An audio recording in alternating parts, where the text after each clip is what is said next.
ನಮಸ್ಕಾರ ನಮಸ್ಕಾರ ನಮಸ್ಕಾರ ವೇದಾಂತು ಕರ್ನಾಟಕ ಯೂಟ್ಯೂಬ್ ಚಾನಲ್ಗೆ ಸ್ವಾಗತ. ನಾನು ನಿಮ್ಮ ಫೇವರೇಟ್ ಫಿಸಿಕ್ಸ್ ಟೀಚರ್ ಶ್ರೀವತ್ಸ. ಇವತ್ತು ನಾವು ನೋಡ್ತಾ ಇರೋದು MCQ session.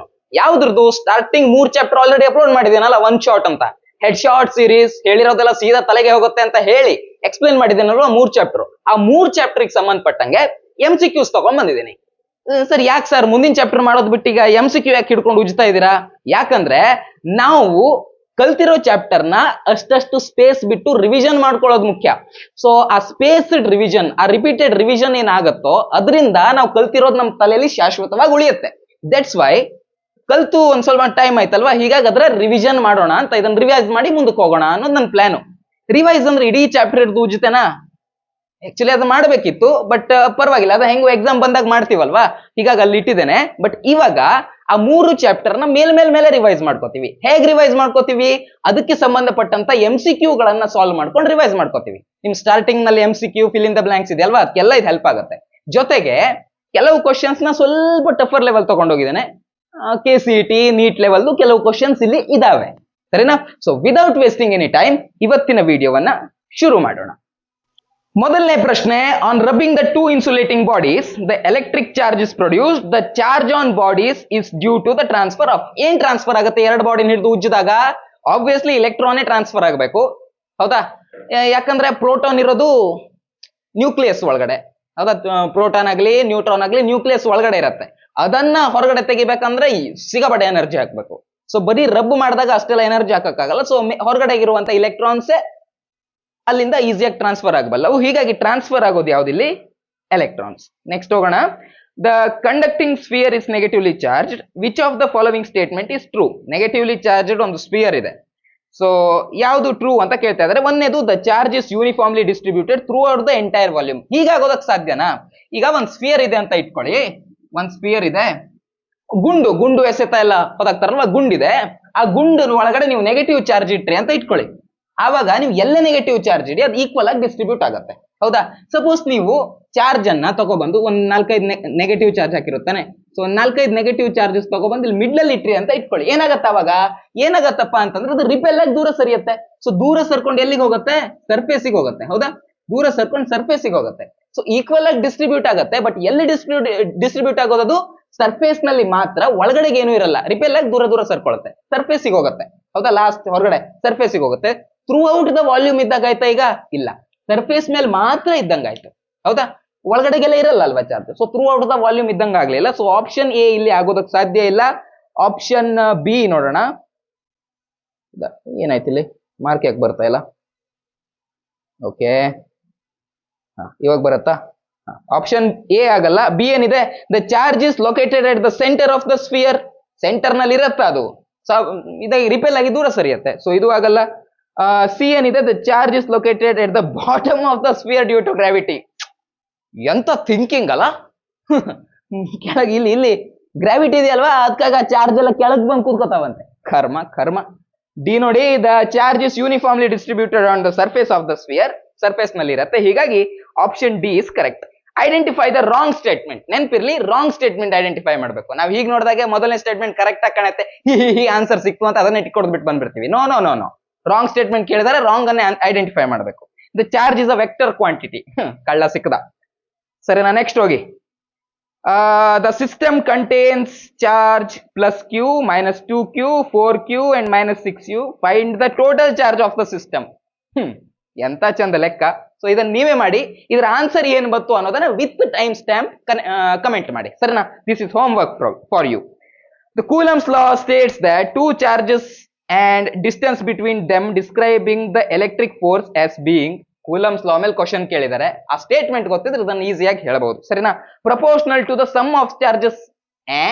Some of charges Coulomb's law ಏನ್ ಹೇಳುತ್ತೆ? Force is proportional to force is equal to ತಗೊಳ್ವಾ 1/4πε0 into Q1 Q2 divided by R². ಇದೇ ತಾನೇ ಹೇಳೋದು ಕೂಲಮ್ಸ್ ಲಾ. ಸೊ Q1 Q2 ಏನಲ್ಲಿ? Q1 ಇಂಟು Q2 ಇದೆ. ಸೊ ಚಾರ್ಜ್ ಗಳ ಪ್ರಾಡಕ್ಟ್ ಇದೆ ಅಲ್ಲಿ, ನೆನಪಿರ್ಲಿ. ಚಾರ್ಜ್ ಗಳನ್ನ ಪ್ಲಸ್ ಮಾಡಿ ಕೇಳ್ತಾ ಇಲ್ಲ, ಹೀಗಾಗಿ ಸಮ್ ಅಲ್ಲ ಅದು. ಸಮ್ ಅಲ್ಲದೆ ಇರೋದ್ರಿಂದ ಆಪ್ಷನ್ ಎ ಅಲ್ಲ. Inversely proportional to the distance between charges. Distance between charges ಅಥವಾ square of the distance between charges? Square of the distance between charges. So ಬಿನೂ ಅಲ್ಲ. C proportional to the product of the charges and inversely proportional to the distance. ಇಲ್ಲಿ half part ಸರಿ ಇದೆ, half part wrong ಇದೆ, ಹೀಗಾಗಿ C ಅಂತೂ ಅಲ್ಲ, ಹೀಗಾಗಿ ಡಿನೇ ಕರೆಕ್ಟ್ ಆಗಿ ಇರಬೇಕಾಯ್ತು. ನೆಕ್ಸ್ಟ್ ಹೋಗೋಣ. Which of the following statement is true about electric forces? Electric forces R produced by electric charges. Obviously ಹೌದಾ? ಟ್ರೂನೇ ಕೇಳ್ತಾ ಇದಾರೆ, ನಾಟ್ ಟ್ರೂ ಕೇಳ್ತಾ ಇದಾರೆ? ಇಲ್ಲ ಟ್ರೂನೇ ಕೇಳ್ತಾ ಇದಾರೆ. So option A is correct. Next ಹೋಗಿ, two similar spheres having plus Q and minus Q charges are kept at a certain distance. Okay, force acts between the two. ಸರಿ. If the middle of two spheres, another similar sphere having plus q charge is kept, then it experiences a force in magnitude and direction as ಅಂತ ಕೇಳ್ತಾ ಇದ್ದಾರೆ. ಅದರ magnitude ಎಷ್ಟಿರುತ್ತೆ ಅಂತಾನು ಹೇಳ್ಬೇಕು, direction ಎಷ್ಟಿರುತ್ತೆ ಅಂತಾನು ಹೇಳ್ಬೇಕು. ಸರ್ ಇದಕ್ಕೆಲ್ಲ ಕೂಲಮ್ಸ್ ಲಾ ಎಲ್ಲ ಹಾಕಿ ಲೆಕ್ಕ ಮಾಡ್ತಾ ಇದ್ರೆ ತುಂಬಾ ಲೇಟ್ ಆಗತ್ತೆ ಸರ್. ಇದನ್ನ ಹೆಂಗ್ ಹೇಳೋದು? ಅರೆ MCQ ದಲ್ಲಿ ಕೇಳಿದಾರೆ ಅಂತಂದ್ರೆ ಈಸಿನೇ ಕೇಳಿರ್ತಾರೆ. ಸರಿನಾ? ಜಾಸ್ತಿ ತಲೆ ಬೆಳೆಸಿ ಮಾಡ್ಕೊಳ್ಳೋಂಥದ್ದು ಏನ್ ಕೇಳಿರಲ್ಲ. ಏನ್ ಕೊಟ್ಟಿದ್ದಾರೆ? ಪ್ಲಸ್ ಕ್ಯೂ ಮತ್ತೆ ಮೈನಸ್ ಕ್ಯೂ ಚಾರ್ಜ್ ಇದೆ ಅಂತೆ. ಈ ಒಂದ್ ಕಡೆ ಇರೋದು ಇಲ್ಲೊಂದ್ ಚಾರ್ಜ್ ಇದೆ, ಇಲ್ಲೊಂದ್ ಚಾರ್ಜ್ ಇದೆ. Suppose this is plus Q and this is minus q. ಏನ್ ಮಾಡ್ತಿದಾರಪ್ಪ ಅಂತಂದ್ರೆ, ಮೈನಸ್ ಕ್ಯೂ ಕ್ಯಾಪಿಟಲ್, ಏನ್ ಮಾಡ್ತಿದಾರಪ್ಪ ಅಂದ್ರೆ ಇನ್ನೊಂದ್ ಚಾರ್ಜ್ ಇದೆ, ಕರೆಕ್ಟ್ ಅನ್ನ ಇದ್ರ ಮಿಡ್ಲಿಗೆ ತಗೊಬಂದಿಟ್ಟಿದ್ದಾರೆ. ಪ್ಲಸ್ ಕ್ಯೂ ಚಾರ್ಜ್ ಅನ್ನ, ಇನ್ನೊಂದ್ ಪ್ಲಸ್ ಕ್ಯೂ ಚಾರ್ಜ್ ಅನ್ನ ಎಲ್ಲಿ ತಗೊಬಂದಿಟ್ಟಿದ್ದಾರೆ? ಇದ್ರ ಮಿಡಲ್ ನಲ್ಲಿ ತಗೊಬಂದಿಟ್ಟಿದ್ದಾರೆ. ಇವಾಗ ಇದ್ರ ಡೈರೆಕ್ಷನ್ ಹೆಂಗಿರ್ಬೇಕಾಯ್ತು? ಈ ಚಾರ್ಜ್ ಮೇಲೆ ಆಕ್ಟ್ ಆಗ್ತಾ ಇರೋ ಫೋರ್ಸ್ ನ ಡೈರೆಕ್ಷನ್ ಹೆಂಗಿರ್ಬೇಕಾಯ್ತು? ಈಸಿ ಇರುತ್ತೆ. ಹೆಂಗಂದ್ರೆ ಈ ಪ್ಲಸ್ ಕ್ಯೂ ಇದು ಪ್ಲಸ್ ಕ್ಯೂ ಎರಡು ಪಾಸಿಟಿವ್ ಚಾರ್ಜಸ್, ಸೊ ಇದನ್ನ ದೂಡತ್ತೆ. ಸೊ ಆಬ್ವಿಯಸ್ಲಿ ಇದು ಈ ರೀತಿಯಾಗಿ ದೂಡತ್ತೆ. ಹೌದಾ? ಇಲ್ಲಿರೋದು ಮೈನಸ್ ಕ್ಯೂ ಚಾರ್ಜ್, ಸೊ ಇದೇನ್ ಮಾಡುತ್ತೆ? ಈ ಪ್ಲಸ್ ಕ್ಯೂ ಚಾರ್ಜ್ ಅನ್ನ ಬಾರಪ್ಪ ಅಂತ ಹೇಳ್ಕೊಳತ್ತೆ. ಹೌದಾ? ಸೊ ಎರಡು ಕಡೆ ಇದು ಹಾಕ್ತಾ ಇರುವಂತ ಫೋರ್ಸ್ ಸೇಮ್ ಡೈರೆಕ್ಷನ್ ಅಲ್ಲಿ ಇದೆ. ಸೊ ಡೈರೆಕ್ಷನ್ ಯಾವ ಕಡೆಗಿದೆ ಇಲ್ಲಿ? ಡೈರೆಕ್ಷನ್ ಯಾವ ಕಡೆಗಿದೆ ಇಲ್ಲಿ? ಆಬ್ವಿಯಸ್ಲಿ ಈ ಡೈರೆಕ್ಷನ್ ಇರೋದು ಈ ಕಡೆಗೆ, ಟುವರ್ಡ್ಸ್ ಮೈನಸ್ ಕ್ಯೂ ಚಾರ್ಜ್ ಇದರ ಡೈರೆಕ್ಷನ್ ಇದೆ. ಸೊ ಡೈರೆಕ್ಷನ್ ಆಬ್ವಿಯಸ್ಲಿ ಇದರಲ್ಲಿ ಸಿ ನಲ್ಲಿ ಮಾತ್ರ ಟುವರ್ಡ್ಸ್ ಮೈನಸ್ ಕ್ಯೂ ಚಾರ್ಜ್ ಅಂತ ಕೇಳಿದಾರೆ. ಹೌದಾ? ಡೈರೆಕ್ಷನ್ ಇರೋದು ಮೈನಸ್ ಕ್ಯೂ ಚಾರ್ಜ್ ಇರೋಲ್ ಮಾತ್ರ. ಸೊ ಬೇರೆ ಯಾವ್ದ್ರಲ್ಲಾದ್ರೂ ಇದೆಯಾ? ಅದು ಒಂದನೇ ಆಪ್ಷನ್ ಅಲ್ಲಿ ನೋ ಡೈರೆಕ್ಷನ್ ಅಂತ ಇದೆ, ಎರಡನೇದ್ರಲ್ಲಿ ಟುವರ್ಡ್ಸ್ ಪ್ಲಸ್ ಕ್ಯೂ ಅಂತ ಇದೆ, ಹಾಗೆ ಡಿ ನಲ್ಲೂ ಟುವರ್ಡ್ಸ್ ಪ್ಲಸ್ ಕ್ಯೂ ಅಂತ ಇದೆ. ಡೈರೆಕ್ಷನ್ ಎಲ್ಲಿ ಅನ್ನೋದು ಫಿಕ್ಸ್ ಅಲ್ವಾ? ಇದೇ ಡೈರೆಕ್ಷನ್. ಹೀಗಾಗಿ ಡೌಟೇ ಇಲ್ಲ, ಇಲ್ಲಿ ಆಪ್ಷನ್ ಸಿ ನೇ ಕರೆಕ್ಟ್ ಆಗ್ಬೇಕು. ಹೀಗಾಗಿ ಈ ರೀತಿಯಾಗಿ ನೀವು MCQ ಸಾಲ್ವ್ ಮಾಡಿ, ಸಿಕ್ಕಾಪಟ್ಟೆ ಟೈಮ್ ಸೇವ್ ಆಗುತ್ತೆ. ಈಗ ನೀವು ಇಲ್ಲಿ ಕೂತು ಕೂಲಮ್ಸ್ ಲಾ ಹಾಕಿ ಫೋರ್ಸ್ ಎಲ್ಲ ಕಂಡಿಡ್ತಾ ಕೂತ್ರೆ ಸಿಕ್ಕಾಪಟ್ಟೆ ಟೈಮ್ ಹಾಳಾಗ್ತಿತ್ತು. ಯಾವ್ದು ಈಸಿಯಾಗಿ ಆಗತ್ತೆ ಅದನ್ನ ನೋಡಿ ಪಟ್ ಅಂತ ಸಾಲ್ವ್ ಮಾಡೋದಕ್ಕೆ ಇವೆಲ್ಲ ಟ್ರಿಕ್ಸ್ ನ್ಯಾಚುರಲ್ ಆಗಿ ಬರುತ್ತೆ. ಸರಿನಾ? ಸ್ವಲ್ಪ ಕಾಮನ್ ಸೆನ್ಸ್ ಇದ್ರೆ ಆಯ್ತು ಇಲ್ಲಿ. ನೆಕ್ಸ್ಟ್ ಹೋಗೋಣ. 4 point charges are placed at the corners of a square ABCD of side 10 centimeters. ಸರಿ, the force on a charge of 1 microcoulomb is placed at the center. ಸರಿ, ಮಿಡ್ಲ್ ಅಲ್ಲಿ ಒಂದು ಚಾರ್ಜ್ ಇಟ್ಟಿದ್ದಾರೆ, ಓ ಅಂತ ಪಾಯಿಂಟ್ ಕಾಣ್ತಿದೆಯಲ್ವಾ, ಈ ಪಾಯಿಂಟ್ ಅಲ್ಲಿ ಒಂದು ಚಾರ್ಜ್ ಇಟ್ಟಿದ್ದಾರೆ, ಇದ್ರ ಮೇಲೆ ಆಕ್ಟ್ ಆಗ್ತಾ ಇರುವಂತ ನೆಟ್ ಫೋರ್ಸ್ ನ ಕೇಳ್ತಾ ಇದ್ದಾರೆ. ಆಬ್ವಿಯಸ್ಲಿ ನೀವು ಅದ್ರ ಡಯಾಗ್ನಲ್ ಅಲ್ಲಿ ಇರೋದು ಎರಡು ನೋಡಿ. ಸರಿನಾ? ಇಲ್ಲಿ ಎಷ್ಟಿದೆ? ಇಲ್ಲಿ 3 ಮೈಕ್ರೋಕೂಲಮ್ ಇದೆ, ಇಲ್ಲೂ 3 ಮೈಕ್ರೋಕೂಲಮ್ ಇದೆ. ಹೌದಾ? ಸೊ ಆಬ್ವಿಯಸ್ಲಿ ಇದು ಯಾವ ರೀತಿ ಫೋರ್ಸ್ ಹಾಕತ್ತೆ? ಇದು ಎಷ್ಟು ಫೋರ್ಸ್ ಹಾಕತ್ತೋ ಅಷ್ಟೇ ಫೋರ್ಸ್ ಇದು ಹಾಕತ್ತೆ. ಮಿಡ್ಲ್ ಇರೋ ಚಾರ್ಜ್ ಮೇಲೆ ಇದು ಎಷ್ಟು ಫೋರ್ಸ್ ಹಾಕತ್ತೋ ಇದು ಅಷ್ಟೇ ಫೋರ್ಸ್ ಹಾಕತ್ತೆ. ಹೌದಾ? ಸೊ ಅವೆರಡು ಫೋರ್ಸ್ ಕ್ಯಾನ್ಸಲ್ ಆಗುತ್ತೆ. ಹಾಗೆ ಇನ್ನೊಂದು ಡಯಾಗ್ನಲ್ ನೋಡಿ, ಈ ಪಾಯಿಂಟ್ ಅಲ್ಲಿರೋ ಚಾರ್ಜ್ ಮತ್ತೆ ಈ ಪಾಯಿಂಟ್ ಅಲ್ಲಿರೋ ಚಾರ್ಜ್ ನೋಡಿ, ಇದು -4 ಮೈಕ್ರೋಕೂಲಮ್ ಇದೆ, ಇದು -4 ಮೈಕ್ರೋಕೂಲಮ್ ಇದೆ. ಸೊ ಇವೆರಡು ಸೇಮ್ ಫೋರ್ಸ್ ಅನ್ನ ಮಿಡಲ್ ನಲ್ಲಿರೋ ಆ ಚಾರ್ಜ್ ಮೇಲೆ ಹಾಕ್ತಾರೆ. ಹೌದಾ? ಓ ಚಾರ್ಜ್ ಮೇಲೆ ಹಾಕ್ತಾರೆ. ಸೊ ಆ ಎರಡು ಸೇಮ್ ಫೋರ್ಸ್ ಅಪೋಸಿಟ್ ಡೈರೆಕ್ಷನ್ ಇರೋದ್ರಿಂದ ಅದು ಕ್ಯಾನ್ಸಲ್ ಆಗುತ್ತೆ. ಮೊದಲಿರೋ ಈ ಫೋರ್ಸು ಕ್ಯಾನ್ಸಲ್ ಆಯ್ತು, ಆಮೇಲೆ ಆಗ್ತಾ ಇರೋ ಈ ಫೋರ್ಸು ಕ್ಯಾನ್ಸಲ್ ಆಯ್ತು. ಸೊ ಎಲ್ಲಾ ಫೋರ್ಸು ಒಟ್ನಲ್ಲಿ ಏನಾಯ್ತು? ಕ್ಯಾನ್ಸಲೇ ಆಗೋಯ್ತು. ಸೊ ಅಲ್ಲಿ ಉಳ್ಕೊಂಡಿರೋದೇನು? 0. ಇವೆಲ್ಲ ನೋಡಿದ ತಕ್ಷಣ ಹೇಳ್ಬೋದು. ಕತ್ತೆಗಳ ತರ ಇದಕ್ಕೆಲ್ಲ ಫಾರ್ಮುಲಾ ಹಾಕಿ ಲೆಕ್ಕ ಮಾಡ್ತಾ ಕೂತ್ಕೋಬೇಡಿ. ಸರಿನಾ? ನೋಡಿದ ತಕ್ಷಣ ಕಾಮನ್ ಸೆನ್ಸ್ ಗೊತ್ತಾಗುವಂತದ್ದಿದೆ. MCQ ನಲ್ಲಿ ಇಂಥವೇ ಕೇಳ್ತಾರೆ ಕೇಳಿದ್ರೆ. ಸರಿನಾ? ಸೊ ಡಿ ಇಲ್ಲಿ ಕರೆಕ್ಟ್. ನೆಕ್ಸ್ಟ್ ಹೋಗಿ, if the charge on object is doubled then electric field becomes ಅಂತ ಕೇಳಿದ್ದಾರೆ. ಚಾರ್ಜ್ ಅನ್ನ ಡಬಲ್ ಮಾಡಿದಾರಂತೆ. ಇಲೆಕ್ಟ್ರಿಕ್ ಫೀಲ್ಡ್ ಏನಪ್ಪ? ಫಾರ್ಮುಲಾ ಏನು ಇಲೆಕ್ಟ್ರಿಕ್ ಫೀಲ್ಡ್ಗೆ? Electric field is equal to 1/4πε0 into Q divided by R². ಹೌದಾ? ಇವಾಗ ಏನ್ ಮಾಡಿದ್ದಾರೆ? ಚಾರ್ಜ್ ನ ಡಬಲ್ ಮಾಡಿದ್ದಾರೆ. ಸೊ ಆಬ್ವಿಯಸ್ಲಿ ಚಾರ್ಜ್ ನ ಡಬಲ್ ಮಾಡಿದ್ರೆ ಇಲೆಕ್ಟ್ರಿಕ್ ಫೀಲ್ಡ್ ಕೂಡ ಏನಾಗಬೇಕು? ಡಬಲ್ ಆಗಬೇಕು. ಕೆಲವ್ರಿಗೆ ಹೀಗೆ ಹೇಳಿದ್ರೆ ಕಾಮನ್ ಸೆನ್ಸ್ ಇಂದ ವಿಚಾರ ಮಾಡಿ ಅಂತ ಹೇಳಿದ್ರೆ ಅರ್ಥ ಆಗುದಿಲ್ಲ, ಮ್ಯಾಥ್ಸ್ ಮಾಡೇ ಹೇಳಬೇಕಾಗತ್ತೆ ಅಂತವ್ರು ಕೇಳಿ. ಇಲ್ಲಿ ಚಾರ್ಜ್ ನ ಡಬಲ್ ಮಾಡಿದ್ದಾರೆ. ಮೊದಲು ಚಾರ್ಜ್ ಎಷ್ಟಿತ್ತು? Q ಇತ್ತು. ಚಾರ್ಜ್ ಡಬಲ್ ಮಾಡಿದಾರೆ ಅಂದ್ರೆ ಎಷ್ಟಾಗಬೇಕಾಯ್ತು? 2Q ಆಗಬೇಕಾಯ್ತು. ಹೌದಾ? ರೈಟ್ ಸೈಡ್ ಗೆ 2 ಇಂದ ಮಲ್ಟಿಪ್ಲೈ ಮಾಡಿ ಲೆಫ್ಟ್ ಸೈಡ್ ಅನ್ನ ಹಾಗೆ ಇಟ್ರೆ ನ್ಯಾಯನ? ಇದು ಅನ್ಯಾಯ ತಾನೆ. ಸೊ ಇಕ್ವೇಶನ್ ಬ್ಯಾಲೆನ್ಸ್ ಮಾಡೋದಕ್ಕೋಸ್ಕರ ಇಲ್ಲೂ ಎರಡನ್ನ ಮಲ್ಟಿಪ್ಲೈ ಮಾಡ್ಕೋಬೇಕಾಗತ್ತೆ. ಸೊ ಮೊದಲು ಇ ಇತ್ತು ಎಲೆಕ್ಟ್ರಿಕ್ ಫೀಲ್ಡ್, ಇವಾಗ 2e ಆಗಿದೆ. ಅಂದ್ರೆ ಏನಾಗಿದೆ, ಎಲೆಕ್ಟ್ರಿಕ್ ಫೀಲ್ಡ್ ಡಬಲ್ ಆಗಿದೆ. ಕರೆಕ್ಟಾ? ಇವಾಗಾದ್ರೂ ಅರ್ಥ ಆಯ್ತಾ? ಸೊ ನೆಕ್ಸ್ಟ್ ಹೋಗೋಣ. ಇಲ್ಲಿ ಆಪ್ಷನ್ ಬಿ ಕರೆಕ್ಟ್ ಆಗುತ್ತೆ, ಡಬಲ್ ಅನ್ನೋದು ಸರಿ. Electric field lines provide the information about. Electric field lines ಯಾವ್ದ್ರ ಬಗ್ಗೆ ಇನ್ಫಾರ್ಮೇಶನ್ ಕೊಡುತ್ತೆ ನೋಡೋಣ. ಫೀಲ್ಡ್ ಸ್ಟ್ರೆಂತ್ ಬಗ್ಗೆ ಕೊಡುತ್ತೆ. ಸರಿ.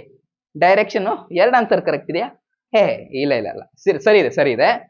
ಇದು ಕೊಡುತ್ತೆ, ಫೀಲ್ಡ್ ಸ್ಟ್ರೆಂತ್ ಎಷ್ಟಿದೆ ಅಂತಾನು ಕೊಡುತ್ತೆ. ಇಲೆಕ್ಟ್ರಿಕ್ ಫೀಲ್ಡ್ ಲೈನ್ಸ್ ಜಾಸ್ತಿ ಕ್ಲೋಸ್ ಇದಾವೆ ಅಂತಂದ್ರೆ ಫೀಲ್ಡ್ ಸ್ಟ್ರೆಂತ್ ಜಾಸ್ತಿ ಅಂತ ಅರ್ಥ. ಸೊ ಫೀಲ್ಡ್ ಬಗ್ಗೆ ಇನ್ಫಾರ್ಮೇಶನ್ ಇರುತ್ತೆ. ಆಬ್ವಿಯಸ್ಲಿ ಡೈರೆಕ್ಷನ್ ಬಗ್ಗೆ ಅಂತೂ ಕೊಡುತ್ತೆ. ಹೌದಾ? Nature of charge positive negative ಅಂತ ಎಲೆಕ್ಟ್ರಿಕ್ ಫೀಲ್ಡ್ ಲೈನ್ ನೋಡಿದ್ರೆ ಗೊತ್ತಾಗುತ್ತೆ. ಪಾಸಿಟಿವ್ ಚಾರ್ಜ್ ಇದ್ರೆ ಹೊರಗಡೆ ಹೋಗ್ತಾ ಇರುತ್ತೆ, ನೆಗೆಟಿವ್ ಚಾರ್ಜ್ ಇದ್ರೆ ಆ ಚಾರ್ಜ್ ಇರುವಲ್ಲಿಗೆ ಎಲೆಕ್ಟ್ರಿಕ್ ಫೀಲ್ಡ್ ಲೈನ್ಸ್ ಬರ್ತಾ ಇರುತ್ತೆ. ಹೀಗಾಗಿ ಇದು ಕೊಡುತ್ತೆ. ಈಗ ಆಪ್ಷನ್ ಯಾವ್ದಕ್ಕೆ ನೀವು ಕರೆಕ್ಟ್ ಅಂತ ಹೇಳಬೇಕು? ಆಪ್ಷನ್ ಡಿ ಇಲ್ಲಿ ಕರೆಕ್ಟ್ ಅಂತ ಹೇಳಬೇಕು. All of the above is correct ಅಂತ. ಸರಿನಾ? ನೆಕ್ಸ್ಟ್ ಹೋಗೋಣ. Which of the following figure represents the electric field lines due to a single positive charge? Single positive charge ಇದ್ರೆ ಎಲೆಕ್ಟ್ರಿಕ್ ಫೀಲ್ಡ್ ಲೈನ್ ಯಾವ ರೀತಿ ಇರುತ್ತೆ? ಆಬ್ವಿಯಸ್ಲಿ ಹೊರಗಡೆಗೆ ಹೋಗ್ತಾ ಇರುತ್ತೆ. ಹೌದಾ? ಸೊ ಹೊರಗಡೆಗೆ ಹೋಗ್ತಾ ಇರೋದು ಯಾವುದು? ಇದು. ಪಾಸಿಟಿವ್ ನಿಂದ ಹೊರಗಡೆ ಹೋಗುತ್ತೆ, ನೆಗೆಟಿವ್ ಇರುವಲ್ಲಿಗೆ ಎಲೆಕ್ಟ್ರಿಕ್ ಫೀಲ್ಡ್ ಲೈನ್ಸ್ ಬರುತ್ತೆ. ನೆಕ್ಸ್ಟ್ ಹೋಗೋಣ. Which of the following figures represent the electric field lines due to a single negative charge? ಅವಾಗ ಪಾಸಿಟಿವ್ ಕೇಳಿದ್ರು ಹೊರಗಡೆಗೆ ಹೋಗ್ತಾ ಇತ್ತು, ಇವಾಗ ನೆಗೆಟಿವ್ ಕೇಳಿದರೆ ಒಳಗಡೆಗೆ ಬರ್ತಾ ಇರುತ್ತೆ. ಸೊ ಆಪ್ಷನ್ ಬಿ ಇಲ್ಲಿ correct. Which of the following figures correctly shows the top view sketch of the electric field lines due to a uniformly charged hollow cylinder as shown in the figure? ಅಂದ್ರೆ ಒಂದು cylinder ಇದೆ, ಆ cylinder ನ full positively charge ಮಾಡಿದ್ದಾರೆ. ಇಲ್ಲಿ ನೋಡ್ರು, full positively charge ಮಾಡಿ ಇಟ್ಟಿದ್ದಾರೆ. ಈಗ ನಾವ್ ಇದನ್ನ ನೋಡ್ಕೊಂಡು ಹೇಳ್ಬೇಕು, ಇದ್ರದ್ದು ಟಾಪ್ ವ್ಯೂ ಯಾವ ರೀತಿ ಕಾಣುತ್ತೆ ಅಂತ ಹೇಳ್ಬೇಕು. ಆ ಸಿಲಿಂಡರ್ನ ಮೇಲಿಂದ ನೋಡಿದಾಗ ನಮ್ಗೆ ಏನ್ ಕಾಣುತ್ತೆ? ಒಂದು ಸರ್ಕಲ್ ಕಾಣುತ್ತೆ. ಹೌದಾ? ಸರ್ಕಲ್ ಯಾವ ರೀತಿ ಇರ್ಬೇಕು? ಅದು ಪಾಸಿಟಿವ್ ಚಾರ್ಜ್ ಇದೆ ಅದು. ಹೌದಾ? ಸಿಲಿಂಡರ್ ಪಾಸಿಟಿವ್ ಚಾರ್ಜ್ ಕೊಟ್ಟಿದ್ದಾರೆ. ನೋಡ್ರು, ಇಲ್ಲೆಲ್ಲ ನೋಡ್ರು, ಪಾಸಿಟಿವ್ ಚಾರ್ಜ್ ಕೊಟ್ಟಿದ್ದಾರೆ. ಸೊ ಎಲೆಕ್ಟ್ರಿಕ್ ಫೀಲ್ಡ್ ಲೈನ್ಸ್ ಆ ಸರ್ಕಲ್ ನಿಂದ ಹೆಂಗ್ ಆಗ್ಬೇಕಾಯ್ತು? ಆಬ್ವಿಯಸ್ಲಿ ಹೊರಗಡೆಗೆ ಹೋಗ್ತಾ ಇರೋ ರೀತಿಲಿ ಇರಬೇಕಾಯ್ತು. So option B is correct. ಸರಿ, ನೆಕ್ಸ್ಟ್ ಹೋಗಿ. Figure shows the electric field lines around 3 point charges. ಇದ್ರದ್ದು ಆಪ್ಷನ್ ಎಲ್ಲಿ? ಇದ್ರದ್ದು ಆಪ್ಷನ್ ಇನ್ಕ್ಲೂಡ್ ಮಾಡ್ಲಿಲ್ಲ ನಾನು, ಪರವಾಗಿಲ್ಲ. ಇದಕ್ಕೆ ಆಪ್ಷನ್ ಬೇಕಂತ ಇಲ್ಲ ಅಲ್ವಾ? So figure shows the electric field lines around 3 point charges. 3 charges ಇದೆ, ಎ ಇದೆ, ಬಿ ಇದೆ, ಸಿ ಇದೆ. ನಮ್ಗೆ ಏನ್ ಬೇಕಿಲ್ಲಿ? Which of the following charges are positive ಅನ್ನೋದು ಬೇಕು. ನಮಗ್ ಗೊತ್ತಲ್ವಾ, ಪಾಸಿಟಿವ್ ಚಾರ್ಜ್ ನಿಂದ ಎಲೆಕ್ಟ್ರಿಕ್ ಫೀಲ್ಡ್ ಲೈನ್ಸ್ ಹೊರಗಡೆ ಹೋಗುತ್ತೆ. ಸೊ ಎಲ್ಲಿಂದ ಎಲೆಕ್ಟ್ರಿಕ್ ಫೀಲ್ಡ್ ಲೈನ್ಸ್ ಹೊರಗಡೆ ಹೋಗ್ತಾ ಇದ್ದೇವೆ ಅನ್ನೋದನ್ನ ನೋಡಿದ್ರೆ ನಾವು ಯಾವ್ಯಾವ್ದು ಪಾಸಿಟಿವ್ ಚಾರ್ಜ್ ಅಂತ ಹೇಳ್ಬೋದು. ಎ ನಿಂದ ಎಲ್ಲ ಎಲೆಕ್ಟ್ರಿಕ್ ಫೀಲ್ಡ್ ಲೈನ್ಸ್ ಹೊರಗಡೆ ಹೋಗ್ತಾ ಇದೆ. ಹೌದಾ? ನೋಡಿ, ಎ ನಿಂದ ಎಲ್ಲ ಹೊರಗಡೆ ಹೋಗ್ತಾ ಇದೆ. ಹಾಗೆ ಬಿ ನೋಡಿ, B positive negative? B negative. ಯಾಕೆ? ಬಿ ಇರುವಲ್ಲಿಗೆ ಎಲೆಕ್ಟ್ರಿಕ್ ಫೀಲ್ಡ್ ಲೈನ್ಸ್ ಬರ್ತಾ ಇದೆ. ಹೌದಾ? ಸೊ ಬಿ ಏನಿಲ್ಲಿ ನೆಗೆಟಿವ್. ಸಿ ನೋಡಿ, ಸಿ ನಿಂದ ಎಲೆಕ್ಟ್ರಿಕ್ ಫೀಲ್ಡ್ ಲೈನ್ಸ್ ಹೊರಗಡೆ ಹೋಗ್ತಾ ಇದೆ. So C positive. ಇಲ್ಲಿ ಪಾಸಿಟಿವ್ ಇರೋರು ಯಾರು? ಎ ಒಂದು ಪಾಸಿಟಿವ್ ಚಾರ್ಜ್, ಹಾಗೆ ಬಿ ಒಂದು ಪಾಸಿಟಿವ್ ಚಾರ್ಜ್. ಎ ಮತ್ತೆ ಸಿ ಇಲ್ಲಿ ಕರೆಕ್ಟ್ ಆನ್ಸರ್. ಸರಿನಾ? ನೆಕ್ಸ್ಟ್ ಹೋಗೋಣ. The number of electric field lines crossing an area delta S is N1 when, okay, ಎರಡು ಪ್ಯಾರಲಲ್ ಆಗಿದ್ದಾಗ. ಅಂದ್ರೆ ಈ ಪ್ರಶ್ನೆ ಹೆಂಗಿದೆ, ನೀವು ವಿಡಿಯೋ ಪಾಸ್ ಮಾಡ್ಕೊಂಡು ಓದ್ಕೊಳ್ಳಿ, ಸುಮ್ಮನೆ ನಾನಲ್ಲಿ ಟೈಮ್ ವೇಸ್ಟ್ ಮಾಡಲ್ಲ. ಯಾವ ರೀತಿ ಇದೆ ಅಂತ ಹೇಳ್ತೇನೆ. ಸರಿನಾ? ಮೊದ್ಲೇನಿದೆ, ಒಂದು ಸರ್ಫೇಸ್ ಇದೆ, ಮತ್ತೆ ಎಲೆಕ್ಟ್ರಿಕ್ ಫೀಲ್ಡ್ ಲೈನ್ಸ್ ಇದೆ. ಸರಿನಾ? ಇದು ಈ ರೀತಿ ಎಲೆಕ್ಟ್ರಿಕ್ ಫೀಲ್ಡ್ ಲೈನ್ಸ್ ಇದೆ ಅಂತ ಇಟ್ಕೊಳ್ಳಿ. ಓಕೆನಾ? ಈ ರೀತಿಯಾಗಿ ಎಲೆಕ್ಟ್ರಿಕ್ ಫೀಲ್ಡ್ ಲೈನ್ಸ್ ಇದೆ. ಸಪೋಸ್ ಈ ರೀತಿ ಇದೆ ಅಂತ ಇಟ್ಕೊಳ್ಳಿ. ಇವಾಗ ನಾವ್ ಏನ್ ಮಾಡೋಣ? ಫಸ್ಟ್ ಏನ್ ಹೇಳ್ತಾ ಇದಾರಪ್ಪ ಅಂತಂದ್ರೆ, ಅವರು ಸರ್ಫೇಸ್ ಏರಿಯಾದ ವೆಕ್ಟರ್ ಮತ್ತೆ ಎಲೆಕ್ಟ್ರಿಕ್ ಫೀಲ್ಡ್ ಲೈನ್ಸ್ ಪ್ಯಾರಲಲ್ ಇದೆ ಅಂತ ಹೇಳ್ತಾ ಇದ್ದಾರೆ. ಪ್ಯಾರಲಲ್ ಅಂತಂದ್ರೆ ಎಲೆಕ್ಟ್ರಿಕ್ ಫೀಲ್ಡ್ ಲೈನ್ಸ್ ಯಾವ ರೀತಿ ಇದೆಯೋ ಅದೇ ರೀತಿ ಸರ್ಫೇಸ್ ಏರಿಯಾ ವೆಕ್ಟರ್ ಇರ್ಬೇಕಾಯ್ತು. ಈಗ ಸಪೋಸ್ ಇದು ಸರ್ಫೇಸ್ ಏರಿಯಾ ಅಂತಂದ್ರೆ ಇಲ್ಲಿ ಸರ್ಫೇಸ್ ಏರಿಯಾ ವೆಕ್ಟರ್ ಯಾವ ರೀತಿಲಿ ಇರುತ್ತೆ? ಸರ್ಫೇಸ್ ಏರಿಯಾ ವೆಕ್ಟರ್ ಈ ರೀತಿಲಿ ಇರುತ್ತೆ. ಹೌದಾ? ಸೊ ಸರ್ಫೇಸ್ ಏರಿಯಾ ವೆಕ್ಟರ್ ಈ ರೀತಿಲಿ ಇರೋದ್ರಿಂದ ಈಗ ಇವೆರಡು ಪ್ಯಾರಲಲ್ ಇದ್ದಂಗಾಯ್ತು. ಒಂದನೇ ಕೇಸ್ ನಲ್ಲಿ ಎರಡು ಪ್ಯಾರಲಲ್ ಇದ್ದಂಗಾಯ್ತು. ಇವಾಗ ಎಷ್ಟಿದೆ? ಎಲೆಕ್ಟ್ರಿಕ್ ಫಸ್ಟ್ ಕೇಸ್ ನಲ್ಲಿ, ಅಂದ್ರೆ ಈ ಕೇಸ್ ನಲ್ಲಿ ಎಲೆಕ್ಟ್ರಿಕ್ ಫ್ಲಕ್ಸ್ ಅಥವಾ number of electric field lines passing ಎಷ್ಟಿದೆ? ಜಾಸ್ತಿ ಇದೆ. ಹೌದಾ? ಸೊ N1 ಏನಿರುತ್ತೆ? ಜಾಸ್ತಿ ಇರುತ್ತೆ. ಇಲ್ಲಿ N2 ಕೇಸ್ ನಲ್ಲಿ ಏನಾಗುತ್ತಪ್ಪ ಅಂತಂದ್ರೆ, ಸೆಕೆಂಡ್ ಕೇಸ್ ನಲ್ಲಿ ಏನಾಗುತ್ತಪ್ಪ ಅಂತಂದ್ರೆ, while the number of field lines is crossing the same area is N2 when electric field makes an angle of 30 degree with E. Next ಏನಾಗುತ್ತೆ? ಆಂಗಲ್ 30 ಡಿಗ್ರಿ ಆಗುತ್ತೆ. ಸೊ ಆಂಗಲ್ ನ ಜಾಸ್ತಿ ಮಾಡ್ದಂಗು, ಮೊದಲು angle 0 ಇತ್ತು, electric flux ಅಥವಾ number of ಇದು crossing the area ಜಾಸ್ತಿ ಇತ್ತು. ಹೌದಾ? ಈಗ ಈ ಆಂಗಲ್ ನ ಜಾಸ್ತಿ ಮಾಡ್ತಾ ಬಂದಂಗು ಆ number of lines crossing that area ಏನಾಗುತ್ತೆ, ಕಮ್ಮಿ ಆಗ್ತಾ ಬರುತ್ತೆ. ಹೌದಾ? ಸಪೋಸ್ ಹೀಗೆ ಇಟ್ಕೊಂಡಪ್ಪ, 90 ಡಿಗ್ರಿ ಇಟ್ಟೆ, ಒಂದು ಲೈನ್ ಆದ್ರೂ ಇದ್ರೊಳಗಿನ ಕ್ರಾಸ್ ಆಗ್ತಾ ಇದೆಯಾ? ಇಲ್ಲ. ಹಾಗೆ ಇದನ್ನ 0 ಇಟ್ರೆ ಮ್ಯಾಕ್ಸಿಮಮ್ ಇರುತ್ತೆ, ಹೀಗೆ ಮಾಡಿದ್ರೆ ಕಮ್ಮಿ ಆಗ್ತಾ ಹೋಗುತ್ತೆ. ಹೌದಾ? ಸೊ N1 ಅಂದ್ರೆ ಫಸ್ಟ್ ಕೇಸ್ ನಲ್ಲಿ ಫ್ಲಕ್ಸ್ ಏನಿತ್ತು, ಜಾಸ್ತಿ ಇತ್ತು. ಸೆಕೆಂಡ್ ಕೇಸ್ ನಲ್ಲಿ ಇಲೆಕ್ಟ್ರಿಕ್ ಫ್ಲಕ್ಸ್ ಕಮ್ಮಿ ಇತ್ತು. ಹೌದಾ? ಸೊ ಇದು ಆನ್ಸರ್ ಆಗಬೇಕಾಯ್ತು. ಸೊ ಎಷ್ಟಿದೆ ಅದು? ಆಪ್ಷನ್ ಬಿ ಕರೆಕ್ಟ್ ಇದೆ. ಆಪ್ಷನ್ ಬಿನೇ ಅಲ್ವಾ? ಹಾ, ಬಿ ಕರೆಕ್ಟ್ ಇದೆ. ನೆಕ್ಸ್ಟ್ ಹೋಗೋಣ. ಪೋಲಾರ್ ಮಾಲಿಕ್ಯೂಲ್ಸ್ ಆಗ್ಬೇಕದು. Polar molecules are the molecules ಅಂತ ಕೇಳಿದ್ದಾರೆ. Polar molecules are the molecules having permanent electric dipole moment. ಯಾವ ರೀತಿ ಇರುತ್ತೆ ಅದು? ಪೋಲಾರ್ ಮಾಲಿಕ್ಯೂಲ್ಸ್ ಯಾವ ರೀತಿ ಇರುತ್ತೆ? ಹ್ಯಾವಿಂಗ್ ಪರ್ಮನೆಂಟ್, ಸರಿನೇ ಕೊಟ್ಟಿದಾರಲ್ವಾ? ಸರಿ. ಆಪ್ಷನ್ ಏನೇ ಕರೆಕ್ಟ್ ಇಲ್ಲಿ. ಪೋಲಾರ್ ಮಾಲಿಕ್ಯೂಲ್ಸ್ ಅಂದ್ರೆ ನ್ಯಾಚುರಲ್ ಆಗಿನೇ ಆ ಮಾಲಿಕ್ಯೂಲ್ಸ್ ಒಳಗಡೆ ಏನಿರುತ್ತೆ, ಡೈಪೋಲ್ ಮೊಮೆಂಟ್ ಸೃಷ್ಟಿಯಾಗಿರುತ್ತೆ. ನ್ಯಾಚುರಲ್ ಆಗಿ ಹುಟ್ಟಬೇಕಾದ್ರೆ ಅದಕ್ಕೆ ಡೈಪೋಲ್ ಮೊಮೆಂಟ್ ಇರುತ್ತೆ. ನಾನ್ ಪೋಲಾರ್ ಮಾಲಿಕ್ಯೂಲ್ ಆದ್ರೆ ಹುಟ್ಟಬೇಕಾದ್ರೆ ಅದಕ್ಕೆ ಡೈಪೋಲ್ ಮೊಮೆಂಟ್ ಇರಲ್ಲ. ಅದನ್ನ ಇಲೆಕ್ಟ್ರಿಕ್ ಫೀಲ್ಡ್ ಒಳಗಡೆ ತಗೊಂಡೋಗಿ ಇಟ್ಟಾಗ ಅದಕ್ಕೆ ಡೈಪೋಲ್ ಮೊಮೆಂಟ್ ಬರುತ್ತೆ. ಅದ್ರೊಳಗಡೆ ಇರೋದು ಇರುತ್ತಲ್ವಾ ಮಾಲಿಕ್ಯೂಲ್ಸ್, ಅವಾಗ ಅದಕ್ಕೆ ಡೈಪೋಲ್ ಮೊಮೆಂಟ್ಸ್ ಬರುತ್ತೆ. ಪೋಲಾರ್ ಮಾಲಿಕ್ಯೂಲ್ ಇದ್ರೆ ಹುಟ್ಟಬೇಕಾದ್ರೇನೆ ಜನ್ಮತಃ ಪೋಲಾರ್ ಮಾಲಿಕ್ಯೂಲ್ಸ್ ಅದ್ರೊಳಗಡೆ ಡೈಪೋಲ್ಸ್ ಇರುತ್ತೆ, ಹೀಗಾಗಿ ಅದಕ್ಕೆ ಡೈಪೋಲ್ ಮೊಮೆಂಟ್ ಇರುತ್ತೆ. So option A correct. Having permanent electric dipole moment, permanent ಇರುತ್ತೆ ಅದ್ರದ್ದು ಡೈಪೋಲ್ ಮೊಮೆಂಟ್. ನೆಕ್ಸ್ಟ್ ಹೋಗೋಣ. Which of the following statements about ಅಂತ ಇದು ಡೈಪೋಲ್ ಮೊಮೆಂಟ್. ಇದು ಡೈಪೋಲ್ ಮೊಮೆಂಟ್, ಇದು ಪ್ರಶ್ನೆ ಅರ್ಧ ಹಾರೋಗಿದೆ. Dipole moment is not true. ಇಲ್ಲಿ ಏನ್ ಕೇಳ್ತಾ ಇದಾರೆ ನೆನ್ಪಿರ್ಲಿ, ಟ್ರೂ ಕೇಳ್ತಾ ಇಲ್ಲ, ನಾಟ್ ಟ್ರೂ ಅಂತ ಕೇಳ್ತಾ ಇದಾರೆ. The dimension of dipole moment is LTA. ಇದು ಯಾಕೋ ಸರಿ ಅನ್ಸ್ತಾ ಉಂಟು. ಡೈಪೋಲ್ ಮೊಮೆಂಟ್ ಅಂದ್ರೆ ಫಾರ್ಮುಲಾ ಏನು?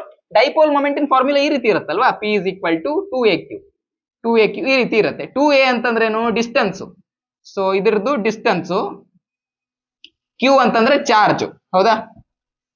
ಸೊ ಡಿಸ್ಟೆನ್ಸ್ ಇಂದು ಡೈಮೆನ್ಷನ್ ತೆಗೆದ್ರೆ ಏನ್ ಬರುತ್ತೆ? ಡಿಸ್ಟೆನ್ಸ್ ಅಂದ್ರೆ ಲೆಂತ್ ಅಲ್ವಾ? So distance in dimension L ಬರುತ್ತೆ. Q ಅಂತಂದ್ರೆ ಚಾರ್ಜ್. ಚಾರ್ಜ್ ಇನ್ ಡೈಮೆನ್ಷನ್ ಹೇಗೆ ಬರುತ್ತೆ? ಚಾರ್ಜ್ ಅನ್ನ ನಾವು ಈ ರೀತಿ ಬರಿಬಹುದು, I is equal to Q/T. Current ಅನ್ನು ಈ ರೀತಿ ಬರಿಬಹುದು. ಹೌದಾ? ಸೊ ಕರೆಂಟ್ ಈಗ ನಾವು ಡೈಮೆನ್ಷನ್ ಹಾಕೋತೀವಿ. ಕರೆಂಟ್ ಇನ್ ಡೈಮೆನ್ಷನ್ A ನಮಗ್ ಗೊತ್ತು. ಸೊ ಕರೆಂಟ್ ಇನ್ ಡೈಮೆನ್ಷನ್ ಇರೋದು A, ಬಾಕಿದಕ್ಕೆ ನಾವು ಡಿರೈವ್ ಮಾಡ್ಬೇಕಷ್ಟೇ. ಸೊ ನನಗೆ ಈಗ ಬೇಕಾಗಿರೋದೇನು? Charge in dimension. Charge in dimension ಬೇಕು ಅಂದ್ರೆ ನಾನು T ಅನ್ನ ಈ ಕಡೆ ಕೊಡಿಸ್ಕೋಬೇಕು. ಹೌದಾ? ಅವಾಗ ಇದೇನಾಗುತ್ತೆ? IT ಅಂತ ಆಗುತ್ತೆ. ಚಾರ್ಜ್ ಇನ್ ಡೈಮೆನ್ಷನ್ ಈ ರೀತಿ ಆಗುತ್ತೆ formula. So current in dimension already ಇಲ್ಲಿ ಬರ್ಕೊಂಡಿದ್ದೇನೆ.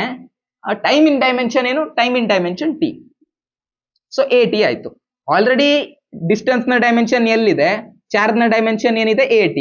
ಸೊ LAT ಬಂದ್ರೆ ನಮ್ಗೆ ಡೈಪೋಲ್ ಮೊಮೆಂಟ್ ಇನ್ ಡೈಮೆನ್ಷನ್ ಸಿಗುತ್ತೆ. ಸೊ LTA ಇಸ್ ಕರೆಕ್ಟ್, ಇದ್ರಲ್ಲಿ ಏನ್ ತಪ್ಪಿಲ್ಲ.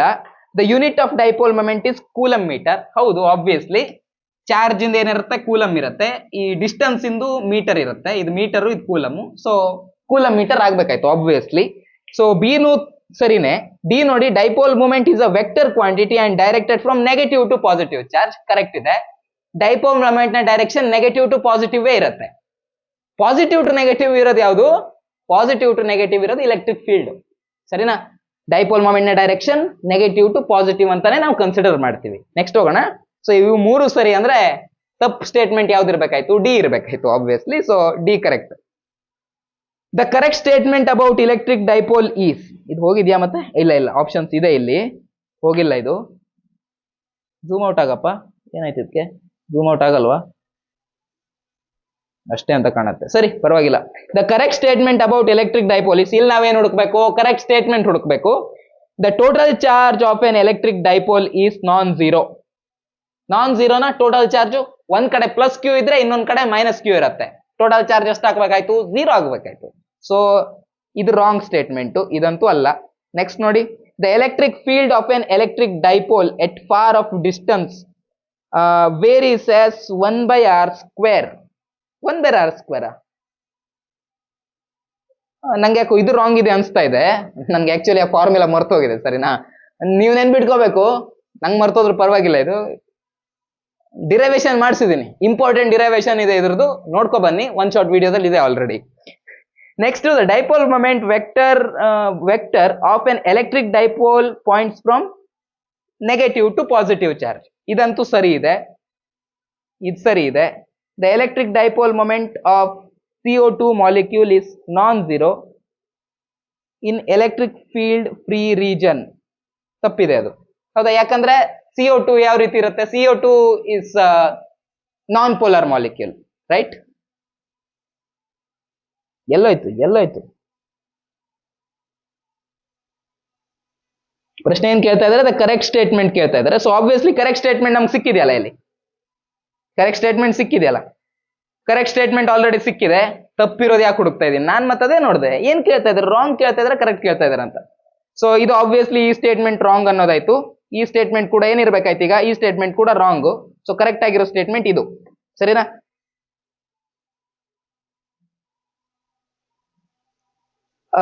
The electric dipole of dipole moment P is placed in a uniform external field E, then ಒಂದು dipole ಅನ್ನ electric field ನಲ್ಲಿ ಇಟ್ಟಿದ್ದಾರೆ. ಅವಾಗ ಏನಾಗತ್ತೆ ಅಂತ ಕೇಳ್ತಿದ್ದಾರೆ. ಏನಾಗತ್ತಪ್ಪ? ಆಬ್ವಿಯಸ್ಲಿ ಆ ಡೈಪೋಲ್ ತಿರುಗತ್ತೆ. ಆ ಡೈಪೋಲ್ ಏನೇ ಟಾರ್ಕ್ ಅನ್ನ ಎಕ್ಸ್ಪೀರಿಯನ್ಸ್ ಮಾಡುತ್ತೆ. ಹೌದಾ? ಇದೆಲ್ಲ ಹೆಂಗಾಗತ್ತೆ ಎಲ್ಲವನ್ನ ಒನ್ ಶಾರ್ಟ್ ವಿಡಿಯೋದಲ್ಲಿ ಹೇಳಿದೀನಿ, ಅದನ್ನ ನೋಡ್ಕೊ ಬನ್ನಿ. ಕ್ಲಿಯರ್ ಆಗಿ ಫೀಲ್ ಬರೋ ರೀತಿಲಿ ಹೇಳಿದೀನಿ. ನಿಮ್ಗೆ ಅನ್ಸುತ್ತೆ ವಾಹ್ ಎಂತ ಫಿಸಿಕ್ಸ್ ಇದು, ಫಿಸಿಕ್ಸ್ ನಿಮ್ ಫೇವರೇಟ್ ಸಬ್ಜೆಕ್ಟ್ ಆಗತ್ತೆ ಅದನ್ನ ನೋಡಿದ್ರೆ, ಸರಿನಾ? ಅದನ್ನ ನೋಡ್ಕೊ ಬನ್ನಿ, ಅದನ್ನ ಮಿಸ್ ಮಾಡಬೇಡಿ. ತುಂಬಾ ಎಫರ್ಟ್ ಹಾಕಿದ್ದೀನಿ ನಾನು ಅಲ್ಲಿ. The electric field dipole moment is placed in a uniform external electric field E. Then the torque experienced by the dipole is E cross P, na? It's P cross E, right? So E cross P andre ulta direction ಆಯ್ತು. So it should be P cross P, not E cross P. Torque is 0 if P is perpendicular to E. Perpendicular to E ಇದ್ದಾಗ maximum ಇರ್ಬೇಕು torque. ಹೌದಾ? ನೋಡ್ರೋ, suppose ಇಲ್ಲಿರೋದು positive charge, ಇಲ್ಲಿರೋದು negative charge ಅಂತ ಇಟ್ಕೊಳ್ಳಿ. ಇದು ಡೈಪೋಲ್ ಅಂತ ಇಟ್ಕೊಳ್ಳಿ. ನಾವು ಈ ರೀತಿ ಇಟ್ಟಿದ್ದೀನಿ. ಈ ರೀತಿ ಇಟ್ಟಾಗ ಏನಾಗುತ್ತೆ? ಈ ಕಡೆಗೆಲ್ಲ ಪಾಸಿಟಿವ್ ಚಾರ್ಜ್ ಇರುತ್ತೆ, ಯಾಕಂದ್ರೆ ಈ ಕಡೆಯಿಂದ ಎಲೆಕ್ಟ್ರಿಕ್ ಫೀಲ್ಡ್ ಲೈನ್ಸ್ ಹೊರಗಡೆ ಹೋಗ್ತಾ ಇದೆ ಅಲ್ವಾ? ಸೊ ಇದು ಪಾಸಿಟಿವ್ ಅನ್ನ ರಿಪೆಲ್ ಮಾಡಿ ದೂಡತ್ತೆ, ಇದಕ್ಕೆ ದೂಡತ್ತೆ, ಹಾಗೆ ಇದನ್ನ ಎಳ್ಕೊಳ್ಳುತ್ತೆ. ಸೊ ಏನಾಗುತ್ತೆ? ಆಬ್ವಿಯಸ್ಲಿ ಡೈಪೋಲ್ ನಮ್ದು ಈ ರೀತಿಯಾಗಿ ರೊಟೇಟ್ ಆಗುತ್ತೆ. ಹೌದಾ? ಡೈಪೋಲ್ ಈ ರೀತಿಯಾಗಿ ರೊಟೇಟ್ ಆಗುತ್ತೆ. ಸೊ 90 ಡಿಗ್ರಿ ಇಟ್ಟಾಗ ಜಾಸ್ತಿ ಟಾರ್ಕ್ ಅಪ್ಲೈ ಆಗುತ್ತೆ, 0 ಡಿಗ್ರಿ ಇಟ್ಟಾಗ ಕಮ್ಮಿ ಟಾರ್ಕ್ ಅಪ್ಲೈ ಆಗುತ್ತೆ, ಸರಿನಾ? ಸೊ 0 ಆಗ್ಬೇಕಂದ್ರೆ ಆಂಗಲ್ ಎಷ್ಟಿರ್ಬೇಕು? 0 ಇರಬೇಕು, ನಾಟ್ ಪರ್ಪೆಂಡಿಕ್ಯುಲರ್. ಸೊ ಇದು ಅಲ್ಲ, ಇದು ಅಲ್ಲ. ಸಿ ನೋಡಿ, torque is maximum if P is perpendicular to E. This is correct ಅಂತ, ಸರಿನಾ? ಡೆಮಾನ್ಸ್ಟ್ರೇಷನ್ ನೋಡಿದ್ರಲ್ವಾ ಇವಾಗ. Shown in the figure are 2 point charges. Okay, ಒಂದು ಪ್ಲಸ್ ಕ್ಯೂ ಇದೆ, ಇನ್ನೊಂದು ಮೈನಸ್ ಕ್ಯೂ ಚಾರ್ಜ್ ಇದೆ. ಆ ಸರ್ಕಲ್ ಒಳಗಡೆ ಇದೆ ನೋಡಿ ನೀವು. ಸರ್ಕಲ್ ಅಲ್ಲ, ಸ್ಫಿಯರ್, ಸರಿನಾ? 2 ಡೈಮೆನ್ಷನ್ ಅಲ್ಲಿ ತೋರಿಸ್ಬೇಕಾದ್ರೆ ಆ ರೀತಿಯಾಗಿ ಆಗಿದೆ. ಸೊ ಈ ರೀತಿ ಇದೆ. The charges are kept near the surface of cavity in opposite side. ಇಲ್ಲಿ ಕ್ಯಾವಿಟಿ ಒಳಗಡೆ ಸ್ವಲ್ಪ ಖಾಲಿ ಸ್ಪೇಸ್ ಇದೆ, ಅದು ಟೊಳ್ಳಿದೆ ಅದು, ಸರಿನಾ? ಒಳಗಡೆ ಖಾಲಿ ಸ್ಪೇಸ್ ಇದೆ. ಆ ಒಳಗಡೆಗಿರೋ ಖಾಲಿ ಸ್ಪೇಸ್ ನಲ್ಲಿ 2 ಚಾರ್ಜಸ್ ಇಟ್ಟಿದ್ದಾರೆ, ಸರಿನಾ? ಇಲ್ಲೊಂದು ಚಾರ್ಜ್ ಇಟ್ಟಿದ್ದಾರೆ, ಇಲ್ಲೊಂದು ಚಾರ್ಜ್ ಇಟ್ಟಿದ್ದಾರೆ. ಇಫ್ ಸಿಗ್ಮಾ 1 ಅಂದ್ರೆ ಒಳಗಡೆಗೆ ಈಗ ಈ ರೀತಿ ಕವರ್ ಇದೆ, ಒಂದು ಕವರ್ ಇದೆ ಅಂತ ಇಟ್ಕೊಳ್ಳಿ, ದಪ್ಪ ಕವರ್ ಇದೆ. ಒಳಗಡೆಗೆ ಒಂದು ಸರ್ಫೇಸ್ ಇರುತ್ತೆ, ಈ ರೀತಿ ಸ್ಫಿಯರ್ ಇದೆ, ಅದಕ್ಕೆ ಒಳಗಡೆ ಖಾಲಿ ಇದೆ, ಸರಿನಾ? ಒಳಗಡೆ ಖಾಲಿ ಇದೆ, ಬಟ್ ಅದರ ಲೇಯರ್ ಸ್ವಲ್ಪ ದಪ್ಪ ಇದೆ, ಆ ಸ್ಫಿಯರ್ ಇನ್ ಲೇಯರ್ ದಪ್ಪ ಇದೆ. ಸೊ ಒಳಗಡೆಗೆ ಒಂದು ಸರ್ಫೇಸ್ ಸಿಗತ್ತೆ ನಿಮ್ಗೆ, ಹೊರಗಡೆಗೆ ಒಂದು ಸರ್ಫೇಸ್ ಸಿಗತ್ತೆ, ಕರೆಕ್ಟಾ? ಆ ಒಳಗಡೆಗಿರೋ ಸರ್ಫೇಸ್ ನ ಸರ್ಫೇಸ್ ಚಾರ್ಜ್ ಡೆನ್ಸಿಟಿ ಏನಿದೆಯೋ ದಟ್ ಈಸ್ ಸಿಗ್ಮಾ 1. ಹೊರಗಡೆಗಿರೋ ಸರ್ಫೇಸ್ ನ ಚಾರ್ಜ್ ಡೆನ್ಸಿಟಿ ಏನಿದೆಯೋ ಅದು ಇಷ್ಟಿದೆ, ಸರಿನಾ?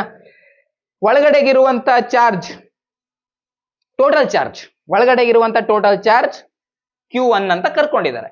ಸೊ ಏನಾಗಬೇಕಾಯ್ತು? ಒಳಗಡೆಗಿರುವಂತ ಟೋಟಲ್ ಚಾರ್ಜ್ ಏನಿದೆ ಅಲ್ಲಿ, ಒಂದು ಪ್ಲಸ್ ಕ್ಯೂ ಇದೆ, ಇನ್ನೊಂದು ಮೈನಸ್ ಕ್ಯೂ ಇದೆ. ಸೊ ಟೋಟಲ್ ಚಾರ್ಜ್ ಎಷ್ಟಾಗಬೇಕಾಯ್ತು? ಆಬ್ವಿಯಸ್ಲಿ 0 ಆಗಬೇಕಾಯ್ತು, ಹೌದಾ? ಸೊ ಟೋಟಲ್ ಚಾರ್ಜ್ 0 ಅಂದ್ರೆ Q1 0 ಇರೋ ಆಪ್ಷನ್ ಯಾವ್ದಿಲ್ಲಿ? BCD 3 ಆಪ್ಷನ್ ನಲ್ಲಿ Q1 0 ಕೊಟ್ಟಿದ್ದಾರೆ. ಹೀಗಾಗಿ ಎ ಅಂತೂ ಆಗ್ಲಿಕ್ಕೆ ಸಾಧ್ಯನೇ ಇಲ್ಲ. ಬಿ ನಲ್ಲಿ ಮತ್ತೇನೇನ್ ಕೊಟ್ಟಿದ್ದಾರೆ ನೋಡಿ, ಟೋಟಲ್ ಚಾರ್ಜ್ 0 ಇದೆ, ಸರಿನಾ? ಚಾರ್ಜ್ 0 ಇದೆ, ಟೋಟಲ್ ಒಟ್ಟಾರೆ ಚಾರ್ಜ್ 0 ಇದೆ. ಸೊ ಒಳಗಡೆಗೆ ಚಾರ್ಜ್ 0 ಇದೆ. ಚಾರ್ಜ್ 0 ಇರೋದ್ರಿಂದ ಚಾರ್ಜ್ ಡೆನ್ಸಿಟಿ ಎಷ್ಟು ಇರಬೇಕಾಯ್ತು? ಆಬ್ವಿಯಸ್ಲಿ 0 ಇರಬೇಕಾಯ್ತು. ಸೊ ಸಿಗ್ಮಾ 1 ಕೂಡ 0 ಆಗ್ಬೇಕಾಯ್ತು. ಹಾಗೆ ಚಾರ್ಜ್ ಒಳಗಡೆಗಿರೋ ಚಾರ್ಜ್ ಕೂಡ 0 ಆಗ್ಬೇಕಾಯ್ತು.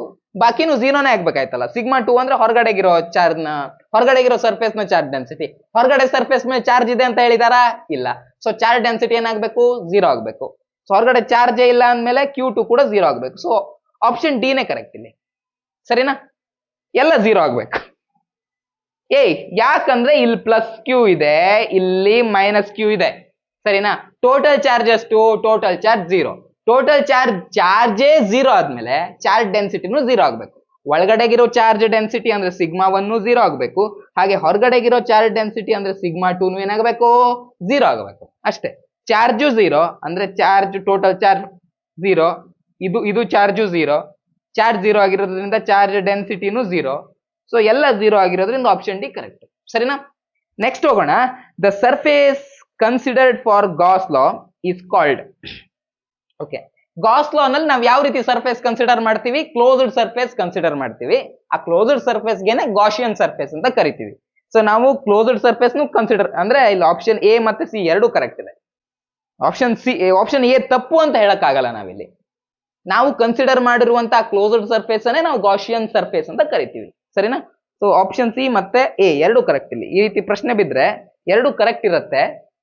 ಬಟ್ ನೀವು ಜಾಸ್ತಿ ಕರೆಕ್ಟ್ ಯಾವುದು, ಎಕ್ಸಾಮಿನರ್ ಏನ್ ಯಾವ ರೀತಿ ಆನ್ಸರ್ ನ ಎಕ್ಸ್ಪೆಕ್ಟ್ ಮಾಡ್ತಿರ್ಬೋದು ಅನ್ನೋದನ್ನ ತಲೆಯಲ್ಲಿ ಇಟ್ಕೊಂಡು ಆನ್ಸರ್ ಮಾಡಿ. ಸರಿನಾ? ನಾ ಹೇಳ ಈ ರೀತಿ ಪ್ರಶ್ನೆ ಸಪೋಸ್ ನಿಮ್ ಬೋರ್ಡ್ ಎಕ್ಸಾಮ್ ಅಲ್ಲಿ ಬಿದ್ರೆ, ಬೀಳಲ್ಲ ಬಟ್ ಸಪೋಸ್ ಬಿದ್ರೆ ಅವ್ನು ಇದೇ ಆನ್ಸರ್ ನ ಎಕ್ಸ್ಪೆಕ್ಟ್ ಮಾಡ್ತಾ ಇರ್ತಾನೆ.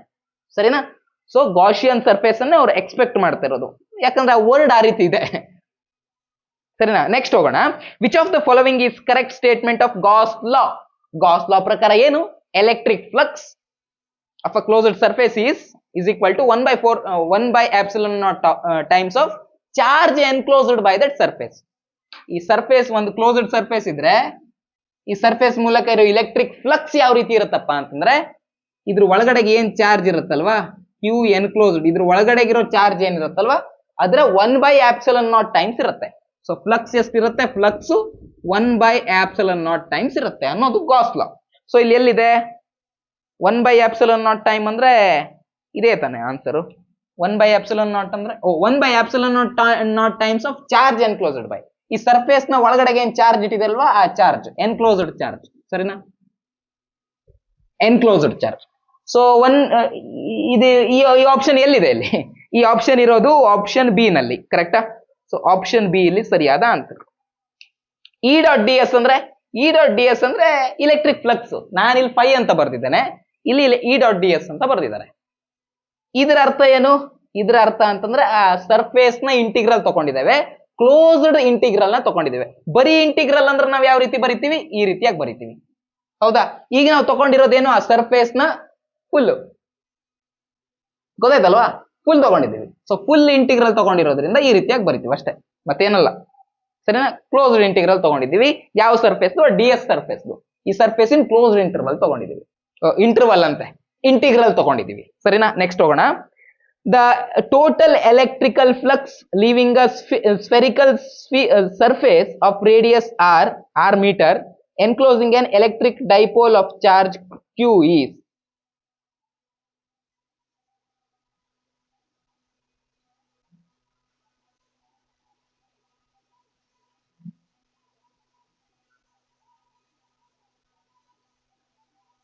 ಯೋ, ನಾ ಸುಮ್ನೆ ಥಿಂಕ್ ಮಾಡ್ತಿದ್ದೆ, ಕರ್ಮ.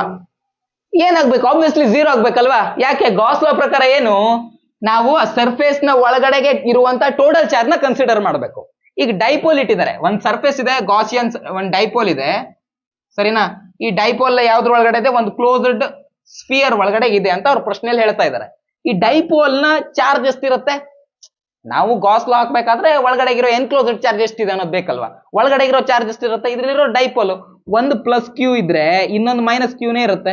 ಸೊ ನೆಟ್ ಚಾರ್ಜ್ ಎಷ್ಟಿದ್ದಂಗಾಯ್ತು? ಒಳಗಡೆಗೆ ಝೀರೋ ಇದ್ದಂಗಾಯ್ತು. ಸೊ ನೆಟ್ ಚಾರ್ಜ್ ಝೀರೋ ಆಗಿರೋದ್ರಿಂದ ಇದ್ರ ವ್ಯಾಲ್ಯೂ ಏನಾಗುತ್ತೆ? ಝೀರೋ ಆಗುತ್ತೆ. ಸೊ ಆಬ್ವಿಯಸ್ಲಿ ಫ್ಲಕ್ಸ್ ಏನಾಗಬೇಕಾಯ್ತು? ಝೀರೋ ಆಗ್ಬೇಕಾಯ್ತು.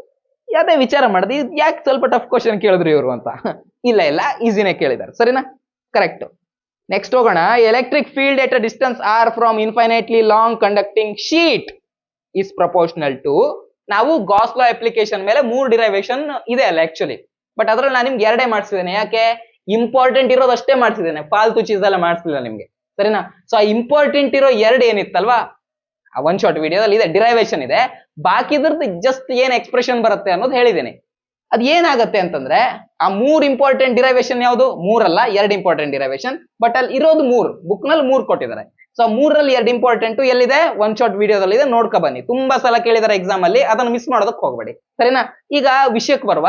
ಆ ಗಾಸ್ ಲಾ ಅಪ್ಲಿಕೇಶನ್ ನಲ್ಲಿ 3 ಇದೆ. ಒಂದೇದು ಒಂದು ದೊಡ್ಡ ವೈರ್ ತಗೊಂಡಾಗ ಏನು ಅಂತ. ಸರಿನಾ? ಈ ವೈರ್ ನ ಲೆಂತ್ ಎಷ್ಟು? ಇನ್ಫೈನೈಟ್. ಇನ್ಫೈನೈಟ್ ಲೆಂತ್ ಇದ್ದಾಗ ಅದ್ರ ಇಲೆಕ್ಟ್ರಿಕ್ ಫೀಲ್ಡ್ ಯಾವ ರೀತಿ ಇರುತ್ತೆ ಅನ್ನೋದು.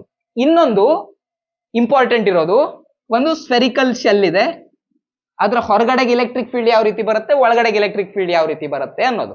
ಹೌದಾ? ಸೊ ಅದಕ್ಕೂ ಡಿರೈವೇಶನ್ ಇದೆ, ಗಾಸ್ ಲಾ ಹಾಕೊಂಡು ಮಾಡ್ತೀವಿ, ಅದಿದೆ.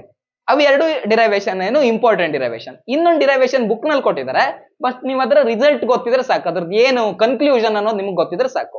ಅದೇನಪ್ಪಾ ಅಂತಂದ್ರೆ ನಾವು ಇನ್ಫೈನೈಟ್ ಶೀಟ್ ತಗೊಂತೀವಿ. ಇನ್ಫೈನೈಟ್ ಶೀಟ್ ಅಂದ್ರೆ ನನ್ನ ಬೋರ್ಡ್ ಒಂದು ಪ್ಲೇನ್ ಅಂತ ಕನ್ಸಿಡರ್ ಮಾಡಿದ್ರೆ, ಈ ಬೋರ್ಡ್ ಇನ್ಫೈನೈಟ್ ಬೋರ್ಡ್ ಆಗಿತ್ತಪ್ಪ, ತುಂಬಾ ದೊಡ್ಡ ಬೋರ್ಡು. ಆ ಬೋರ್ಡ್ ಇದ್ರೆ ಸಪೋಸ್ ಆ ರೀತಿ ಇರೋದು ಇನ್ಫೈನೈಟ್ ಶೀಟು, ಬಟ್ ಅಲ್ಲಿ ತಗೊಂಡಿರೋದು ಇನ್ಫೈನೈಟ್ ಚಾರ್ಜ್ಡ್ ಶೀಟು. ಓಕೆನಾ? ಪಾಸಿಟಿವ್ಲಿ ಚಾರ್ಜ್ಡ್ ಆಗಿದೆ, ಫುಲ್ ಇನ್ಫೈನೈಟ್ ಸೈಜ್ ಇದೆ ಅದ್ರದ್ದು, ಆ ರೀತಿ ಶೀಟ್ ಇದೆ. ಆವಾಗ ಇಲೆಕ್ಟ್ರಿಕ್ ಫೀಲ್ಡ್ ಯಾವ ರೀತಿ ಬರುತ್ತೆ ಅಂತ, ಗೊತ್ತಾ?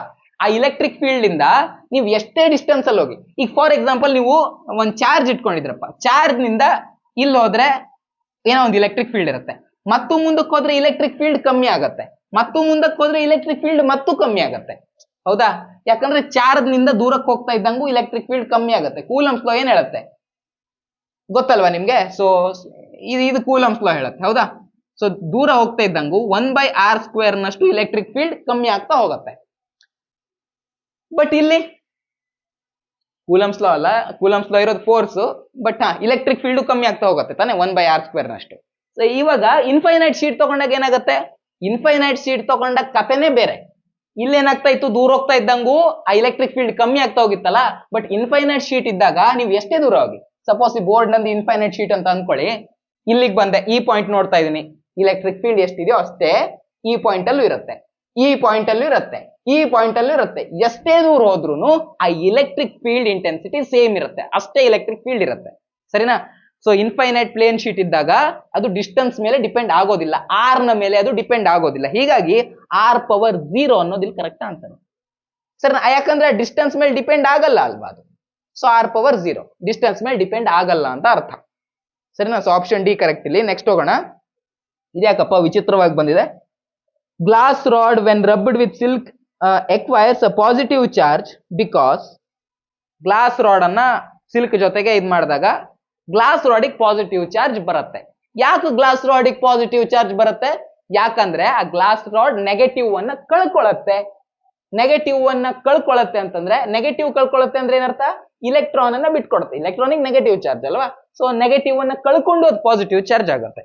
ಹೀಗಾಗಿ ನೆಗೆಟಿವ್ ಅನ್ನ ಅದು ಕಳ್ಕೊಳ್ಳುತ್ತೆ. ಎಲ್ಲಿದೆ? Electrons are removed from it. ಸರಿನಾ? ಸಪೋಸ್ ಗ್ಲಾಸ್ ರಾಡ್ಗೆ ಇಲೆಕ್ಟ್ರಾನ್ ಬಂದ್ರೆ ಗ್ಲಾಸ್ ರಾಡ್ಗೆ ಯಾವ ಚಾರ್ಜ್ ಬರ್ತಾ ಇತ್ತು? ನೆಗೆಟಿವ್ ಚಾರ್ಜ್ ಬರ್ತಾ ಇತ್ತು. ಓಕೆನಾ? ಸಿಂಪಲ್. ನೆಕ್ಸ್ಟ್ ಹೋಗೋಣ. ಬಟ್ ಹಾಗಾಗಲ್ಲ. ಗ್ಲಾಸ್ ರಾಡ್ ಅನ್ನು ಸಿಲ್ಕ್ ಜೊತೆ ಉಜ್ಜಿದಾಗ ಗ್ಲಾಸ್ ರಾಡ್ ನಲ್ಲಿರುವಂತ ಇಲೆಕ್ಟ್ರಾನ್ ಸಿಲ್ಕ್ ಕ್ಲಾತಿಗೆ ಹೋಗುತ್ತೆ. ಸೊ ಸಿಲ್ಕ್ ಕ್ಲಾತಿಗೆ ನೆಗೆಟಿವ್ ಚಾರ್ಜ್ ಬರುತ್ತೆ, ಗ್ಲಾಸ್ ರಾಡ್ಗೆ ಪಾಸಿಟಿವ್ ಚಾರ್ಜ್ ಬರುತ್ತೆ. According to Coulomb's law, the electrostatic force between attraction of repulsion ಅಂದ್ರೆ between 2 point depends on distance between them as Coulomb's law ಪ್ರಕಾರ ಯಾವ ರೀತಿ ಆಗತ್ತೆ ಅಂತ ಕೇಳ್ತಾ ಇದ್ದಾರೆ. ಕೂಲಂಬ್ಸ್ ಲಾ ಇದಲ್ವಾ ಫಾರ್ಮುಲಾ? ಎಲೆಕ್ಟ್ರೋಸ್ಟಾಟಿಕ್ ಪಾಯಿಂಟ್ ಚಾರ್ಜ್ ಬಗ್ಗೆನೇ ಕೇಳ್ತಾ ಇದಾರ. ಕೂಲಂಬ್ಸ್ ಲಾ ಇರೋದೇ ಪಾಯಿಂಟ್ ಚಾರ್ಜ್ ಬಗ್ಗೆ, ಅದನ್ನ ಮತ್ತೆ ಕೇಳೋದೇನಿದೆ ಅಲ್ಲಿ? ಏನಿರುತ್ತೆ ಈ ರೀತಿ ಇದ್ದಾಗ? ಕೆಳಗಡೆಗೆ r² ಇದೆ. ಹೌದಾ? ಸೊ ಯಾವ್ದ್ರ ಮೇಲೆ ಡಿಪೆಂಡ್ ಆದಂಗ ಆಯ್ತು? ಕೆಳಗಡೆಗೆ r² ಇರೋದ್ರಿಂದ 1/r² ಮೇಲೆ ಡಿಪೆಂಡ್ ಆದಂಗ ಆಯ್ತು. ಸೊ 1 ಡಿಸ್ಟೆನ್ಸ್ ನ ಸ್ಕ್ವೇರ್ ಎಲ್ಲಿದೆ? ಅದು ಇಲ್ಲಿದೆ. ಸರಿನಾ? ನೆಕ್ಸ್ಟ್ ಹೋಗೋಣ. ಇದು ಎಲ್ಲಾನು ಇದೇ ರೀತಿ ಬಂದಿದ್ಯಾ? ಛೆ. The angle between the electric dipole moment and electric field strength due to it on equatorial line is ಅಂತ ಕೇಳ್ತಾ ಇದ್ದಾರೆ. ಏನ್ ಕೇಳ್ತಾ ಇದ್ದಾರೆ? Angle between electric dipole moment and electric field strength. ಸರಿನಾ? ಒಂದು ಡೈಪೋಲ್ ಇದೆ, ಎಲ್ಲೋಯ್ತು? ಜಾಗ ಕಮ್ಮಿ ಇದೆಯಾ? ಜಾಗ ಕಮ್ಮಿ ಇದ್ರೆ ಇರೇಸ್ ಮಾಡ್ಕೊಂಡ್ರೆ ಆಯ್ತಪ್ಪ, ಅಷ್ಟೇ. ಎಲೆಕ್ಟ್ರಿಕ್ ಡೈಪೋಲ್ ಇದೆ ಇಲ್ಲಿ, ಎಲೆಕ್ಟ್ರಿಕ್ ಡೈಪೋಲ್ ಇದೆ ಈ ರೀತಿ. ಸಪೋಸ್ ಇದಕ್ಕೆ ನಾನು +q ಅಂತ ಕರಿತೀನಿ, ಇದಕ್ಕೆ -q ಅಂತ ಕರಿತೀನಿ. ಸರಿನಾ? ಈಕ್ವಟೋರಿಯಲ್ ಲೈನ್ ಅಂತಂದ್ರೆ ಯಾವುದು? ಈಕ್ವಟೋರಿಯಲ್ ಲೈನ್ ಅಂತಂದ್ರೆ ಇದ್ರ ಡಿರೈವೇಶನ್ ಮಾಡಿಸಿದೀನಿ, ಹೌದಾ? ಸೊ ಆ ಡಿರೈವೇಶನ್ ನೋಡಿದ್ರೆ ನಿಮ್ಗೆ ಗೊತ್ತಾಗತ್ತೆ. ಸೊ ಈಕ್ವಟೋರಿಯಲ್ ಲೈನ್ ಮೇಲೆ ಯಾವುದೇ ಪಾಯಿಂಟ್ ತಗೊಳ್ಳಿ, ನಾನು ಏನ್ ಮಾಡ್ತೀನಿ ಈಸಿ ಆಗ್ಲಿ ನಿಮ್ಗೆ ಅರ್ಥ ಮಾಡಿಸೋದಕ್ಕಂದ್ರೆ ಈ ಪಾಯಿಂಟ್ ತಗೋತೀನಿ. ಇಲ್ಲೂ ತಗೋಬಹುದು, ಇಲ್ಲೂ ತಗೋಬಹುದು, ಇಲ್ಲೂ ತಗೋಬಹುದು. ಯಾವ ಪಾಯಿಂಟ್? ಈ ಲೈನ್ ಮೇಲೆ ಯಾವ ಪಾಯಿಂಟ್ ಆದ್ರೂ ತಗೋಬಹುದು. ನಾನು ಈ ಪಾಯಿಂಟ್ ಅನ್ನು ತಗೋತೀನಿ. ಈ ಪಾಯಿಂಟ್ ಅನ್ನು ನೀವು ಕನ್ಸಿಡರ್ ಮಾಡಿ, ಈಕ್ವಟೋರಿಯಲ್ ಪ್ಲೇನ್ ಮೇಲೆ ಇರುವಂತ ಒಂದು ಪಾಯಿಂಟ್ ಅದು. ಇದನ್ನ ಕನ್ಸಿಡರ್ ಮಾಡಿದ್ರೆ ಇವಾಗ ಅಲ್ಲಿ ಡೈರೆಕ್ಷನ್ ಯಾವ ರೀತಿ ಇರುತ್ತೆ ನೋಡೋಣ. ಡೈಪೋಲ್ ಮೊಮೆಂಟ್ ನ ಡೈರೆಕ್ಷನ್ ಹೆಂಗಿರುತ್ತೆ, ಯಾವತ್ತು ನೆಗೆಟಿವ್ ಚಾರ್ಜ್ ನಿಂದ ಪಾಸಿಟಿವ್ ಚಾರ್ಜ್ ಕಡೆಗಿರುತ್ತೆ, ಹೌದಾ. ಸೊ ಇದು ಡೈಪೋಲ್ ಮೊಮೆಂಟ್ ನ ಡೈರೆಕ್ಷನ್ ಪಿ. ನಾವು ಕನ್ಸಿಡರ್ ಮಾಡಿರುವಂತ ಪಾಯಿಂಟ್ ಇಲ್ಲಿದೆ. ಬಟ್ ಅಲ್ಲಿ ಎಲೆಕ್ಟ್ರಿಕ್ ಫೀಲ್ಡ್ ನ ಡೈರೆಕ್ಷನ್ ಯಾವ ರೀತಿ ಇದೆ, ಎಲೆಕ್ಟ್ರಿಕ್ ಫೀಲ್ಡ್ ಯಾವತ್ತು ಪಾಸಿಟಿವ್ ಇಂದ ನೆಗೆಟಿವ್, ಹೌದಾ. ಎಲೆಕ್ಟ್ರಿಕ್ ಫೀಲ್ಡ್ ಲೈನ್ಸ್ ಪಾಸಿಟಿವ್ ಇಂದ ಹೋಗುತ್ತೆ, ನೆಗೆಟಿವ್ ಇರುವಲ್ಲಿಗೆ ಹೋಗುತ್ತೆ. ಸೊ ಎಲೆಕ್ಟ್ರಿಕ್ ಫೀಲ್ಡ್ ನ ಡೈರೆಕ್ಷನ್ ಇದಿರುತ್ತೆ, ಹೌದಾ. ಸೊ ಎರಡರದು ಡೈರೆಕ್ಷನ್ ಏನಿದೆ, ಆಪೋಸಿಟ್ ಇದೆ. ಎರಡರ ನಡುವೆ ಆಂಗಲ್ ಎಷ್ಟಿದೆ, 180 ಡಿಗ್ರಿ ಇದೆ. ಅದನ್ನೇ ಅವ್ರು ಕೇಳ್ತಾ ಇರೋದು. ಹೀಗಾಗಿ option C is correct answer. Next ಹೋಗೋಣ. Electric dipole is kept in non uniform electric field. It generally experiences non uniform external field ಅಲ್ಲಿ ಇಟ್ಟಿದ್ದಾರೆ. ಯೂನಿಫಾರ್ಮ್ ಎಲೆಕ್ಟ್ರಿಕ್ ಫೀಲ್ಡ್ ನಲ್ಲಿ ಇಟ್ಟರೆ ಏನಾಗಿತ್ತು, ಈ ರೀತಿಯಾಗಿ ಏನಾಗ್ತಾ ಇತ್ತು, ಅದು ಈ ರೀತಿಯಾಗಿ ಇದಾಗ್ತಾ ಇತ್ತು. ನಾನ್ ಯೂನಿಫಾರ್ಮ್ ಎಲೆಕ್ಟ್ರಿಕ್ ಫೀಲ್ಡ್ ನಲ್ಲಿ ಇಟ್ರೆ, ಯೂನಿಫಾರ್ಮ್ ಎಲೆಕ್ಟ್ರಿಕ್ ಫೀಲ್ಡ್ ಅಲ್ಲಿ ಇಟ್ರೆ ಬರೀ ತಿರುಗ್ತಾ ಇತ್ತು, ಅಂದ್ರೆ ಬರೀ ಟಾರ್ಕ್ ಅನ್ನ ಎಕ್ಸ್ಪೀರಿಯನ್ಸ್ ಮಾಡ್ತಾ ಇತ್ತು. ನಾನ್ ಯೂನಿಫಾರ್ಮ್ ಎಲೆಕ್ಟ್ರಿಕ್ ಫೀಲ್ಡ್ ಇಟ್ರೆ ಅದು ಹೆಂಗಾಗುತ್ತೆ ಗೊತ್ತಾ, ಹಿಂಗಾಗ್ತಾ ಹೋಗುತ್ತೆ. ಹೆಂಗಾಗತ್ತೆ, ಹಿಂಗಾಗತ್ತೆ. ಅಂದ್ರೆ ಫೋರ್ಸ್ ಅನ್ನು ಎಕ್ಸ್ಪೀರಿಯನ್ಸ್ ಮಾಡತ್ತೆ, ಟಾರ್ಕ್ ಅನ್ನು ಎಕ್ಸ್ಪೀರಿಯನ್ಸ್ ಮಾಡತ್ತೆ, ತಿರುಗತ್ತೆ ಕೂಡ, ಜೊತೆಗೆ ಫೋರ್ಸ್ ಅನ್ನು ಎಕ್ಸ್ಪೀರಿಯನ್ಸ್ ಮಾಡುತ್ತೆ, ಸರಿನಾ. ಹೀಗಾಗಿ ಟಾರ್ಕ್ ಅಂಡ್ ಫೋರ್ಸ್ ಎಲ್ಲಿದೆ ಅದು, ಇಲ್ಲಿದೆ, ಸರಿನಾ. ನೆಕ್ಸ್ಟ್ ಹೋಗೋಣ. an electric dipole is kept in uniform electric field. ಇದನ್ನು ಮೊದಲು ಮಾಡ್ಬೇಕಾಗಿತ್ತು, ಅದನ್ನ ಕಡೆಗೆ ಮಾಡ್ಬೇಕಾಗಿತ್ತು. Electric field is kept in uniform electric field. It experiences uniform electric field ಅಲ್ಲಿ ಇಟ್ರೆ ಏನಾಗುತ್ತೆ, ಬರೀ ತಿರುಗತ್ತದು, ಹೌದಾ. ಸೊ ಬರೀ ಟಾರ್ಕ್ ಮಾತ್ರ ಎಕ್ಸ್ಪೀರಿಯನ್ಸ್ ಮಾಡುತ್ತೆ, ಕರೆಕ್ಟಾ. Torque but not force. Option A correct. when 10 power 13 electrons are removed from a neutral metal sphere, then electric charge. Okay, ನಮ್ಗೆ ಗೊತ್ತಲ್ವಾ ಏನು ಚಾರ್ಜಸ್ ಪ್ರಾಪರ್ಟೀಸ್ ನೋಡ್ಬೇಕಾದ್ರೆ ನಾವೇನ್ ನೋಡಿದ್ವಿ, ಚಾರ್ಜ್ ಯಾವತ್ತು ಏನಾಗಿರುತ್ತೆ, ಕ್ವಾಂಟೈಸ್ಡ್ ಆಗಿರುತ್ತೆ ಅಂತ. Q is equal to NE ಅಂತ ನೋಡಿದ್ವಿ, ಹೌದಾ. ಪ್ಲಸ್ ಆರ್ ಮೈನಸ್ NE ಅಂತ ನೋಡಿದ್ವಿ. ಈಗ ಏನ್ ಮಾಡಿದ್ದಾರೆ, ಚಾರ್ಜ್ ಅನ್ನ ಇಲ್ಲಿಂದ ರಿಮೂವ್ ಮಾಡಿದ್ದಾರೆ. ರಿಮೂವ್ ಮಾಡಿದ್ದಾರೆ ಅಂತಂದ್ರೆ ಚಾರ್ಜ್ ಅನ್ನ ಆ ಬಾಡಿಯಿಂದ ತೆಗೆದಿದ್ದಾರೆ. ಚಾರ್ಜ್ ಅಂದ್ರೆ ಎಲೆಕ್ಟ್ರಾನ್ಸ್ ಅನ್ನು ತೆಗೆದಿದ್ದಾರೆ. ಎಲೆಕ್ಟ್ರಾನ್ಸ್ ಅನ್ನು ತೆಗೆದಿದ್ದಾರೆ ಅಂತಂದ್ರೆ ನೆಗೆಟಿವ್ ಅನ್ನ ತೆಗೆದಿದ್ದಾರೆ. ನೆಗೆಟಿವ್ ಕಳ್ಕೊಂಡ ಮೇಲೆ ನೀವೇನಾಗ್ತೀರಾ, ಪಾಸಿಟಿವ್ ಆಗ್ತೀರಾ. ಸೊ ಬರೋ ಆನ್ಸರ್ ಏನಾಗ್ಬೇಕಾಯ್ತು, ನಮ್ದು ಪಾಸಿಟಿವ್ ಆಗಬೇಕಾಯ್ತು, ಹೌದಾ. ಸೊ ಆಪ್ಷನ್ ಎರಡು ಕೊಟ್ಟಿದ್ದಾರೆ. ಸೊ ಆಪ್ಷನ್ ಎ ಅಥವಾ ಬಿ ಎರಡರಲ್ಲಿ ಒಂದು ಕರೆಕ್ಟ್ ಆಗಿರ್ಬೇಕು. ಆಪ್ಷನ್ ಸಿ ಅಲ್ಲ, ಡಿನೂ ಅಲ್ಲ, ಯಾವುದು ಅಲ್ಲ, ಸರಿನಾ. ಇವು ಎರಡರಲ್ಲಿ ಯಾವ್ದು ಕರೆಕ್ಟು ಅಂತ ನೋಡೋಣ. 10 power 3 electrons ಇದೆ, ಸರಿನಾ.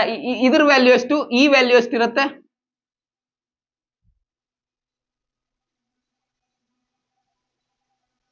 ಕ್ವಶನ್ ಕೇಳ್ತಾ ಇರೋದೇನು, remove from a neutral metal sphere then electric charge.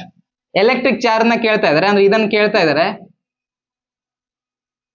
N ಎಷ್ಟಾಗಬೇಕಾಯ್ತು, ಎನ್ ಇಸ್ 10 power 3, ಹೌದಾ. 10 power 3 electron ಅನ್ನ, ಸಾರಿ 10 power 13 electron ಅನ್ನ ರಿಮೂವ್ ಮಾಡಿದ್ದಾರೆ.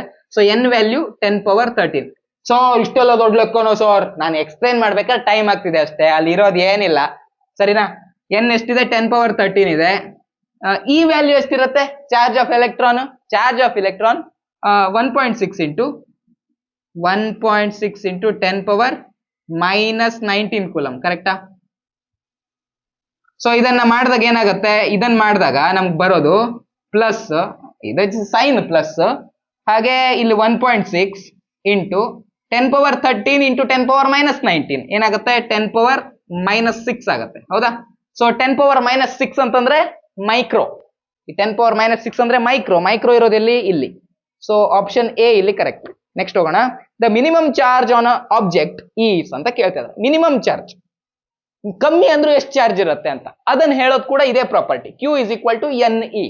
ಕಮ್ಮಿ ಅಂದ್ರೆ ಎಷ್ಟು ಚಾರ್ಜ್ ಇರಬೇಕಾಯ್ತು, ಒಂದು ಬಾಡಿಯಿಂದ ಇನ್ನೊಂದು ಬಾಡಿಗೆ ಇಲೆಕ್ಟ್ರಾನ್ ಹೋದ್ರೆ ಒಂದು ಇಲೆಕ್ಟ್ರಾನ್ ಹೋಗುತ್ತೆ, ಇಲ್ಲ 2 ಹೋಗುತ್ತೆ, ಇಲ್ಲ 3 ಹೋಗುತ್ತೆ, ಅರ್ಧ ಇಲೆಕ್ಟ್ರಾನ್, ಕಾಲ್ ಇಲೆಕ್ಟ್ರಾನ್ ಎಲ್ಲ ಹೋಗಲ್ಲ.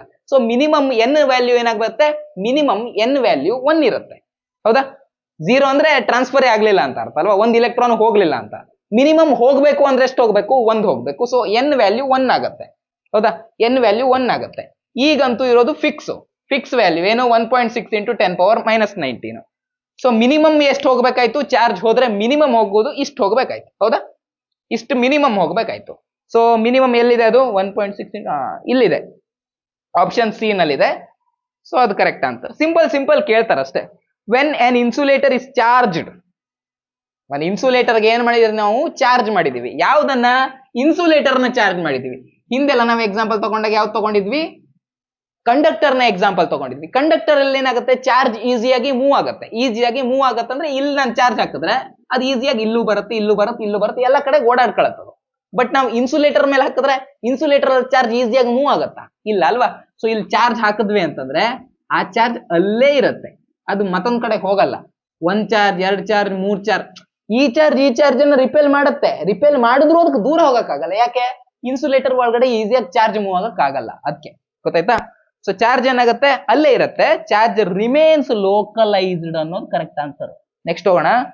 The force per unit positive charge is known as, force per unit positive charge ಏನಾಗಬೇಕಾಯ್ತಪ್ಪ, ಫೋರ್ಸ್ ಪರ್ ಯೂನಿಟ್ ಚಾರ್ಜ್ ಏನಾಗಬೇಕಾಯ್ತು, ಎಲೆಕ್ಟ್ರಿಕ್ ಫೀಲ್ಡ್ ಗುರು. ಹೌದಾ, ಎಲೆಕ್ಟ್ರಿಕ್ ಫೀಲ್ಡ್ ಅಂದ್ರೆ ಅದೇ ತಾನೆ.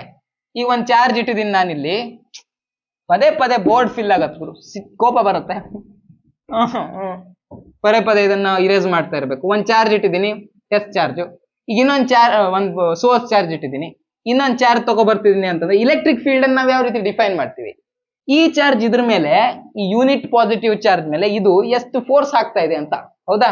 ಸೊ ಚಾರ್ಜ್ ನ ಮೇಲೆ ಹಾಕ್ತಾ ಇರುವಂತ ಫೋರ್ಸ್ ಅನ್ನ ನಾವು ಇಲೆಕ್ಟ್ರಿಕ್ ಫೀಲ್ಡ್ ಅಂತ ಕರಿತಾ ಇದ್ವಿ, ಕರೆಕ್ಟಾ. So force per unit charge ಏನಾಗಬೇಕಾಯ್ತು, ಎಲೆಕ್ಟ್ರಿಕ್ ಫೀಲ್ಡ್ ಆಗಬೇಕಾಯ್ತು ಅಷ್ಟೇ, ಮತ್ತೇನಲ್ಲ. ಬೇಸಿಕ್ ಕಾನ್ಸೆಪ್ಟ್ ಅಪ್ಪ ಇದು, ಅದ್ ನೋಡ್ಕೊ ಬನ್ನಿ.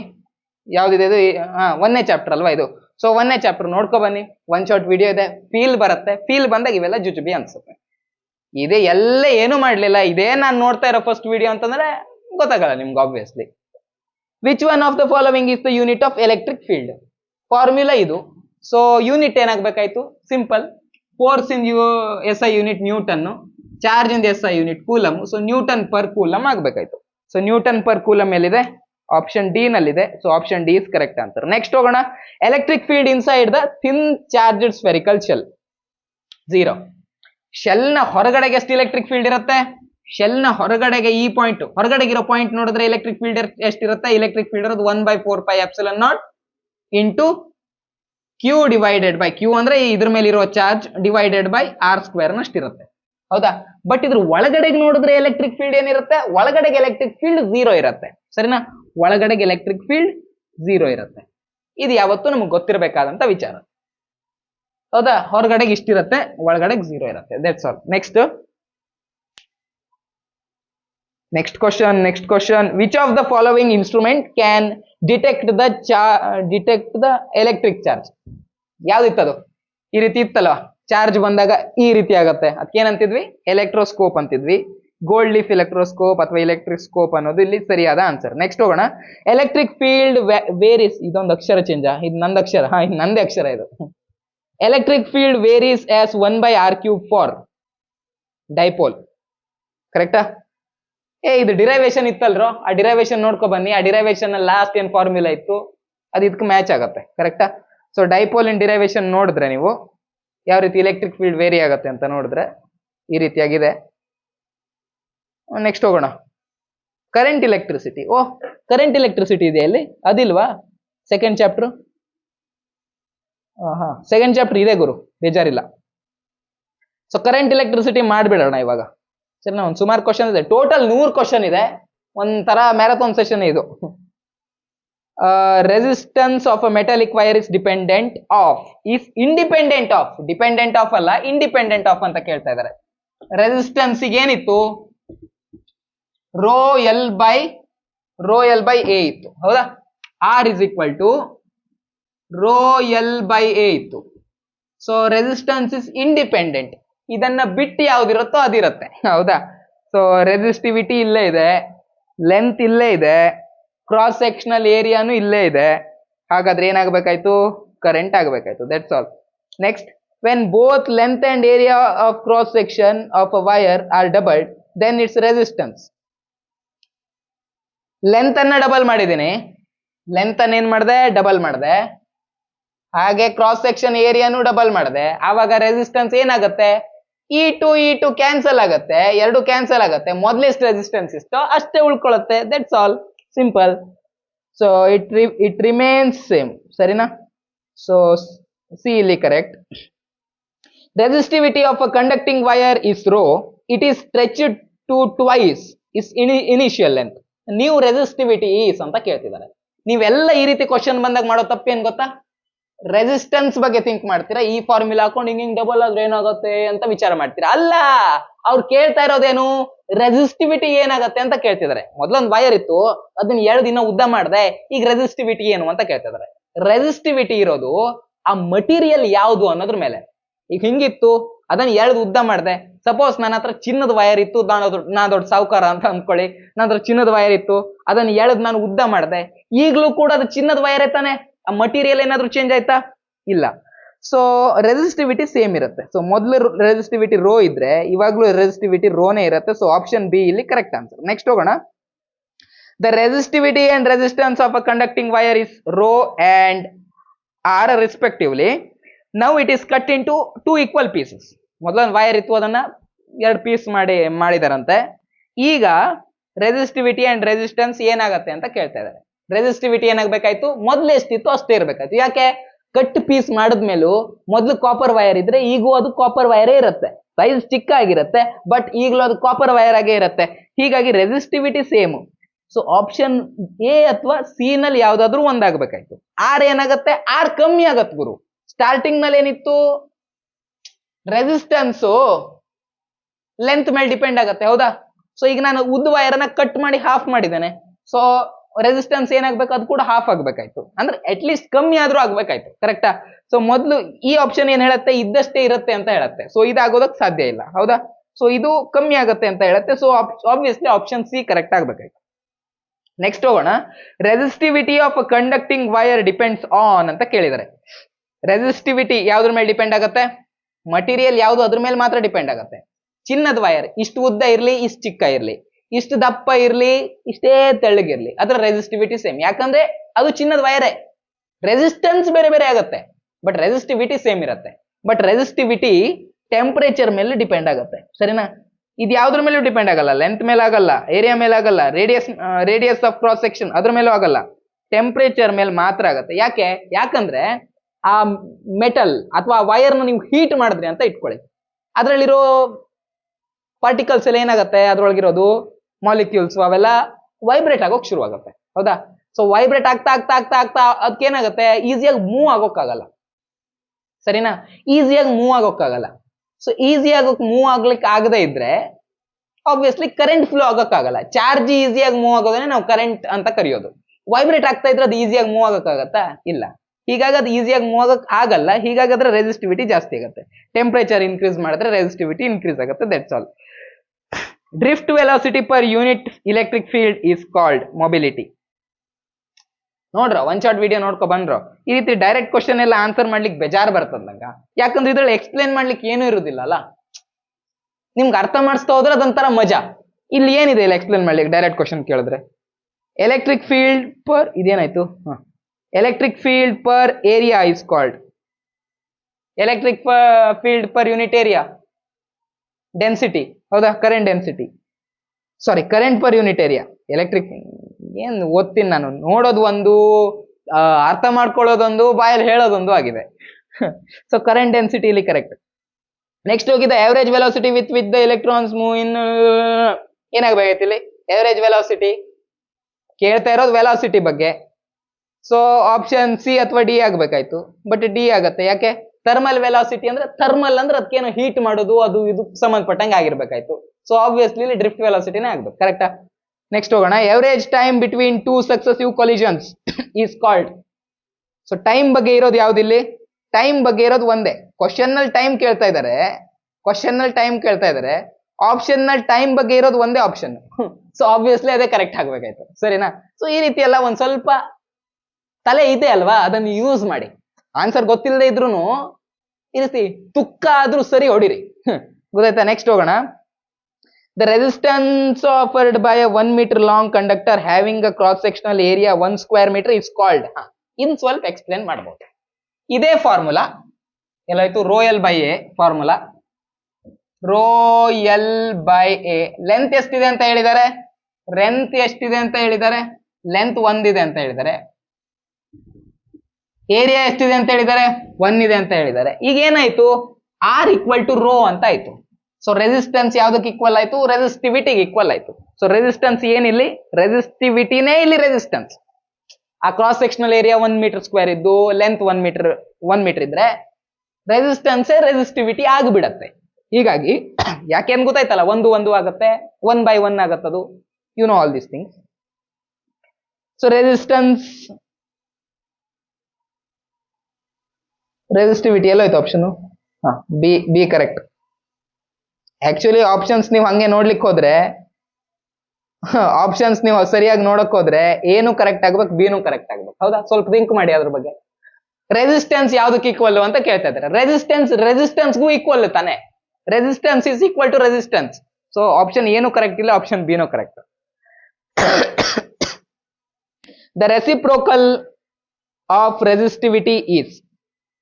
ರೆಸಿಸ್ಟಿವಿಟಿಯ ವಿರುದ್ಧ ಶಬ್ದ ಯಾವುದು ಅಂತ ಕೇಳ್ತಾ ಇದ್ದಾರೆ. ರೆಸಿಸ್ಟಿವಿಟಿ ಅಂದ್ರೆ ಕರೆಂಟ್ ಅನ್ನ ಹೋಗೋದಕ್ಕೆ ವಿರೋಧಿಸೋರು ಅಂತ. ಸೊ ರೆಸಿಸ್ಟಿವಿಟಿದ ಆಪೋಸಿಟ್ ಏನಾಗಬೇಕಾಯ್ತು? ಆಬ್ವಿಯಸ್ಲಿ ಕಂಡಕ್ಟಿವಿಟಿ ಆಗಬೇಕಾಯ್ತು. ಹೌದಾ? ನೆಕ್ಸ್ಟ್ ಹೋಗಿ, the vector quantity among the following is. Vector quantity ಯಾವ್ದು ಕೇಳ್ತಾ ಇದ್ದಾರೆ? ಕರೆಂಟ್ ವೆಕ್ಟರ್ ಕ್ವಾಂಟಿಟಿ ಅಲ್ಲ. ಯಾವ್ದು ಡೈರೆಕ್ಷನ್ ಇರುತ್ತೆ ಅಂತ ನೋಡ್ತಾ ಹೋಗ್ರು. ಪೊಟೆನ್ಶಿಯಲ್ ವೆಕ್ಟರ ಅಲ್ಲ. ಎಲೆಕ್ಟ್ರೋಮೋಟಿವ್ ಫೋರ್ಸ್, ಹೆಸರಲ್ಲಿ ಮಾತ್ರ ಫೋರ್ಸ್ ಇದೆ, ಇದು ಎಲೆಕ್ಟ್ರೋಮೋಟಿವ್ ಫೋರ್ಸ್, ಬಟ್ ಆಕ್ಚುಲಿ ಅದು ಫೋರ್ಸ್ ಅಲ್ಲ. ಹಿಂದಿನ ಸೈಂಟಿಸ್ಟ್ ಎಲ್ಲ ಏನ್ ತಿಳ್ಕೊಂಡಿದ್ರು, ಅದೊಂದು ಫೋರ್ಸ್ ಅಂತ ತಿಳ್ಕೊಂಡಿದ್ರು. ಎಲೆಕ್ಟ್ರೋಮೋಟಿವ್ ಫೋರ್ಸ್ ಅಂದ್ರೆ ವೋಲ್ಟೇಜ್ ಅಪ್ಪ. ಎರಡು ಕಡೆ 2 ಪಾಯಿಂಟ್ ಅಲ್ಲಿ ಇರುವಂತ ಪೊಟೆನ್ಶಿಯಲ್ ಡಿಫರೆನ್ಸ್. ಅದಕ್ಕೆ ಹಿಂದವ್ರು ಏನ್ ಕಲಿತಾ ಇದ್ರು? ಎಲೆಕ್ಟ್ರೋಮೋಟಿವ್ ಫೋರ್ಸ್ ಅಂತ ಕರಿತಾ ಇದ್ರು. ಅವ್ರು ಅದನ್ನ ಫೋರ್ಸ್ ಅಂತ ಅನ್ಕೊಂಡಿದ್ರು. ಬಟ್ ಮುಂದೆ ಹೋಗ್ತಾ ಹೋಗ್ತಾ ಗೊತ್ತಾಯ್ತು ಅದು ಫೋರ್ಸ್ ಅಲ್ಲ, ಜಸ್ಟ್ ಅದೊಂದು ಪೊಟೆನ್ಶಿಯಲ್ ಡಿಫರೆನ್ಸ್ ಅಂತ. ಸೊ ಇದು ಕೂಡ ಏನಲ್ಲ, ವೆಕ್ಟರ್ ಅಲ್ಲ. ಇದು ಅಲ್ಲ ಅಂದ್ರೆ ಯಾವ್ದಾಗ್ಬೇಕಾಯ್ತು? ಇದಾಗ್ಬೇಕಾಯ್ತು. That's all. ನೆಕ್ಸ್ಟ್ ಹೋಗೋಣ. The correct expression for current density is ಅಂತ ಕೇಳ್ತಾ ಇದಾರೆ. Correct expression for current density is ಏನಾಗ್ಬೇಕಾಯ್ತು? ಕರೆಂಟಿಗೆ ಎಕ್ಸ್ಪ್ರೆಷನ್ ನಾನು ಬರೆದು ಬಿಡ್ತೀನಿ, ಸರಿನಾ? ಕರೆಂಟಿಗೆ ಎಕ್ಸ್ಪ್ರೆಷನ್ ಯಾವ ರೀತಿ ಇರತ್ತಪ್ಪ ಅಂತಂದ್ರೆ NEAVD ಅಂತ ಇರುತ್ತೆ, ಸರಿನಾ? ನಿಯಾ ವಿಡಿ. ವಿಡಿ ಅಂದ್ರೆ ಡ್ರಿಫ್ಟ್ ವೆಲಾಸಿಟಿ. ನಮ್ಗೆ ಕೇಳ್ತಾ ಇರೋದು ಕರೆಂಟ್ ಡೆನ್ಸಿಟಿ. ಕರೆಂಟ್ ಡೆನ್ಸಿಟಿ ಅಂತಂದ್ರೆ ಕರೆಂಟ್ ಪರ್ ಯೂನಿಟ್ ಏರಿಯಾ. ಹೌದಾ? ಕರೆಂಟ್ ಪರ್ ಯೂನಿಟ್ ಏರಿಯಾ ಅಂದ್ರೆ ಇದು ಕರೆಂಟ್ ಡೆನ್ಸಿಟಿ. ನಮಗೆ ಕೇಳ್ತಾ ಇರೋದು ಇದವರು. ಸೊ ಇಲ್ಲಿ ಎ ಕ್ಯಾನ್ಸಲ್ ಆಗುತ್ತೆ, ಉಳ್ಕೊಂಡಿರೋದೇನು? NEVD, ಸರಿನಾ? ಸೊ ಆಬ್ವಿಯಸ್ಲಿ ಆಪ್ಷನ್ ಎ ಇಲ್ಲಿ ಕರೆಕ್ಟ್ ಆಗ್ಬೇಕಾಯ್ತು, ಸರಿನಾ? ಒದ್ಲು ಗಂಟ್ಲು ಹೋಯ್ತು, ಗಂಟ್ಲೆಲ್ಲ ಒಣಗಿದೆ.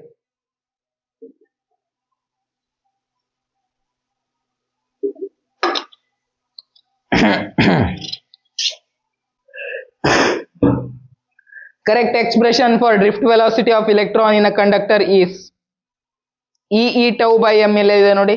ಅಂದ್ರೆ ಇವೆಲ್ಲ ನಾನು ನೆನ್ಪಿಟ್ಕೊಂಡು ಹೇಳ್ತಾ ಇರೋದು. ಈ ತರದ್ದೆಲ್ಲ ಆನ್ಸರ್ ಮಾಡ್ಲಿಕ್ಕೆ ಬೇಜಾರು ನಂಗೆ. ಈ ರೀತಿ ಎಲ್ಲ ಇದ್ರೆ ನಾನು ಸ್ಕಿಪ್ ಮಾಡ್ತೇನೆ, ಆಯ್ತಾ? ಇನ್ಮೇಲೆ ಈ ರೀತಿ ಎಲ್ಲ ಇದ್ರೆ ಸ್ಕಿಪ್ ಮಾಡ್ಬಿಡ್ತೀನಿ. ಬೇಡ ನಂಗೆ ಈ ರೀತಿ ಸಾಲ್ವ್ ಮಾಡೋದು. ಬಟ್ ನೀವೇ ಅಲ್ಲಿ ಆನ್ಸರ್ನ ಹುಡುಕೊಳ್ಳಿ. ಆಮೇಲೆ ಈ ರೀತಿ ಕ್ವಶನ್ ಇದ್ರೆ ನಾನು ಸ್ಕಿಪ್ ಮಾಡ್ತೀನಿ. ಇದು ಮತ್ತೆ ಅವರು ಯೂನಿಟ್ ಕೇಳ್ತಾರೆ, ಬೇಜಾರು ಬರ್ತದೆ ನಂಗೆ ಡೈರೆಕ್ಟ್ ಕ್ವಶನ್ ಎಲ್ಲ ಆನ್ಸರ್ ಮಾಡ್ಲಿಕ್ಕೆ. ಸೊ ಇದು ಇಲ್ಲ ಆಗ್ಬೇಕಾಯ್ತು. E tau by m ಎಲ್ಲೋಯ್ತದು?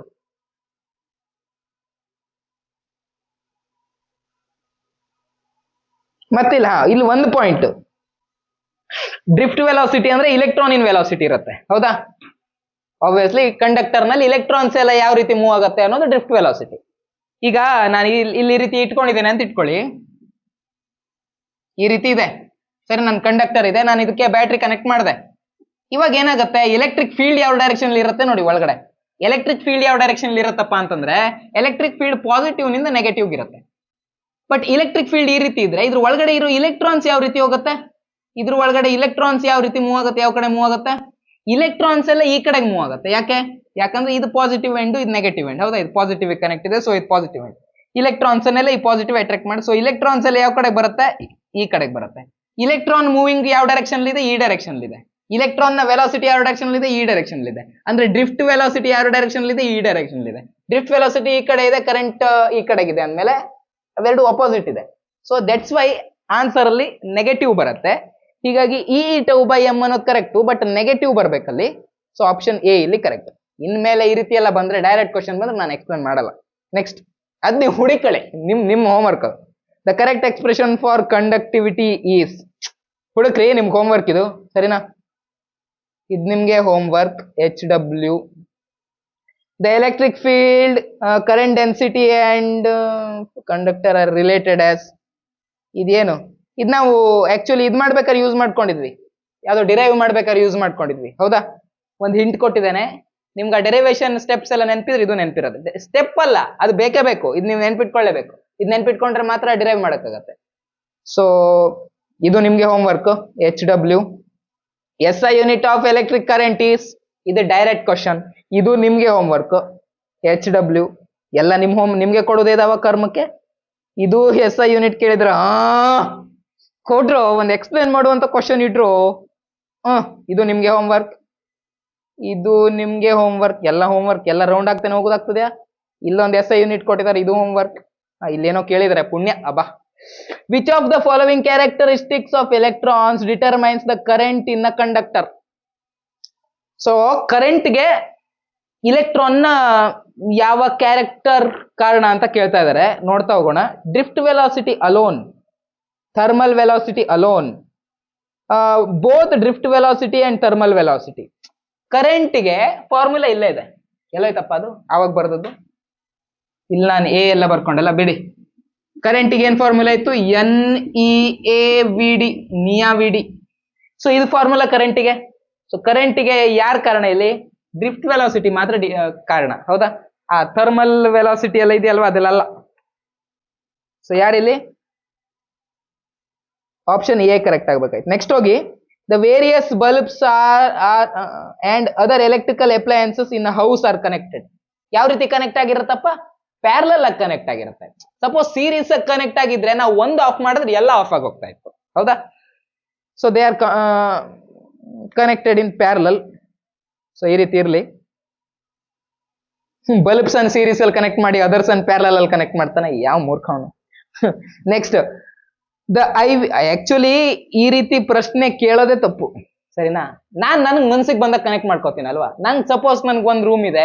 ಈಗ ನಾನು ಫಾರ್ ಎಕ್ಸಾಂಪಲ್ ಈಗ ನನ್ ಸಪ್ರೇಟ್ ಸ್ವಿಚ್ ಇದೆ ಬಿಡಿ ಎಲ್ಲದಕ್ಕೂ. ಬಟ್ ಸಪೋಸ್ ನನಗೆ ವಿಡಿಯೋ ಶೂಟ್ ಮಾಡ್ಬೇಕಾದ್ರೆ ನಂಗೆ ಲೈಟ್ ಆನ್ ಮಾಡ್ಬೇಕು. ಇಲ್ಲೊಂದು ಹಾಕಿರ್ತೀನಿ, ಇಲ್ಲೊಂದು ಹಾಕಿರ್ತೀನಿ. ಸೊ ಎರಡು ಲೈಟ್ ನಂಗೆ ಒಂದೇ ಸಲ ಆನ್ ಮಾಡ್ಬೇಕು. ಆಫ್ ಮಾಡಿದಾಗ ಎರಡು ಒಂದೇ ಸಲ ಆಫ್ ಆಗ್ಬೇಕು. ಆವಾಗ ನಾನು ಎಲ್ಲ ಸೀರೀಸ್ ಅಲ್ಲಿ ಕನೆಕ್ಟ್ ಮಾಡ್ಕೋತೀನಿ. ಹೌದಾ? ಸೊ ಈ ರೀತಿ ಪ್ರಶ್ನೆ ಎಲ್ಲ ಕೇಳೋದು ನಂಗೆ ಯಾಕೋ ಸರಿ ಅನ್ಸಲಿಲ್ಲ. ನೆಕ್ಸ್ಟ್ ಹೋಗಿ. The IV graph of two different electrical appliances. ಇದು RB ಅಲ್ಲ, RB ಇರ್ಲಿ. ಓಕೆ, RB, ಇದು RB. Okay, the IV graph of two different electrical appliances. IV graph ಕೊಟ್ಟಿದ್ದಾರೆ, ಎರಡು ಸ್ಟ್ರೇಟ್ ಲೈನ್ ಬಂದಿದೆ. ಹೌದಾ? IV ಗ್ರಾಫ್ ಅಲ್ಲಿ ಏನ್ ನಮ್ಗೆ ಸಿಗತ್ತೆ ಅನ್ನೋದನ್ನ ನೋಡ್ಕೋಬೇಕು ನಾವು. ಎರಡೇನಿದೆ, ಈ ರೀತಿ ಲೈನ್ ಬಂದಿದೆ. ಹೌದಾ? ಜಾಸ್ತಿ ಸ್ಲೋಪ್ ಇಲ್ಲಿ A, ಇದು A, ಇದು B.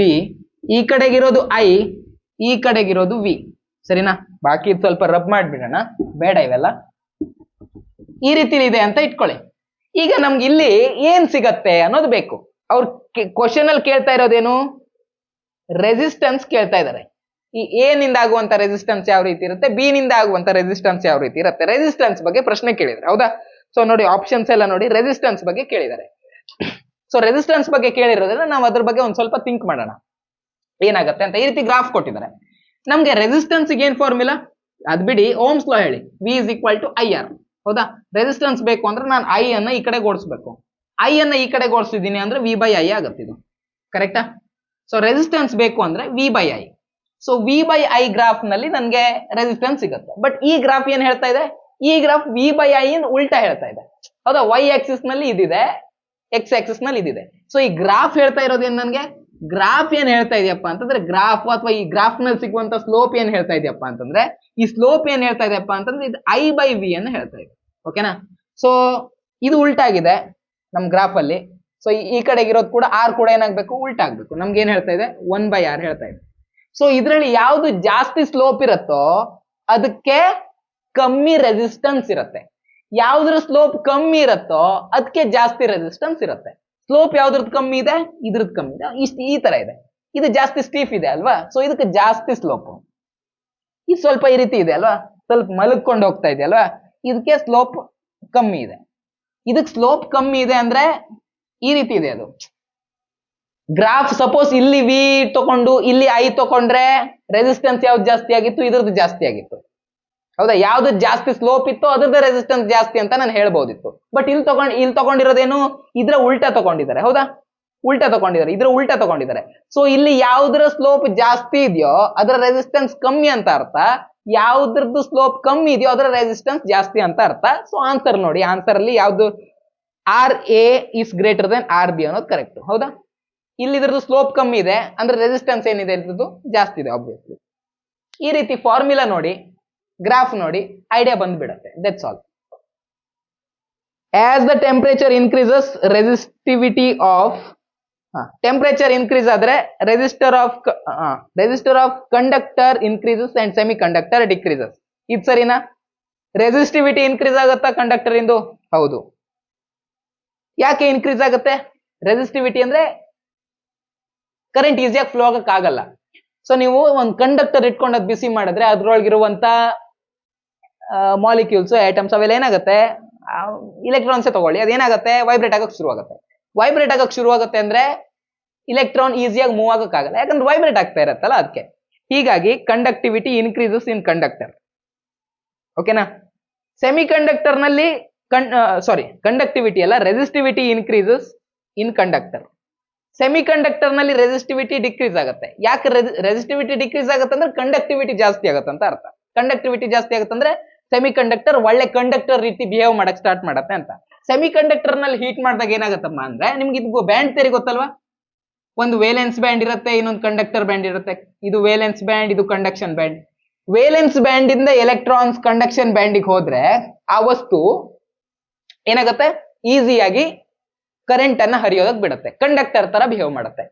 ಮೊದಲು ಕಮ್ಮಿ ಟೆಂಪರೇಚರ್ ಇತ್ತು ಅಂತ ಇಟ್ಕೊಳ್ಳಿ, ಎಲ್ಲ ಎಲೆಕ್ಟ್ರಾನ್ಸ್ ಎಲ್ಲಿರುತ್ತೆ, ವೇಲೆನ್ಸ್ ಬ್ಯಾಂಡ್ ಅಲ್ಲಿ ಇರುತ್ತೆ.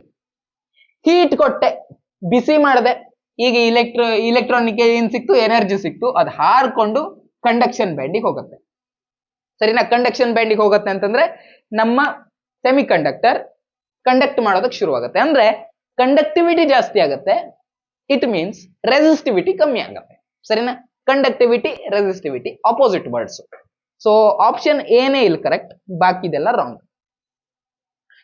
ಇಲ್ಲಿ ಏನ್ ಕೊಟ್ಟಿದಾರಪ್ಪ, a piece of aluminium and germanium are cooled from 300 kelvin to 100 kelvin. Temperature ಏನ್ ಮಾಡಿದ್ದಾರೆ, ಕಮ್ಮಿ ಮಾಡಿದಾರಂತೆ. ದೆನ್ ದ ರೆಸಿಸ್ಟಿವಿಟಿ ಏನಾಗತ್ತೆ ಅಂತ ಕೇಳಿದ್ದಾರೆ. ಹಿಂದಿನ ಪ್ರಶ್ನೆ ಇತ್ತಲ್ವಾ, ಇಲ್ಲಿ ಏನಿತ್ತಲ್ವಾ ಅದದ್ದೇ ನಾಲೆಜ್ ಅನ್ನ ಅಪ್ಲೈ ಮಾಡ್ಕೊಂಡು ನಾವು ಇದನ್ನ ಸಾಲ್ವ್ ಮಾಡ್ಕೋಬಹುದು. ಸರಿನಾ? Aluminium is a conductor. Cool ಮಾಡಿದ್ದಾರೆ ಅಂದ್ರೆ ಏನರ್ಥ? ಕೂಲ್ ಮಾಡಿದ್ದಾರೆ ಅಂತಂದ್ರೆ ಟೆಂಪರೇಚರ್ ಕಮ್ಮಿ ಮಾಡಿದ್ದಾರೆ ಅಂತ ಅರ್ಥ. ಟೆಂಪರೇಚರ್ ಕಮ್ಮಿ ಮಾಡಿದ್ರೆ ಅದು ಒಳ್ಳೆ ಕಂಡಕ್ಟರ್ ತರ ಬಿಹೇವ್ ಮಾಡುತ್ತೆ, ಒಳ್ಳೆ ಕಂಡಕ್ಟರ್ ಆಗುತ್ತೆ. ಅಂದ್ರೆ ರೆಸಿಸ್ಟಿವಿಟಿ ಏನಾಗುತ್ತೆ, ಅದರದ್ದು ರೆಸಿಸ್ಟಿವಿಟಿ ಕಡಿಮೆ ಆಗುತ್ತೆ. ಸರಿನಾ? ಸೊ ಅಲ್ಯೂಮಿನಿಯಂ ಇಂದ ರೆಸಿಸ್ಟಿವಿಟಿ ಕಡಿಮೆ ಆಗುತ್ತೆ, ಇದ್ರದ್ದು ರೆಸಿಸ್ಟಿವಿಟಿ ಜಾಸ್ತಿ ಆಗುತ್ತೆ. ಯಾಕೆ? ಕೂಲ್ ಮಾಡಿದಾಗ ಕಂಡಕ್ಷನ್ ಬ್ಯಾಂಡಿಗೆ ಹೆಂಗ್ ಹೋಗುತ್ತೆ ಎಲೆಕ್ಟ್ರಾನ್ಸ್, ಎನರ್ಜಿ ಇದ್ರೆ ಇಲ್ಲಿಗೆ ಹೋಗುತ್ತೆ. ಹೌದಾ? ಸಪೋಸ್ ಇಲ್ಲಿ ಇತ್ತಪ್ಪ, ಎಲೆಕ್ಟ್ರಾನ್ಸ್ ಆಲ್ರೆಡಿ ಇತ್ತು ಇಲ್ಲಿ, ಬಟ್ ನೀನ್ ಕೂಲ್ ಮಾಡಿದಾಗ ಇದು ಎನರ್ಜಿ ಕಳ್ಕೊಂಡು ಎಲ್ಲಿ ಬರುತ್ತೆ, ವೇಲೆನ್ಸ್ ಬ್ಯಾಂಡ್ಗೆ ಬರುತ್ತೆ. ಹೀಗಾಗಿ ಸೆಮಿ ಕಂಡಕ್ಟರ್ ಇಂದು conductivity decrease. So option B ಇಲ್ಲಿ ಕರೆಕ್ಟ್.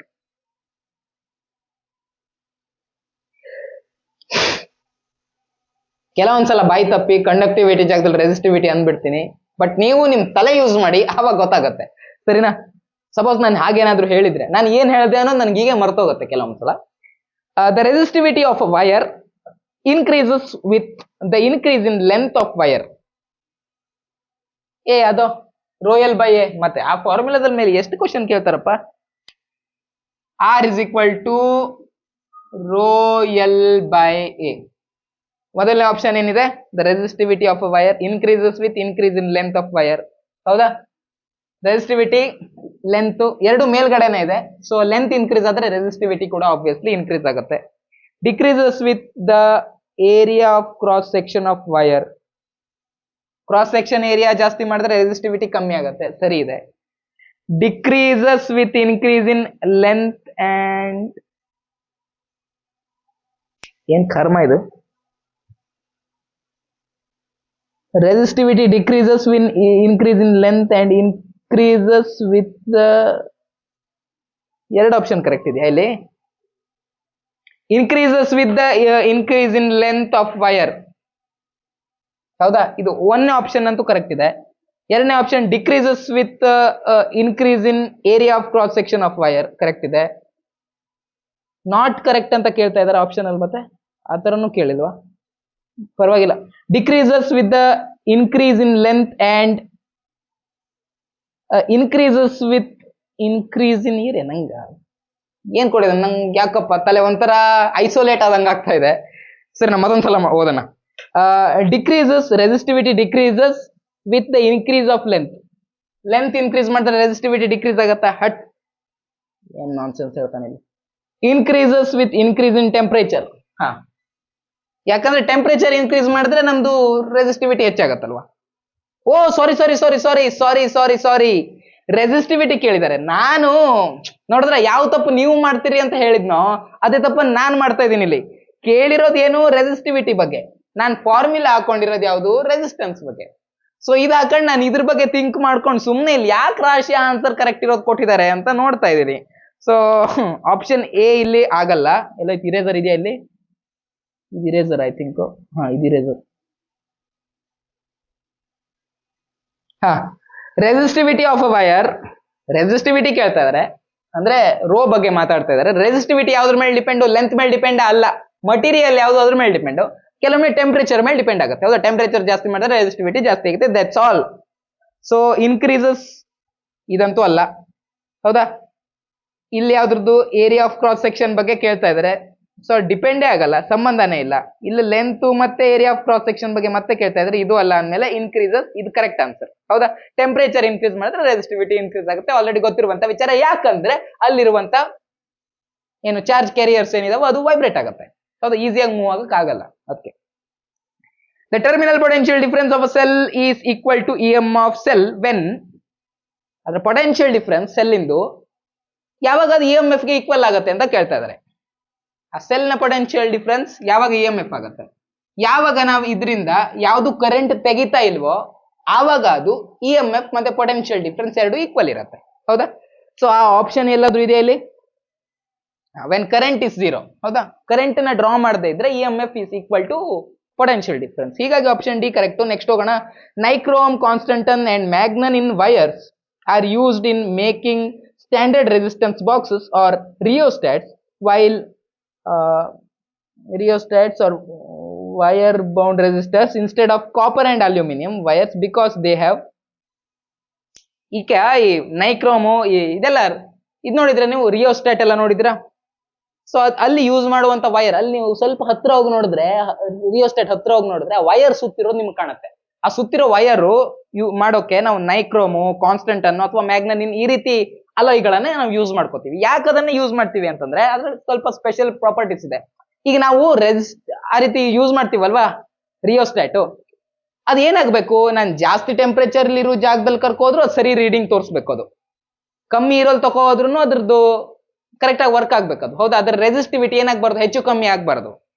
ಕರೆಕ್ಟಾ? ಟೆಂಪರೇಚರ್ ಜೊತೆಗೆ ಅದರ ರೆಸಿಸ್ಟಿವಿಟಿ ಹೆಚ್ಚು ಕಮ್ಮಿ ಆಗ್ಬಾರ್ದು. ಇದು ಮೇನ್ ಪ್ರಾಪರ್ಟಿ. ಹೌದಾ? ಸೊ ಇದು ಎಲ್ಲಿ ಕೊಟ್ಟಿದ್ದಾರೆ? ಆಪ್ಷನ್ ಎ ಮತ್ತೆ ಆಪ್ಷನ್ ಸಿ ನಲ್ಲಿದೆ ಇದು. ಅದು ಆಪ್ಷನ್ ಸಿ ಮತ್ತೆ ಆಪ್ಷನ್ ಎ ಮತ್ತೆ ಆಪ್ಷನ್ ಸಿ ನಲ್ಲಿ ಯಾವ್ದಾದ್ರು ಒಂದು ಕರೆಕ್ಟ್ ಆಗ್ಬೇಕಾಯ್ತು. ಟೆಂಪರೇಚರ್ ಕೋಎಫಿಷಿಯಂಟ್ ಆಫ್ ರೆಸಿಸ್ಟಿವಿಟಿ ಏನಿರ್ಬೇಕು? ಅದ್ರದ್ದು ಕಮ್ಮಿ ಇರಬೇಕು. ಅಂದ್ರೆ ಟೆಂಪರೇಚರ್ ಜೊತೆಗೆ ಕಮ್ಮಿ ಡಿಪೆಂಡ್ ಆಗಿರ್ಬೇಕು ಅದು. ಹೌದಾ? ಟೆಂಪರೇಚರ್ ಹೆಚ್ಚಾದಂಗೆ ಒಂದೇ ಸಲ ಜಾಸ್ತಿ ರೀಡಿಂಗ್ ತೋರಿಸೋದು, ಟೆಂಪರೇಚರ್ ಕಮ್ಮಿ ಆದ್ಮೇಲೆ ಅದರ ರೆಸಿಸ್ಟಿವಿಟಿ ಒಂದೇ ಸಲ ಜಾಸ್ತಿ ಆಗೋದು, ಈ ರೀತಿ ಆದ್ರೆ ನಮ್ಗದು ರಿಯೋಸ್ಟಾಟ್ ಮಾಡೋದಕ್ಕೆ ಅದು ಯೂಸ್ ಇಲ್ಲ ಆ ರೀತಿ ವೈರ್. ಹೌದಾ? ಕಾಪರ್ ಅಲ್ಲೆಲ್ಲ ಆ ರೀತಿ ಆಗುತ್ತೆ. ಟೆಂಪರೇಚರ್ ಜಾಸ್ತಿ ಮಾಡಿದ ತಕ್ಷಣ ಕಾಪರ್ದು ರೆಸಿಸ್ಟಿವಿಟಿ ಜಾಸ್ತಿ ಆಗ್ಬಿಡುತ್ತೆ ಸ್ವಲ್ಪ ಜಾಸ್ತಿ ಮಾಡಿದ್ರು. ಬಟ್ ಇಲ್ಲ ಆ ರೀತಿ ಆಗಲ್ಲ ನೈಕ್ರೋಮಿನ್ ಕೇಸಲ್ಲೆಲ್ಲ. ಹಾಗೆ ಆಪ್ಷನ್ ಎ ನೋಡಿ, ರೆಸಿಸ್ಟಿವಿಟಿ ಅಂಡ್ ಹೈ ಇದಾಯ್ತು. ಅಂಡ್ ಹೈ ರೆಸಿಸ್ಟಿವಿಟಿ ಅಂತ ಕೇಳಿದ್ದಾರೆ. ಕರೆಕ್ಟು, ಅದರದ್ದು ರೆಸಿಸ್ಟಿವಿಟಿ ಜಾಸ್ತಿ ಇರೋದು. ಸೊ ಆಪ್ಷನ್ ಎ ಇಲ್ಲಿ ಕರೆಕ್ಟ್ ಆಗಿರುವಂತ ಆನ್ಸರ್. ನೆಕ್ಸ್ಟ್ ಹೋಗಿ ಐಡೆಂಟಿಫೈ ದ ರಾಂಗ್ ಸ್ಟೇಟ್ಮೆಂಟ್. ಏನು ಹುಡುಕ್ಬೇಕು ಇಲ್ಲಿ? ರಾಂಗ್ ಸ್ಟೇಟ್ಮೆಂಟ್ ಹುಡುಕ್ಬೇಕು. Among the following options Ohm's law is not applicable for devices in which the relation between voltage and current is non-unique. Wrong ಹುಡುಕ್ಬೇಕು. So wrong ಯಾವ್ದಿದೆ ಇಲ್ಲಿ? C ಕಾಣ್ತಾ ಇದೆ ನನಗೆ wrong. Ohm's law is applicable for semiconductor ಅಂತ ಹೇಳಿದ್ದಾರೆ. ಸೆಮಿ ಕಂಡಕ್ಟರ್ಗೆ ಓಮ್ಸ್ ಲಾ ಅಪ್ಲೈ ಆಗತ್ತಾ? ಇಲ್ಲ. ಸೊ ಆಪ್ಷನ್ ಸಿ ಇಲ್ಲಿ correct answer. Identify the one which does not obey Ohm's law. Ohm's law ಅನ್ನು ಒಬೇ ಮಾಡದೇ ಇರೋರು ಯಾರು ಅಂತ ಕೇಳ್ತಾ ಇದ್ದಾರೆ. ಸೊ ಆಬ್ವಿಯಸ್ಲಿ ಸೆಮಿ ಕಂಡಕ್ಟರ್ ಯಾರಾದ್ರೂ ಕೊಟ್ಟಿದಾರ ನೋಡಿ ಅಲ್ಲಿ. ಸೊ ಸೆಮಿ ಕಂಡಕ್ಟರ್ ಇಲ್ಲಿದೆ, ಹೀಗಾಗಿ ಇದು ಓಮ್ಸ್ ಲಾ ಅನ್ನು ಒಬೇ ಮಾಡಲ್ಲ. The conductivity of a conductor is, ಕಂಡಕ್ಟರ್ನ ಕಂಡಕ್ಟಿವಿಟಿ ಕಂಡಕ್ಟರ್ ಅಂತ ಯಾವ್ದಕ್ಕೆಲ್ಲ ಕರಿತೀವಲ್ವಾ, ಅದರ ಕಂಡಕ್ಟಿವಿಟಿ ಹೇಗಿರುತ್ತೆ, ಜಾಸ್ತಿ ಇರುತ್ತೆ obviously. So it is very high. Infinite ಆಗಿರುತ್ತಾ, ಇಲ್ಲ. ಕಂಡಕ್ಟಿವಿಟಿ ಇನ್ಫೈನೈಟ್ ಆದ್ರೆ ಆ ರೀತಿ ಮಟೀರಿಯಲ್ಗೆ ನಾವು ಸೂಪರ್ ಕಂಡಕ್ಟರ್ ಅಂತ ಕರಿತೀವಿ. ಬರೀ ಕಂಡಕ್ಟರ್ ಅಲ್ಲ, ಸೂಪರ್ ಕಂಡಕ್ಟರ್ ಅಂತ ಕರಿತೀವಿ, ಸರಿನಾ? ಸೊ ಕಂಡಕ್ಟಿವಿಟಿ ಇನ್ಫೈನೈಟ್ ಅಂತ ಹೇಳೋದು ತಪ್ಪಾಗತ್ತೆ, ವೆರಿ ಹೈ ಅಂತ ಹೇಳಿ. Kirchhoff junction rule is a reflection of. Junction rule ಅಲ್ಲಿ ಏನಾಗುತ್ತೆ, ಬಂದಿರುವಂತ ಚಾರ್ಜ್. ಜಂಕ್ಷನ್ ರೂಲ್ ಅಂದ್ರೆ ಏನು, ಒಂದ್ ಜಂಕ್ಷನ್ ಇದೆ, ಆ ಜಂಕ್ಷನ್ ಒಳಗಡೆ ಹೋಗ್ತಾ ಇರುವಂತ ಕರೆಂಟು ಹಾಗೆ ಅದರಿಂದ ಹೊರಗಡೆ ಹೋಗ್ತಾ ಇರುವಂತ ಕರೆಂಟ್ ಈಕ್ವಲ್ ಇರಬೇಕು ಅಂತ ಹೇಳುತ್ತೆ. ಅಂದ್ರೆ ಜಂಕ್ಷನ್ಗೆ ಬರುವಂತ ಚಾರ್ಜ್, ಜಂಕ್ಷನ್ ಇಂದ ಹೊರಗಡೆ ಹೋಗ್ತಾ ಇರುವಂತ ಚಾರ್ಜ್ ಸೇಮ್ ಇರಬೇಕು ಅಂತ ಹೇಳುತ್ತೆ, ಹೌದಾ? ಹೊಸ ಚಾರ್ಜ್ ಉತ್ಪತ್ತಿ ಆಗಲ್ಲ, ಇರೋ ಚಾರ್ಜ್ ನಾಶ ಆಗಲ್ಲ ಅಂತ ಕಿರ್ಚಾಫ್ ಜಂಕ್ಷನ್ ರೂಲ್ ಸ್ವಲ್ಪ ಪರೋಕ್ಷವಾಗಿ ಹೇಳುತ್ತೆ, ಇಂಡೈರೆಕ್ಟ್ ಆಗಿ ಹೇಳುತ್ತೆ. ಸೊ ಅದೇನಾಗಿತ್ತು, ಆಬ್ವಿಯಸ್ಲಿ ಅದು ಕನ್ಸರ್ವೇಷನ್ ಆಫ್ ಚಾರ್ಜ್ ಅನ್ನೇ ಹೇಳ್ದಂಗಾಯ್ತು, ಹೌದಾ? ಸೊ ಎಲ್ಲಿದೆ ಅದು, ಆಪ್ಷನ್ ಡಿ ನಲ್ಲಿದೆ. ನೆಕ್ಸ್ಟ್ ಹೋಗಿ, Kirchhoff junction rule signifies law of conservation of. ಮತ್ತೆ ಅದೇ ಪ್ರಶ್ನೆ ಬೇರೆ ವಾಕ್ಯಗಳಲ್ಲಿ ಕೇಳಿದ್ದಾರೆ, ಚಾರ್ಜ್ ಆಯ್ತು. ನೆಕ್ಸ್ಟ್ ಹೋಗಿ, Kirchhoff loop rule is the sequence of the law of loop rule. Loop rule conservation of energy ಮೇಲೆ ಡಿಪೆಂಡ್ ಆಗುತ್ತೆ, ಹೌದಾ? ಯಾಕಂದ್ರೆ ಒಂದ್ ಪಾಯಿಂಟ್ ಇಂದ ಹೋದೆ, ಒಂದ್ ಪಾಯಿಂಟ್ ಇಂದ ಶುರು ಮಾಡಿದೆ ಎಲ್ಲ ಸರ್ಕ್ಯೂಟ್ ಅಲ್ಲಿ ತಿರ್ಗಾಡ್ದೆ, ಮತ್ತೆ ಅದೇ ಪಾಯಿಂಟಿಗೆ ವಾಪಸ್ ಬಂದೆ ಅಂದ್ಮೇಲೆ ಅಲ್ಲೇನು ಪೊಟೆನ್ಶಿಯಲ್ ಡಿಫ್ರೆನ್ಸ್ ಇರಲ್ಲ, ಹೊಸ ಎನರ್ಜಿ ಸೃಷ್ಟಿ ಆಗ್ಲಿಲ್ಲ, ಇರೋದು ನಾಶ ಆಗ್ಲಿಲ್ಲ, ಹೀಗಾಗಿ ಪೊಟೆನ್ಶಿಯಲ್ ಡಿಫ್ರೆನ್ಸ್ ಏನು ಬರಲ್ಲ. ಪೊಟೆನ್ಶಿಯಲ್ ಡಿಫ್ರೆನ್ಸ್ ಬರಲ್ಲ ಅಂದ್ರೆ ವಾಪಸ್ ಎಲ್ಲ ಹೋಗೋಗೋಗಿ ಸುತ್ತಾಡ್ಕ ಬಂದ್ಮೇಲೆ ನಮ್ದು ಇಕ್ವೇಶನ್ ಏನಿರುತ್ತೋ ಅದು ಈಕ್ವಲ್ ಟು 0 ಬರುತ್ತೆ, ಹೌದಾನೆ? ಇದೇ ತಾನೆ, ಈ ವಿಡಿಯೋ ನೋಡಿದ್ರೆ ಅರ್ಥ ಆಗತ್ತೆ. ಡೈರೆಕ್ಟ್ ಆಗಿ ಬಂದು ಇದೇ ನೋಡ್ತಾ ಇದ್ರ ಅಂತ ಬಾಯ್ ತಗೊಂಡು ಕೇಳ್ತಾ ಇರ್ತೀರಾ. ಸೊ ಆಪ್ಷನ್ ಇಲ್ಲಿ ಯಾವ್ದು ಕರೆಕ್ಟ್ ಆಗ್ಬೇಕಾಯ್ತು, ಕನ್ಸರ್ವೇಷನ್ ಆಫ್ ಎನರ್ಜಿ ಕರೆಕ್ಟ್ ಆಗ್ಬೇಕಾಯ್ತು, ಹೀಗಾಗಿ ಆಪ್ಷನ್ ಬಿ ಇಲ್ಲಿ ಸರಿಯಾದ ಉತ್ತರ. 10 cells, each of EMF, E and internal resistance R are connected in series. If by mistake one of the cell is connected wrongly, the equivalent EMF and internal resistance of the combination R ಅಂತ ಕೇಳ್ತಾ ಇದ್ದಾರೆ. EMF E ಇದೆ, internal resistance R ಇದೆ. Suppose 10ಕ್ಕೆ 10 ನಾವು correct ಆಗಿ ಜೋಡಿಸಿದ್ವಪ್ಪ, 10ಕ್ಕೆ 10 ನಾವು correct ಆಗಿ ಜೋಡಿಸಿದ್ವಪ್ಪ, ಆವಾಗ ಏನಾಗುತ್ತೆ ನೋಡಿ, 10 ಸೆಲ್ ಇದೆ, ಕರೆಕ್ಟ್ ಆಗಿ ಜೋಡಿಸಿದೀವಿ ಸೀರೀಸ್ ನಲ್ಲಿ, ಸರಿನಾ? 3 4 5 6 7 8 9 10, 1 2 3 4 5 6 7 8 9 10. ಪ್ರತಿಯೊಂದ್ರದ್ದು EMF ಎಷ್ಟಿದೆ, E ಇದೆ, ಅಂತದ್ 10 ಇದೆ. ಸೊ 10ಕ್ಕೆ 10 ನಾವು ಜೋಡಿಸಿದಾಗ EMF ಎಷ್ಟಾಗತ್ತೆ, ಸೀರೀಸ್ ನಲ್ಲಿ ಜೋಡಿಸಿದೀವಲ್ವಾ, ಹೀಗಾಗಿ ನಾವು ಡೈರೆಕ್ಟ್ ಆಗಿ ಆ EMF ಗಳನ್ನ ಆಡ್ ಮಾಡ್ಬೋದು. ಹೀಗಾಗಿ EMF 10E ಆಗುತ್ತೆ. ಹಾಗೆ ಇಂಟರ್ನಲ್ ರೆಸಿಸ್ಟೆನ್ಸ್ ಎಷ್ಟಾಗುತ್ತೆ, ಇಂಟರ್ನಲ್ ರೆಸಿಸ್ಟೆನ್ಸ್ ಅಂದ್ರೆ ರೆಸಿಸ್ಟೆನ್ಸ್, ಸೆಲ್ ಒಳಗಡೆ ಇರೋ ರೆಸಿಸ್ಟೆನ್ಸ್. ರೆಸಿಸ್ಟೆನ್ಸ್ ಅನ್ನು ಸೀರೀಸ್ ಅಲ್ಲಿ ಜೋಡಿಸಿದ್ದೇವೆ ಅಂದ್ಮೇಲೆ ಅದನ್ನ ನಾವು ಡೈರೆಕ್ಟ್ ಆಗಿ ಆಡ್ ಮಾಡ್ಕೋಬಹುದು. ಸೊ ಟೋಟಲ್ ಇಂಟರ್ನಲ್ ರೆಸಿಸ್ಟೆನ್ಸ್ ಎಷ್ಟಾಗುತ್ತೆ, 10R ಆಗುತ್ತೆ, ಹೌದಾ? ಅಲ್ಲಿ ಕ್ಯಾಪಿಟಲ್ R ಅಂತ ಕೊಡಿದಾರ, ಇಲ್ಲ ಸ್ಮಾಲ್ r ಅಂತಾನೆ ಕೊಡಿ, ಸರಿ ಇದೆ, ಇಷ್ಟ ಆಗುತ್ತೆ. ಸಪೋಸ್ ನಾವು ಒಂದನ್ನು ಉಲ್ಟಾ ಜೋಡಿಸೋಣಪ್ಪ, ಇದು ಆನ್ಸರ್ ಮೋಸ್ಟ್ಲಿ ಗರ್ಲ್ಸ್ ರಾಂಗ್ ಹೇಳ್ಬೋದಾ? ಸಪೋಸ್ ನಾವು ಒಂದನ್ನ ಉಲ್ಟಾ ಜೋಡಿಸಿದ್ನಪ್ಪ, ಈ ರೀತಿ ಜೋಡಿಸಿದ್ನಪ್ಪ, ಸಪೋಸ್ ಬೈ ಮಿಸ್ಟೇಕ್ ಆಗಿ ಒಂದನ್ನು ಉಲ್ಟಾ ಜೋಡಿಸಿದೆ, ಈಗ ಏನಾಗುತ್ತೆ ಅಂತ ಕ್ವಶನ್ ಅಲ್ಲಿ ಕೇಳ್ತಾ ಇದಾರೆ. ಏನಾಗ್ಬೇಕಾಯ್ತು ನೋಡಿ, ನಾ ಹೇಳ, ನೀವು ಮೋಸ್ಟ್ ಆಫ್ ದ ನಿಮ್ ತಲೆ ನಿಮ್ಮಲ್ಲಿ ಏನ್ ಬರ್ತಾ ಇದೆ, 9E ಅಂತ ಬರ್ತಾ ಇದೆ, EMF 9E ಆಗುತ್ತೆ ಅಂತ. 9E ಆಗಲ್ಲ ಗುರು, ಯಾಕಂದ್ರೆ ಅದನ್ನ ನೀವು ತೆಗೆದ್ರೆ, ಉಲ್ಟೆ ಜೋಡಿಸ್ಲಿಲ್ಲ, ಬಸ್ ಜಸ್ಟ್ ಅದನ್ನ ರಿಮೂವ್ ಮಾಡಿದೆ, ಅವಾಗ 9E ಆಗ್ತಾ ಇತ್ತು. ಬಟ್ ಈಗ ಏನ್ ಮಾಡಿದ್ರ, ರಿಮೂವ್ ಮಾಡಿಲ್ಲ, ಅದನ್ನ ಉಲ್ಟೆ ಜೋಡಿಸ್ಬಿಟ್ಟಿದ್ರ, ಇವಾಗ ಕ್ಯಾಚ್ ಇರೋದಲ್ಲಿ. ಸೊ ಉಲ್ಟೆ ಜೋಡಿಸಿರೋದ್ರಿಂದ ಏನಾಯ್ತು, ಇಲ್ಲಿಂದ ಇಲ್ಲಿವರೆಗೆ ಕ್ಯಾಲ್ಕುಲೇಟ್ ಮಾಡ್ಕೊ ಬನ್ನಿ, ಎಷ್ಟು ಸಿಗತ್ತೆ ನಮ್ಗೆ, ಇಲ್ಲಿಂದ ಇಲ್ಲಿವರೆಗೆ ಕ್ಯಾಲ್ಕುಲೇಟ್ ಮಾಡ್ಕೊ ಬಂದ್ರೆ 9 ಸಿಗುತ್ತೆ, ಹೌದಾ? 9E ಅನ್ನೋದು ಸಿಗುತ್ತೆ. ಇದನ್ನ ಉಲ್ಟಾ ಜೋಡಿಸಿದೀನಿ, ಉಲ್ಟಾ ಜೋಡಿಸಿರೋದ್ರಿಂದ ಇದನ್ನ ಒಂದು ಮೈನಸ್ ಮಾಡ್ಕೋಬೇಕು, ಹೌದಾ? -1E ಆಗುತ್ತೆ. ಸೊ ಏನ್ ಸಿಗ್ಬೇಕಾಯ್ತು ನಮ್ಗೆ, ಟೋಟಲ್ EMF 8E ಸಿಗ್ಬೇಕಾಯ್ತು, ಸರಿನಾ? ಟೋಟಲ್ EMF ನಮ್ಗೆ 8E ಸಿಗ್ಬೇಕಾಯ್ತು. ಬಟ್ ಇಂಟರ್ನಲ್ ರೆಸಿಸ್ಟೆನ್ಸ್ ಸೇಮೇ ಇರುತ್ತೆ, ಯಾಕಂದ್ರೆ 10 ರೆಸಿಸ್ಟರ್ಗಳನ್ನ ಸೀರೀಸ್ ನಲ್ಲಿ ಜೋಡಿಸಿದೀನಿ. ಆ ರೆಸಿಸ್ಟರ್ ಸೀದಾ ಜೋಡಿಸು, ಉಲ್ಟಾ ಜೋಡಿಸು, ಏನಾದ್ರೂ ವ್ಯತ್ಯಾಸ ಆಗತ್ತಾ, ಇಲ್ಲ.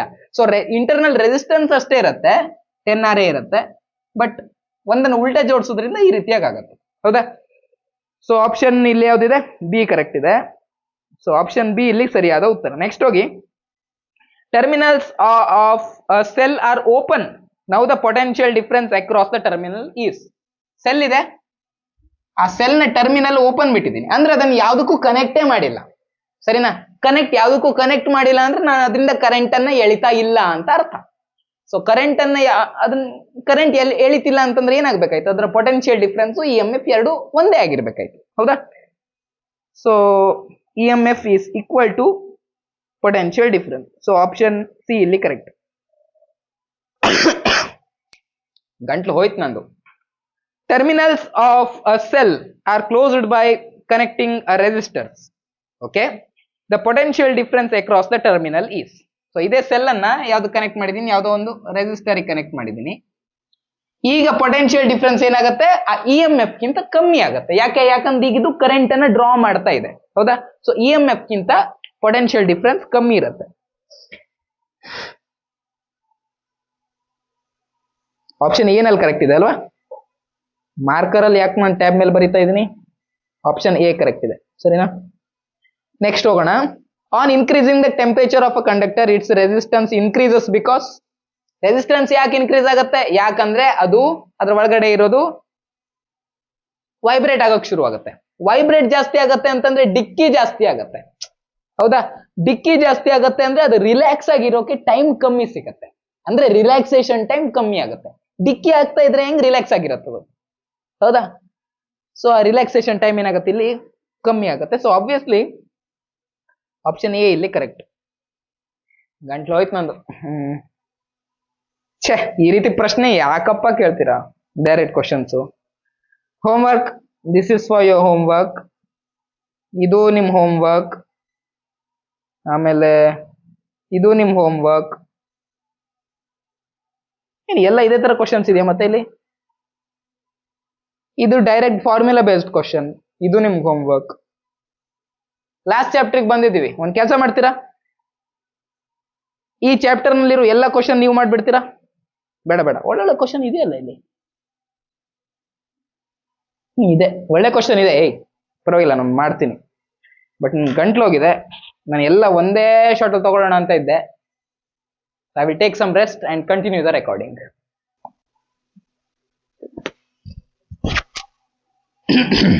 ಶುರು ಮಾಡುವಲ್ಲ. ಇದೆಲ್ಲ ಹೋಮ್ವರ್ಕ್ ಕೊಟ್ಟೆ. The angle between electric field and equipotential surface is ಅಂತ ಕೇಳ್ತಾ ಇದ್ದಾರೆ. ಎಷ್ಟಿರುತ್ತೆ? ಆಬ್ವಿಯಸ್ಲಿ ಈಕ್ವಿಪೊಟೆನ್ಷಿಯಲ್ ಸರ್ಫೇಸ್ ಮತ್ತೆ ಇದ್ರದ್ದು ಏನಂತಾರೆ, ಎಲೆಕ್ಟ್ರಿಕ್ ಫೀಲ್ಡಿನ ಆಂಗಲ್ ಯಾವ ರೀತಿ ಇರುತ್ತೆ? ಈಗ ಒಂದು ಚಾರ್ಜ್ ಇದೆ ಅಂತ ಇಟ್ಕೊಳ್ಳಿ. ಸಪೋಸ್ ಯಾವ ಚಾರ್ಜ್, ಓಕೆನಾ, ಪಾಯಿಂಟ್ ಚಾರ್ಜ್ ಇದೆ. ಇದರ ಸುತ್ತ ಎಲೆಕ್ಟ್ರಿಕ್ ಫೀಲ್ಡ್ ಈಕ್ವಿಪೊಟೆನ್ಷಿಯಲ್ ಸರ್ಫೇಸ್ ಯಾವ ರೀತಿ ಇರುತ್ತೆ? ಈ ರೀತಿ ಇರುತ್ತೆ, ಹೌದಾ? ಈ ರೀತಿ ಇನ್ನೊಂದು ಈಕ್ವಿಪೊಟೆನ್ಷಿಯಲ್ ಸರ್ಫೇಸ್ ಇರುತ್ತೆ. ಹೀಗೆ ಇದ್ರ ಸುತ್ತ ನಾವು ಎಷ್ಟು ಬೇಕಾದ್ರೂ ಈಕ್ವಿಪೊಟೆನ್ಷಿಯಲ್ ಸರ್ಫೇಸ್ ಗಳನ್ನ ನೋಡ್ಕೋಬಹುದು. ಯಾಕಂದ್ರೆ ಈ ಸರ್ಫೇಸ್ ಇಂದ ಯಾವ್ದಾದ್ರು ಪಾಯಿಂಟ್ ತಗೊಳ್ಳಿ, ಆ ಪಾಯಿಂಟ್ ಅಲ್ಲಿ ಪೊಟೆನ್ಶಿಯಲ್ ಸೇಮ್ ಬರುತ್ತೆ. ಹೀಗಾಗಿ ಅದನ್ನ ನಾವು ಈಕ್ವಿಪೊಟೆನ್ಷಿಯಲ್ ಸರ್ಫೇಸ್ ಅಂತ ಕರಿತೀವಿ, ಸರಿನಾ? ಈಗ ಈ ಪಾಯಿಂಟ್ ತಗೊಳ್ಳಿ, ಈ ಪಾಯಿಂಟ್ ತಗೊಳ್ಳಿ, ಚಾರ್ಜ್ ಅದೇ ಇದೆ. ಈ ಪಾಯಿಂಟ್ ಇಂದ ಇಲ್ಲಿ ನೋಡಿದ್ರು ಚಾರ್ಜ್ ಸೇಮ್ ಇದೆ, ಈ ಪಾಯಿಂಟ್ ಇಂದ ಇಲ್ಲಿ ನೋಡಿದ್ರು ಚಾರ್ಜ್ ಸೇಮ್ ಇದೆ, ಡಿಸ್ಟೆನ್ಸ್ ಕೂಡ ಸೇಮ್ ಇದೆ ಅಂದ್ಮೇಲೆ ಏನಾಗಬೇಕಾಯ್ತು? ಪೊಟೆನ್ಶಿಯಲ್ ಕೂಡ ಸೇಮ್ ಆಗಬೇಕಾಯ್ತು. ಈಗ ಹೌದಾ? ಪೊಟೆನ್ಶಿಯಲ್ ಫಾರ್ಮುಲಾ ಎಲ್ಲ ಗೊತ್ತಲ್ವಾ ನಿಮ್ಗೆ? ಆ ಡಿಸ್ಟೆನ್ಸ್ ಚಾರ್ಜ್ ಮೇಲೆ ಅಷ್ಟೇ ಡಿಪೆಂಡ್ ಆಗುತ್ತೆ. ಮೀಡಿಯಮು ಸೇಮ್ ಇರುತ್ತೆ, ಮಿಡ್ಲ್ ಅಲ್ಲಿ ಇರೋದು ಅದ್ರ ಮೇಲೆ ಡಿಪೆಂಡ್ ಆಗುತ್ತೆ. ಬಟ್ ಸ್ಟಿಲ್ ಆ ಡಿಸ್ಟೆನ್ಸ್ ಚಾರ್ಜ್ ಸೇಮ್ ಇದೆ ಅಂದ್ಮೇಲೆ ಪೊಟೆನ್ಶಿಯಲ್ ಸೇಮ್ ಇರಬೇಕಾಗತ್ತೆ, ಹೌದಾ? ಸೊ ಈಕ್ವಿಪೊಟೆನ್ಷಿಯಲ್ ಸರ್ಫೇಸ್ ಈ ರೀತಿ ಇದೆ. ಎಲೆಕ್ಟ್ರಿಕ್ ಫೀಲ್ಡ್ ಲೈನ್ ಯಾವ ರೀತಿ ಇರುತ್ತಪ್ಪ? ಈ ರೀತಿ ಇರುತ್ತೆ, ಹೌದಾ? ಇದು ಈಕ್ವಿಪೊಟೆನ್ಷಿಯಲ್ ಸರ್ಫೇಸ್, ಇದು. ಸೊ ಡಿಸ್ಟೆನ್ಸ್ ಆಂಗಲ್ ಎಷ್ಟಿದೆ? 90 ಡಿಗ್ರಿ ಇದೆ. ಇಲ್ಲಿ ನೋಡಿ, ಟ್ಯಾಂಜೆಂಟ್ ಹೇಳಿದ್ರೆ ಈ ರೀತಿ. ಇಲೆಕ್ಟ್ರಿಕ್ ಫೀಲ್ಡ್ ಯಾವ ರೀತಿ ಬರುತ್ತೆ? ಈ ರೀತಿ. ಆಂಗಲ್ ಎಷ್ಟಿದೆ? 90 ಡಿಗ್ರಿ ಇದೆ. ನೀವು ಯಾವುದೇ ಈಕ್ವಿಪೊಟೆನ್ಷಿಯಲ್ ಸರ್ಫೇಸ್ ತಗೊಳ್ಳಿ, ಮತ್ತೆ ಎಲೆಕ್ಟ್ರಿಕ್ ಫೀಲ್ಡ್ ನೋಡಿ, ಅವುಗಳ ನಡುವಿನ ಡೈರೆಕ್ಷನ್ ಅವುಗಳ ನಡುವಿನ ಆಂಗಲ್ ಎಷ್ಟಿರುತ್ತೆ? ಯಾವತ್ತೂ 90 ಡಿಗ್ರಿನೇ ಇರುತ್ತೆ. ಹೀಗಾಗಿ ಆಪ್ಷನ್ ಎ ಇಲ್ಲಿ ಕರೆಕ್ಟ್ ಆಗಿರುವಂತ ಆನ್ಸರ್, ಸರಿನಾ? ನೆಕ್ಸ್ಟ್ ಹೋಗಿ. ಪೊಟೆನ್ಶಿಯಲ್ ಅಂತಂದ್ರೆ ಏನು? ಪೊಟೆನ್ಶಿಯಲ್ ಅಂತಂದ್ರೆ ಚಾರ್ಜ್ ನ ಮೇಲೆ ಮಾಡುವಂತ ಕೆಲಸ, ಹೌದಾ? ಚಾರ್ಜ್ ನ ಮೇಲೆ ಮಾಡುವಂತಹ ವರ್ಕ್ ಡನ್. ಸೊ ಇದಕ್ಕೆ ನಾವು ಪೊಟೆನ್ಶಿಯಲ್ ಅಂತ ಕರಿತೀವಿ, ಅಂದ್ರೆ ಪೊಟೆನ್ಶಿಯಲ್ ಡಿಫರೆನ್ಸ್ ಅಂತ ಕರಿತೀವಿ. ಇಲ್ಲಿಂದ ಇಲ್ಲಿಗೆ ಹೋಗ್ಲಿಕ್ಕೆ ಪೊಟೆನ್ಶಿಯಲ್ ಡಿಫರೆನ್ಸ್ ಏನಾಯ್ತು? 0 ಆಯ್ತು. ಯಾಕೆ ಪೊಟೆನ್ಶಿಯಲ್ ಡಿಫರೆನ್ಸ್ 0? ಇಲ್ಲೂ ಅಷ್ಟೇ ಪೊಟೆನ್ಶಿಯಲ್ ಇದೆ, ಇಲ್ಲೂ ಅಷ್ಟೇ ಪೊಟೆನ್ಶಿಯಲ್ ಇದೆ. So same potential. ಈ ಪೊಟೆನ್ಶಿಯಲ್ ಇಂದ ಇದನ್ನ ಮೈನಸ್ ಮಾಡಿದ್ರೆ ಪೊಟೆನ್ಶಿಯಲ್ ಡಿಫರೆನ್ಸ್ ಏನ್ ಬರುತ್ತೆ? 0 ಬರುತ್ತೆ, ಹೌದಾ?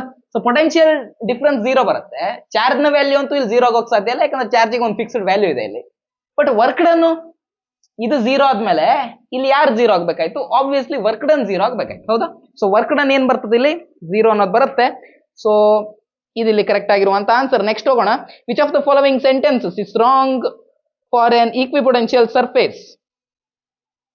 ಈಕ್ವಿಪೊಟೆನ್ಷಿಯಲ್ ಸರ್ಫೇಸ್ ಗೆ ಯಾವ್ದು ರಾಂಗ್ ಸೆಂಟೆನ್ಸ್ ಅಂತ ಕೇಳ್ತಾ ಇದ್ದಾರೆ. ರಾಂಗ್ ಸೆಂಟೆನ್ಸ್ ನಮ್ಗೆ ಬೇಕಾಗಿರೋದು ಇಲ್ಲಿ ಯಾವುದು? Wrong sentence. So work done to move a charge between 2 point on the equipotential surface is 0, ಹೌದಾ? ಇದಂತೂ ಸತ್ಯವಾಗಿರುವಂತ ಸ್ಟೇಟ್ಮೆಂಟ್, ಇಲ್ಲೇನ್ ರಾಂಗ್ ಇದೆ? Next, electric field at any point on the surface is perpendicular to equipotential surface. ಇದ್ರ ಬಗ್ಗೆ already question solve ಮಾಡಿದ್ವಿ. ಸೊ ಇದು ಕೂಡ ಸತ್ಯ. equipotential surfaces are close together in regions of strong electric field. ಇದು ಸರಿ ಅಂತ ಹೇಳ್ಬೋದು.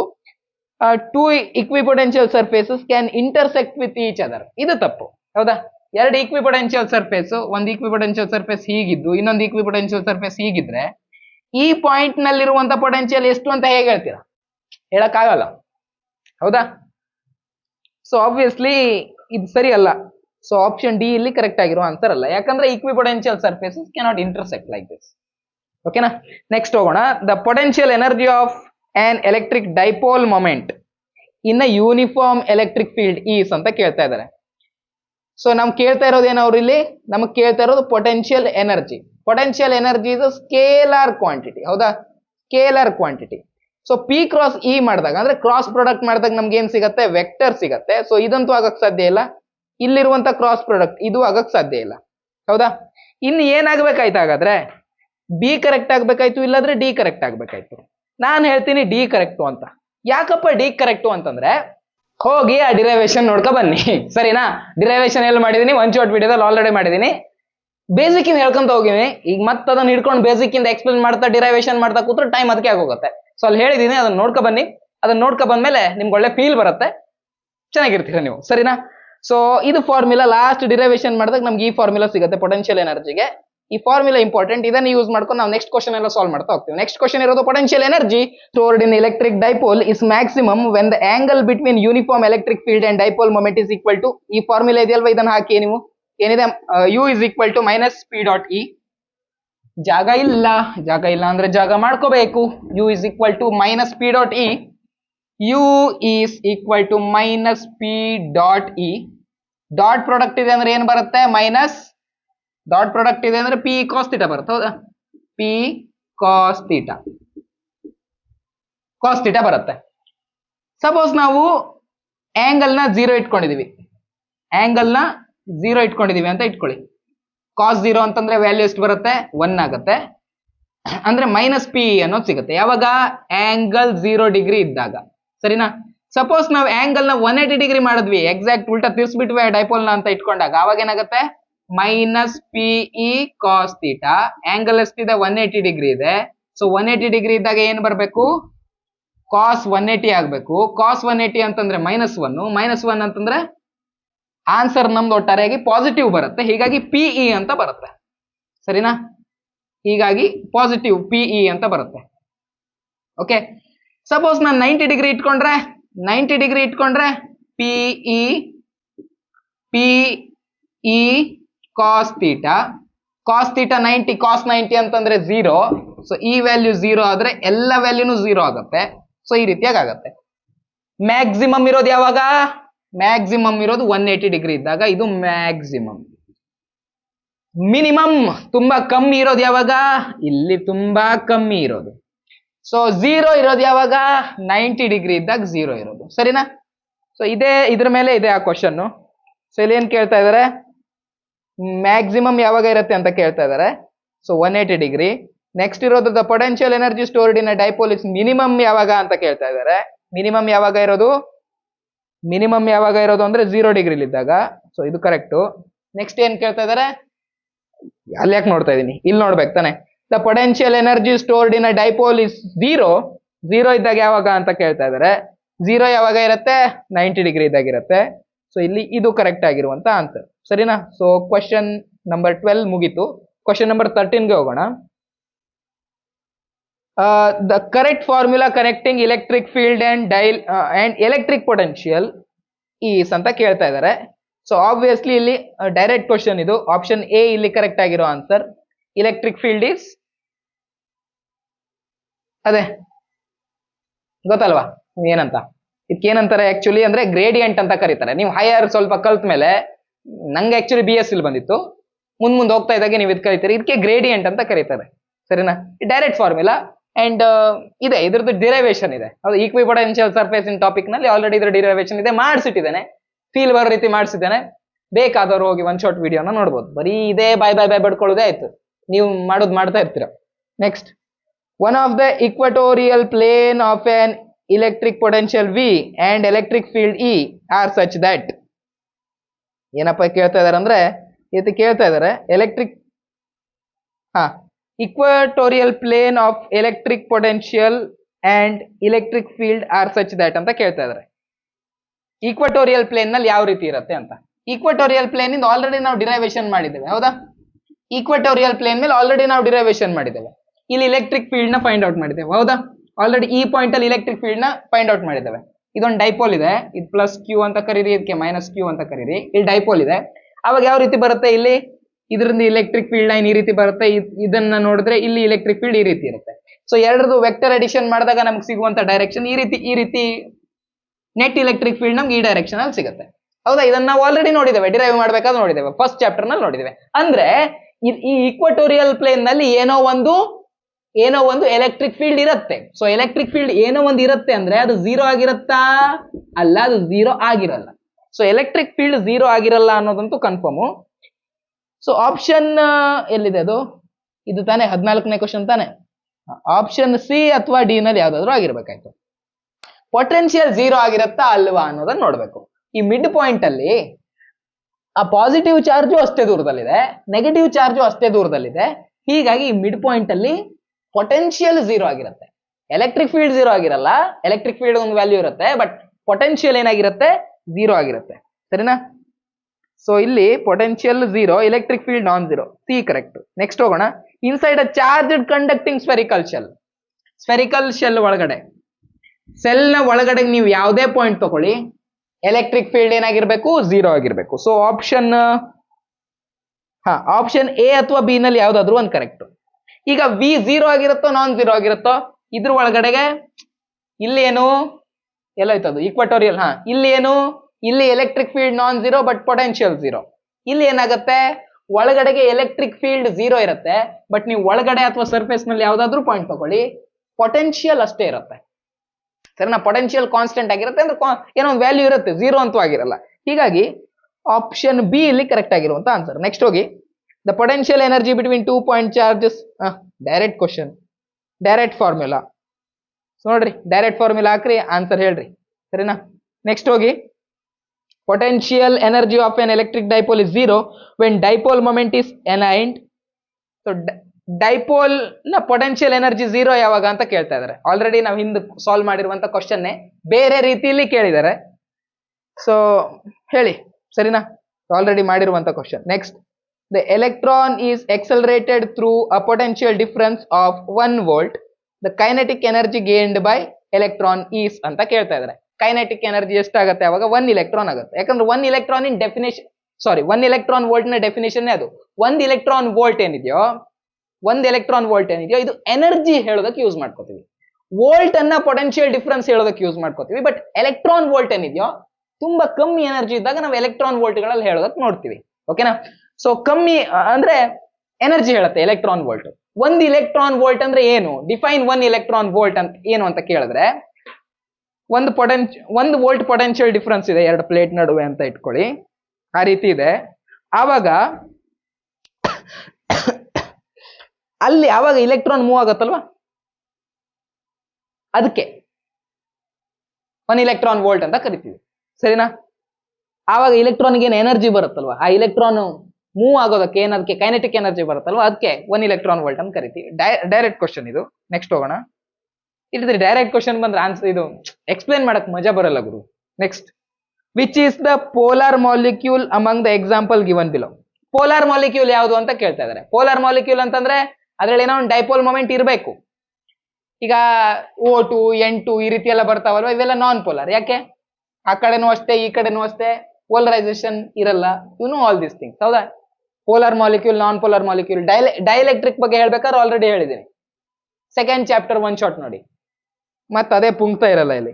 ಸೊ ಇವು ಮೂರು ಏನಿದೆ 2 2 2 2 ಕೆಳಗಡೆ ಬರೋದು ಇವೆಲ್ಲ ನಾನ್ ಪೋಲಾರ್ ಮಾಲಿಕ್ಯೂಲ್. ಹೀಗಾಗಿ ಪೋಲಾರ್ ಯಾವ್ದಾಗ್ಬೇಕಾಯ್ತು, NH3 ಆಗ್ಬೇಕಾಯ್ತು ಅಷ್ಟೇ. ಇಲ್ಲಿ ನಾನ್ ಪೋಲಾರ್ ಯಾವುದು ಅಂತ ಕೇಳ್ತಾ ಇದ್ದಾರೆ, ಸರಿನಾ? ನಾನ್ ಪೋಲಾರ್ ಯಾವುದು? ನಾನ್ ಪೋಲಾರ್ ಯಾವ್ದಿದೆ ಇಲ್ಲಿ? N2 ಇದೆ, ಸರಿನಾ? ಅಷ್ಟೇ, ಬಾಕಿ ಎಲ್ಲ polar molecules. The electric field above ಎಲ್ಲ ಎಂತ ಕರ್ಮ ಮಾರೆ. The electric field above which dipole in an insulator break and charges separate is called. ಈಗ ನೀವ್ ಹೇಳ್ರಪ್ಪ, ನಿಮ್ ಕೈಯನ್ನ ಒಬ್ಬ ಹಿಡಿದು ಈ ಕಡೆಯಿಂದ ಎಳಿತಾ ಇದ್ದಾನೆ. Imagine this situation. ನಿಮ್ ಕೈ ಒಬ್ಬ ಹಿಡಿದು ಈ ಕಡೆಯಿಂದ ಎಳಿತಾ ಇದ್ದಾನೆ, ಇನ್ನೊಬ್ಬ ಬಂದು ಈ ಕಡೆಗೆ ಎಳಿತಾ ಇದ್ದಾನೆ. ನೀವು ಅವ್ರು ಜಾಸ್ತಿ ಫೋರ್ಸ್ ಕೇಳಿದ ತಕ್ಷಣ ನೀವು ಹಿಂಗ ಅರ್ಧ ಪೀಸ್ ಆಗ್ಬಿಟ್ಟಿದ್ರಿ, ಹೌದಾ? ನಿಮ್ ಫ್ರೆಂಡ್ ಬಂದ ಅವರು ಫೋರ್ಸ್ ಹಾಕೊಂಡು ಎಳಿಲಿಕ್ಕೆ ಶುರು ಮಾಡಿದ್ರು. ಬಟ್ ನೀವು ತುಂಡಾಗ್ಬೇಕಾದ್ರೆ ಎಷ್ಟು ಫೋರ್ಸ್ ಹಾಕಿದ್ರಲ್ಲ, ಅದಕ್ಕಿಂತ ಜಾಸ್ತಿ ಫೋರ್ಸ್ ಹಾಕ್ಬೇಕಾಯ್ತು. ಅವರು ಜಾಸ್ತಿ ಕಷ್ಟಪಟ್ಟಾಗ ನೀವು ನಿಮ್ ಫ್ರೆಂಡ್ ತುಂಡಾದ. ಅಂದ್ರೆ ನಿಮ್ಮ ಸ್ಟ್ರೆಂತ್ ಜಾಸ್ತಿ ಅಂತ ಅರ್ಥನೋ ನಿಮ್ ಫ್ರೆಂಡ್ ನ ಸ್ಟ್ರೆಂತ್ ಜಾಸ್ತಿ ಅಂತ ಅರ್ಥ? ಆಬ್ವಿಯಸ್ಲಿ ನಿಮ್ ಫ್ರೆಂಡ್ ನ ಸ್ಟ್ರೆಂತ್ ಜಾಸ್ತಿ ಅಂತ ಅರ್ಥ, ಹೌದಾ? ಸೊ ಇಲ್ಲೂ ಕೇಳ್ತಾ ಇರೋದಷ್ಟೇ ಅದೇ ರೀತಿದು. ಬಟ್ ಯಾರ ಬಗ್ಗೆ ಕೇಳಿದ್ದಾರೆ ಇಲ್ಲಿ ಕೇಳಿರೋದು ಇನ್ಸುಲೇಟರ್ ನ ಒಳಗಡೆಗಿರೋ ಇದ್ರ ಬಗ್ಗೆ. ಗೊತ್ತಾಯ್ತಲ್ವಾ ಯಾವ್ದ್ರ ಬಗ್ಗೆ ಕೇಳ್ತಿದಾರೆ? ಸೊ ಆಬ್ವಿಯಸ್ಲಿ ಆನ್ಸರ್ ಏನಾಗ್ಬೇಕಾಯ್ತು ಇಲ್ಲಿ? ಡೈಎಲೆಕ್ಟ್ರಿಕ್ ಸ್ಟ್ರೆಂತ್ ಆಗ್ಬೇಕಾಯ್ತು, ಸರಿನಾ? ನೆಕ್ಸ್ಟ್ ಹೋಗಿ. When the positively charged conductor brought near to negatively charged conductor, it's capacitance ಏನಾಗುತ್ತೆ? ಪಾಸಿಟಿವ್ಲಿ ಚಾರ್ಜ್ಡ್ ಟಚ್ ಮಾಡಿಲ್ಲ, ಹತ್ರ ತಗ ಬಂದಿದ್ದಾರೆ ಅಷ್ಟೇ, ಆಬ್ವಿಯಸ್ಲಿ ಇನ್ಕ್ರೀಸ್ ಆಗತ್ತೆ, ಹೌದಾ? ನೆಕ್ಸ್ಟ್ ಹೋಗಿ. Capacitance of a parallel plate capacitor can be increased by. Capacitance ನಾವು ಹೇಗೆ ಇನ್ಕ್ರೀಸ್ ಮಾಡ್ಬೋದು? ಅದು ಫಾರ್ಮುಲಾ ಇದೆಯಲ್ವಾ, ಅದನ್ನ ನೋಡಿದ್ರೆ ಗೊತ್ತಾಗುತ್ತೆ. ಏರಿಯಾ ತರ್ಬೋದು, ಏರಿಯಾ ಜಾಸ್ತಿ ಮಾಡ್ಬೋದು. ಜಾಸ್ತಿ ಏರಿಯಾ ಅಂತಂದ್ರೆ ಜಾಸ್ತಿ ಏನಾಗುತ್ತೆ? ಕೆಪಾಸಿಟನ್ಸ್ ಜಾಸ್ತಿ ಆಗುತ್ತೆ. ಸೊ ಆಬ್ವಿಯಸ್ಲಿ ಅದೊಂದು ಮೆಥಡ್ ಇದೆ. ಜಾಸ್ತಿ ಕೆನಾಟ್ ಬಿ ಇನ್ಕ್ರೀಸ್ ಕೇಳ್ತಾ ಇದ್ರ, ಇದಂತೂ ಸರಿ. Decreasing the distance between the plates, using the medium of higher dielectric constant between the plates, ಇದು ಸರಿ, ಇದು ಸರಿ. ಓ ಎಲ್ಲ ಸರಿ. ಲಾಸ್ಟ್ ಆಪ್ಷನ್ ಇದೆ ಅಲ್ವಾ, ಇವೆಲ್ಲ ಅಲ್ಲ, ಲಾಸ್ಟ್ ಆಪ್ಷನ್. ಯಾವ ಮೆಥಡ್ ಆದ್ರೂ ಫಾಲೋ ಮಾಡಿ ಆಗತ್ತೆ ಅಂತ ಹೇಳ್ತಾ ಇದಾರೆ ಅಷ್ಟೇ. ಇದೇ ರೀತಿ ಕೊಟ್ಟಾಗ ಒಂಥರ ತಲೆ ಹಾಳಾಗತ್ತೆ. ಇದೇನು 2 ಆನ್ಸರ್ ಕರೆಕ್ಟ್ ಕೊಟ್ಟಿದ್ದಾರೆ ಇವರು ಅಂತ ತಲೆ ಥಿಂಕ್ ಮಾಡಕ್ ಶುರು ಮಾಡತ್ತೆ. ಅವಾಗ ಏನ್ ನಾನೇ ತಪ್ಪು ಓದ್ತಾ ಇದೀನಾ, ತಪ್ಪು ಹೇಳ್ತಾ ಇದೀನಾ ಅಂತ ಅನ್ಸ್ಬಿಡುತ್ತೆ. ಕೆಲವೊಮ್ಮೆ ನಾನು ತಪ್ಪು ಹೇಳ್ಬಿಡ್ತೀನಿ, ಓಕೆನಾ, ಬೈ ಮಿಸ್ಟೇಕ್ಲಿ. ಸೊ ನಿಮ್ಗೆ ಯಾವ್ದಾದ್ರು ತಪ್ಪು ಅನ್ಸ್ತಂದ್ರೆ ಟೈಮ್ ಸ್ಟ್ಯಾಂಪ್ ಹಾಕೊಂಡು, ವಿಡಿಯೋದಲ್ಲಿ ಎಷ್ಟು ಟೈಮ್ ಇರುತ್ತೋ ಆ ಟೈಮ್ ಅನ್ನ ಮೆನ್ಷನ್ ಮಾಡ್ಕೊಂಡು ಕಮೆಂಟ್ ಹಾಕಿ, ಓಕೆನಾ? ನಾನು ಅದನ್ನ ಒಂದ್ಸಲ ವೆರಿಫೈ ಮಾಡ್ಕೊಂಡು ನಿಮ್ಗೆ ರಿಪ್ಲೈ ಮಾಡ್ತೇನೆ, ಸರಿ? ಕೆಲವೊಮ್ಮೆ ಏನಾಗತ್ತಂದ್ರೆ ತಲೆಯಲ್ಲಿ ಏನೇನೋ ಓಡ್ತಾ ಇರತ್ತೆ. ಇದು ಒಂದ್ ಕ್ವಶನ್ ಓದ್ತಾ ಇರ್ತೀನಿ, ತಲೆಯಲ್ಲಿ ಇನ್ನೊಂದು ಓಡ್ತಾ ಇರತ್ತೆ. ಹೇಳೋದೊಂದಾಗಿರತ್ತೆ, ಥಿಂಕ್ ಮಾಡಿರೋದೊಂದಾಗಿರತ್ತೆ, ಬಾಯಲ್ಲಿ ಹೇಳೋದೊಂದಾಗಿರತ್ತೆ, ಇಲ್ಲಿ ಮಾರ್ಕ್ ಮಾಡಿರೋದು ಇನ್ನೊಂದಾಗಿರತ್ತೆ. ಸೊ ಈ ರೀತಿ ಎಲ್ಲ ಆಗತ್ತೆ. ಸೊ ದಯವಿಟ್ಟು ಕಮೆಂಟ್ ಮಾಡಿ. ಕೆಲವೊಂದ್ಸಲ ಆಗತ್ತೆ ಈ ರೀತಿ ತಪ್ಪು, ನನ್ನಿಂದನೂ ಆಗತ್ತೆ, ನಿಮ್ಮಿಂದನೂ ಆಗತ್ತೆ, ಎಲ್ಲರಿಂದನೂ ಆಗತ್ತೆ. ಬಟ್ ಅದನ್ನ ಸರಿಪಡಿಸ್ಕೊಂಡು ಹೋಗ್ಬೇಕು. ನಾನ್ ತಪ್ಪು ಮಾಡಿರೋದನ್ನ ನಾನೇ ಸರಿಪಡಿಸಕ್ಕಾಗತ್ತಾ? ಇಲ್ಲ, ನೀವು ಹೇಳಿ, ಅವಾಗ ತಿದ್ಕೋತೇನೆ, ಸರಿನಾ? ನೆಕ್ಸ್ಟ್ ಹೋಗಿ. SI unit of capacitance. Direct question ಬೇಡ ಗುರು. Next. When 2 capacitors of different values are connected in series. Series connection ಮಾಡಿದಾಗ ಏನಾಗುತ್ತೆ? ಸೀರೀಸ್ ಕನೆಕ್ಷನ್ ಮಾಡಿದಾಗ ಕರೆಂಟ್ ಸೇಮ್ ಇರುತ್ತೆ ಆಬ್ವಿಯಸ್ಲಿ, ಹೌದಾ? ಸೊ ಕರೆಂಟ್ ಸೇಮ್ ಇರ್ಬೇಕಂದ್ರೆ ಚಾರ್ಜ್ ಸೇಮ್ ಇರ್ಬೇಕಾಯ್ತು, ಬಾಕಿ ಎಲ್ಲ ಡಿಫ್ರೆಂಟ್ ಇರ್ಬೇಕಾಯ್ತು. ಸೊ ಚಾರ್ಜ್ ಸೇಮ್ ಇರುತ್ತೆ. ಸೀರೀಸ್ ಪ್ಯಾರಲಲ್ ಡಿರೈವೇಶನ್ ಮಾಡ್ಬೇಕಾದ್ರೆ ಇದೆಲ್ಲ ಪದೇ ಪದೇ ಹೇಳ್ತಾ ಹೋಗಿದ್ದೀನಿ. ಅದೇ ಈ ಸೆಲ್ ಸೀರೀಸ್ ಪ್ಯಾರಲಲ್ ಮಾಡ್ಬೇಕಾದ್ರೂ ಇದೇ ಪಾಯಿಂಟ್ ಅನ್ನ ನಾವು ಇಟ್ಕೊಂಡು ಆ ಡಿರೈವೇಶನ್ ಮಾಡಿದ್ವಿ. ಇದೇ ನಮ್ಮ ಬೇಸಿಕ್ ಐಡಿಯಾ ಇತ್ತು, ಹೌದಾ? ಆ ದೊಡ್ಡ ಡಿರೈವೇಶನ್ ಮಾಡ್ಲಿಕ್ಕೆ ಬೇಸಿಕ್ ಐಡಿಯಾ ಯಾವ್ದಿತ್ತು? ಇದೇ ಇತ್ತು. ಸೀರೀಸ್ ನಲ್ಲಿ ಕನೆಕ್ಟ್ ಮಾಡಿದೀವಿ ಅಂತಂದ್ರೆ current same, obviously current same ಆದಾಗ ಆಬ್ವಿಯಸ್ಲಿ ಚಾರ್ಜ್ ಸೇಮ್ ಆಗಬೇಕು. ಪ್ಯಾರಲಲ್ ಕನೆಕ್ಟ್ ಮಾಡಿದೀವಿ ಅಂತಂದ್ರೆ ವೋಲ್ಟೇಜ್ ಸೇಮ್ ಇರುತ್ತೆ, ಹೌದಾ? ಬಾಕಿ ಎಲ್ಲ ಡಿಫ್ರೆಂಟ್ ಇರುತ್ತೆ. ಸೊ ಇದನ್ನ ಮೇನ್ ಐಡಿಯಾ ಆಗಿ ಇಟ್ಕೊಂಡು ನಾವು ಸೆಲ್ ಎಂದು ಸೀರೀಸ್ ಪ್ಯಾರಲಲ್ ಕನೆಕ್ಷನ್ ಮಾಡ್ಬೇಕಾದ್ರೂ ಇದೇ ಐಡಿಯಾ ಇಟ್ಕೊಂಡು ಮಾಡಿದೀವಿ. ಹಾಗೆ ಕೆಪಾಸಿಟರ್ದು ಸೀರೀಸ್ ಪ್ಯಾರಲಲ್ ಇದ್ಬೇಕಾದ್ರೂ ಇದೇ ಐಡಿಯಾ ಇಟ್ಕೊಂಡು ಮಾಡಿದೀವಿ, ಹೌದಾ? ಬೇಸಿಕ್ ಐಡಿಯಾ ಇದು. ಸೊ ಆಬ್ವಿಯಸ್ಲಿ ಇಲ್ಲೇನು? Charge same. ನೆಕ್ಸ್ಟ್ ಹೋಗಿ. When 2 capacitors of different values are connected in parallel connect ಮಾಡಿದಾಗ voltage same. So potential difference across, yes. Next. The incorrect expression for energy stored in a capacitor is. Okay, ಮೊದಲನೇದಂತೂ correct ಹೌದಾ. U is equal to half C V square. ಇದಂತೂ actually ನಾವೆಲ್ಲ ಪಿ ಯುದಲ್ಲಿ ಇರ್ಬೇಕಾದ್ರೆ ನಮ್ಗೆ ಇದ್ರ ಡಿರೈವೇಶನ್ ಇತ್ತು. Energy stored in a capacitor derivation ಇತ್ತು ನಮ್ಗೆ. ಬಟ್ ನಿಮ್ಗೆ ಏನ್ ಮಾಡಿದ್ದಾರೆ, ಡಿರೈವೇಶನ್ ತೆಗೆದಿದ್ದಾರೆ, ಬುಕ್ಕಿಂದಾನೇ ತೆಗೆದಿದ್ದಾರೆ. ಬಟ್ ಈ ಎಕ್ಸ್ಪ್ರೆಷನ್ ಮೇಲೆ ಕ್ವಶನ್ ಕೇಳ್ಬೋದು ಅಂತ ಹೇಳಿದ್ದಾರೆ. ಸೊ ಸಾಲ್ವ್ ಮಾಡೋಣ. ಹಾಫ್ ಸಿ ವಿ ಸ್ಕ್ವೇರ್ ಇದಂತೂ ಕರೆಕ್ಟ್ ಎಕ್ಸ್ಪ್ರೆಷನ್ ನನಗೆ ಗೊತ್ತು, ಹೇಳಿದೀನಿ ನಿಮ್ಗೆ. ಇದನ್ನ ಮಾಡ್ಬೇಕಾದ್ರೂ ಹೇಳಿದೀನಿ, ಇದು ಕರೆಕ್ಟ್ ಎಕ್ಸ್ಪ್ರೆಷನ್ ನನಗೆ ಗೊತ್ತು. ಸಿ ಜಾಗದಲ್ಲಿ ನಾವ್ ಏನ್ ಬರ್ಕೋಬಹುದು, ಅಥವಾ ಲೈಕ್ ನಮ್ಗೆ ಇದು ಗೊತ್ತಲ್ವಾ, ಸಿ ವಿ ರಾಮನ್ ಯಾವತ್ತು ಚಾರ್ಜ್ಡ್ ಆಗಿರ್ತಾರೆ ಅಂತ ನಾನು ಹೇಳಿದ್ದೆ. ಸಿ ವಿ ರಾಮನ್ ಯಾವತ್ತು ಚಾರ್ಜ್ಡ್ ಆಗಿರ್ತಾರೆ ಅಂತ ನಾನು ಹೇಳಿದ್ದೆ ಹೌದಾ. ಸೊ ಈ formula Q is equal to C V ಅನ್ನೋದು ನಾನು ಆಲ್ರೆಡಿ ಹೇಳಿದ್ದೆ. ಸೊ ಸಿ ಜಾಗದಲ್ಲಿ ನಾವ್ ಏನ್ ಬರ್ಕೋಬಹುದು, ಕ್ಯೂ ಬೈ ವಿ ಅಂತ ಬರ್ಕೋಬಹುದು ಹೌದಾ. So U is equal to half C ಜಾಗದಲ್ಲಿ ಕ್ಯೂ ಬೈ ವಿ ಅಂತ ಬರ್ಕೋಬಹುದು. ಅವಾಗ ಏನಾಗುತ್ತೆ, ವಿ ಕ್ಯಾನ್ಸಲ್ ಆಗುತ್ತೆ. ಹಾಫ್ ಕ್ಯೂ ವಿ ಅನ್ನೋದು ಇಲ್ಲಿ ಕರೆಕ್ಟ್ ಆನ್ಸರ್. ಹಾಫ್ ಕ್ಯೂನು ಸರಿ, ನಾವು ತಪ್ಪು ಹುಡುಕ್ಬೇಕಲ್ವಾ ಇಲ್ಲಿ. So half C V square ಅನ್ನೋದು ಸರಿ, ಹಾಫ್ ಕ್ಯೂ ವಿ ಅನ್ನೋದು ಸರಿ. ಇದು ಸರಿನಾ ಇಲ್ವಾ ನೋಡೋಣ. ಆಪ್ಷನ್ ಸಿ ಕರೆಕ್ಟ್ ಇದೆಯಾ ರಾಂಗ್ ಇದೆಯಾ ನೋಡೋಣ. ಆಪ್ಷನ್ ಸಿ ಎಲ್ಲೋಯ್ತದು. ಈಗ ಇದೇ ಫಾರ್ಮುಲಾ ತಗೊಳ್ಳಿ. ಇದೇ ಫಾರ್ಮುಲಾದಲ್ಲಿ ವಿ ಅಂದ್ರೆ ಏನು ಅಂತ ಬರೀರಿ, ಸರಿನಾ. U is equal to half C. V ಜಾಗದಲ್ಲಿ ನಾವೇನ್ ಬರ್ಕೋಬಹುದು, ವಿ ಜಾಗದಲ್ಲಿ ನಾವು ಕ್ಯೂ ಬೈ ಸಿ ಅಂತ ಬರ್ಕೋಬಹುದು. ಕರೆಕ್ಟಾ, ಸಿ ಅನ್ನು ಈ ಕಡೆ ಓಡಿಸ್ರು. ಸೊ ವಿ ಜಾಗದಲ್ಲಿ ನಾವು ಕ್ಯೂ ಬೈ ಸಿ ಅಂತ ಬರ್ಕೋಬಹುದು. ವಿ ಸ್ಕ್ವೇರ್ ಇದೆ, ಸೊ ಸ್ಕ್ವೇರ್ ಕೊಟ್ಕೋಬೇಕಾಯ್ತು ಹೌದಾ. ಸೊ ಇಲ್ಲೊಂದು ಸಿ ಹೋಗುತ್ತೆ, ಇಲ್ಲಿ ಒಂದು ಸಿ ಹೋಗುತ್ತೆ. ಕರೆಕ್ಟಾ, ಕ್ಯೂ ಸ್ಕ್ವೇರ್ ಬೈ ಸಿ ಅನ್ನೋದು correct. Q square by 2c ಹೌದಾ. ಸೊ ಇಲ್ಲೇ 2 ಇಂದ ಮಲ್ಟಿಪ್ಲೈ ಮಾಡಿ ಬರ್ಕೊಂಡಿದ್ದಾರೆ ಅಷ್ಟೇ. ಸೊ ಸಿನು ಕರೆಕ್ಟು. ಸೊ ಎಲ್ಲ ಕರೆಕ್ಟ್ ಅಂದ್ಮೇಲೆ ರಾಂಗ್ ಯಾವ್ದು ಇರ್ಬೇಕಾಯ್ತು, ಡಿ ರಾಂಗ್ ಇರ್ಬೇಕಾಯ್ತು ಹೌದಾ. ಸೊ ಇದು ನಮಗೆ ಬೇಕಾಗಿರುವಂತ ಆನ್ಸರ್. ನೆಕ್ಸ್ಟ್ ಹೋಗಿ, the electric field inside the cavity of a charged conductor is 0. It is known as. So ಅದಕ್ಕೆ ನಾವು ಎಲೆಕ್ಟ್ರೋಸ್ಟಾಟಿಕ್ ಶೀಲ್ಡಿಂಗ್ ಅಂತ ಕರಿತೀವಿ ಹೌದಾ. ಡೈರೆಕ್ಟ್ ಕ್ವಶನ್ ಇತ್ತು. ಸೊ ಎಲ್ಲೋಯ್ತು, ಸಿ ಆಯ್ತು. ಮುಗೀತಾ, ಸರಿ. ಇದಾಗಿತ್ತು ಇವತ್ತಿನ ಕ್ಲಾಸ್. ಮುಂದಿನ ವಿಡಿಯೋದಲ್ಲಿ ಮತ್ತೆ ಭೇಟಿಯಾಗೋಣ. ಈಗ ರಿವಿಷನ್ ಆಯ್ತು, ಈಗ ನೆಕ್ಸ್ಟ್ ಏನಿದ್ರು ಹೊಸ ಚಾಪ್ಟರ್ ಮಾಡದೆ. ಅಂಡ್ ನಾಳೆ ಎಷ್ಟನೇ ತಾರೀಕು, ನಾಳೆ 29ನೇ ತಾರೀಕು ನನ್ನ ಲಾಸ್ಟ್ ಪ್ರಾಕ್ಟಿಕಲ್ ಎಕ್ಸಾಮ್ ಇದೆ.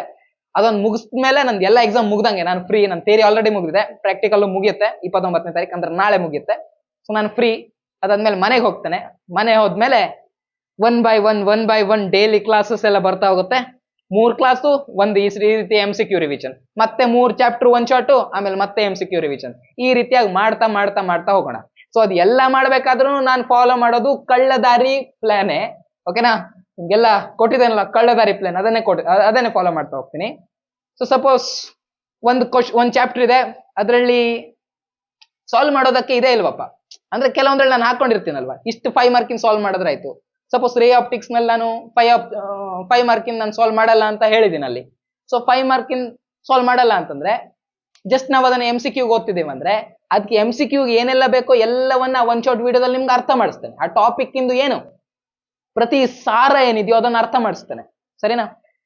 ಹಾಗೆ ಮುಂದೆ MCQ ಮಾಡ್ಬೇಕಾದ್ರೆ ಅದೆಲ್ಲ ರಿವೈಸ್ ಆಗುತ್ತೆ ಇನ್ನೊಮ್ಮೆ. ಈ ರೀತಿ ಮಾಡ್ತಾ ಹೋಗೋಣ.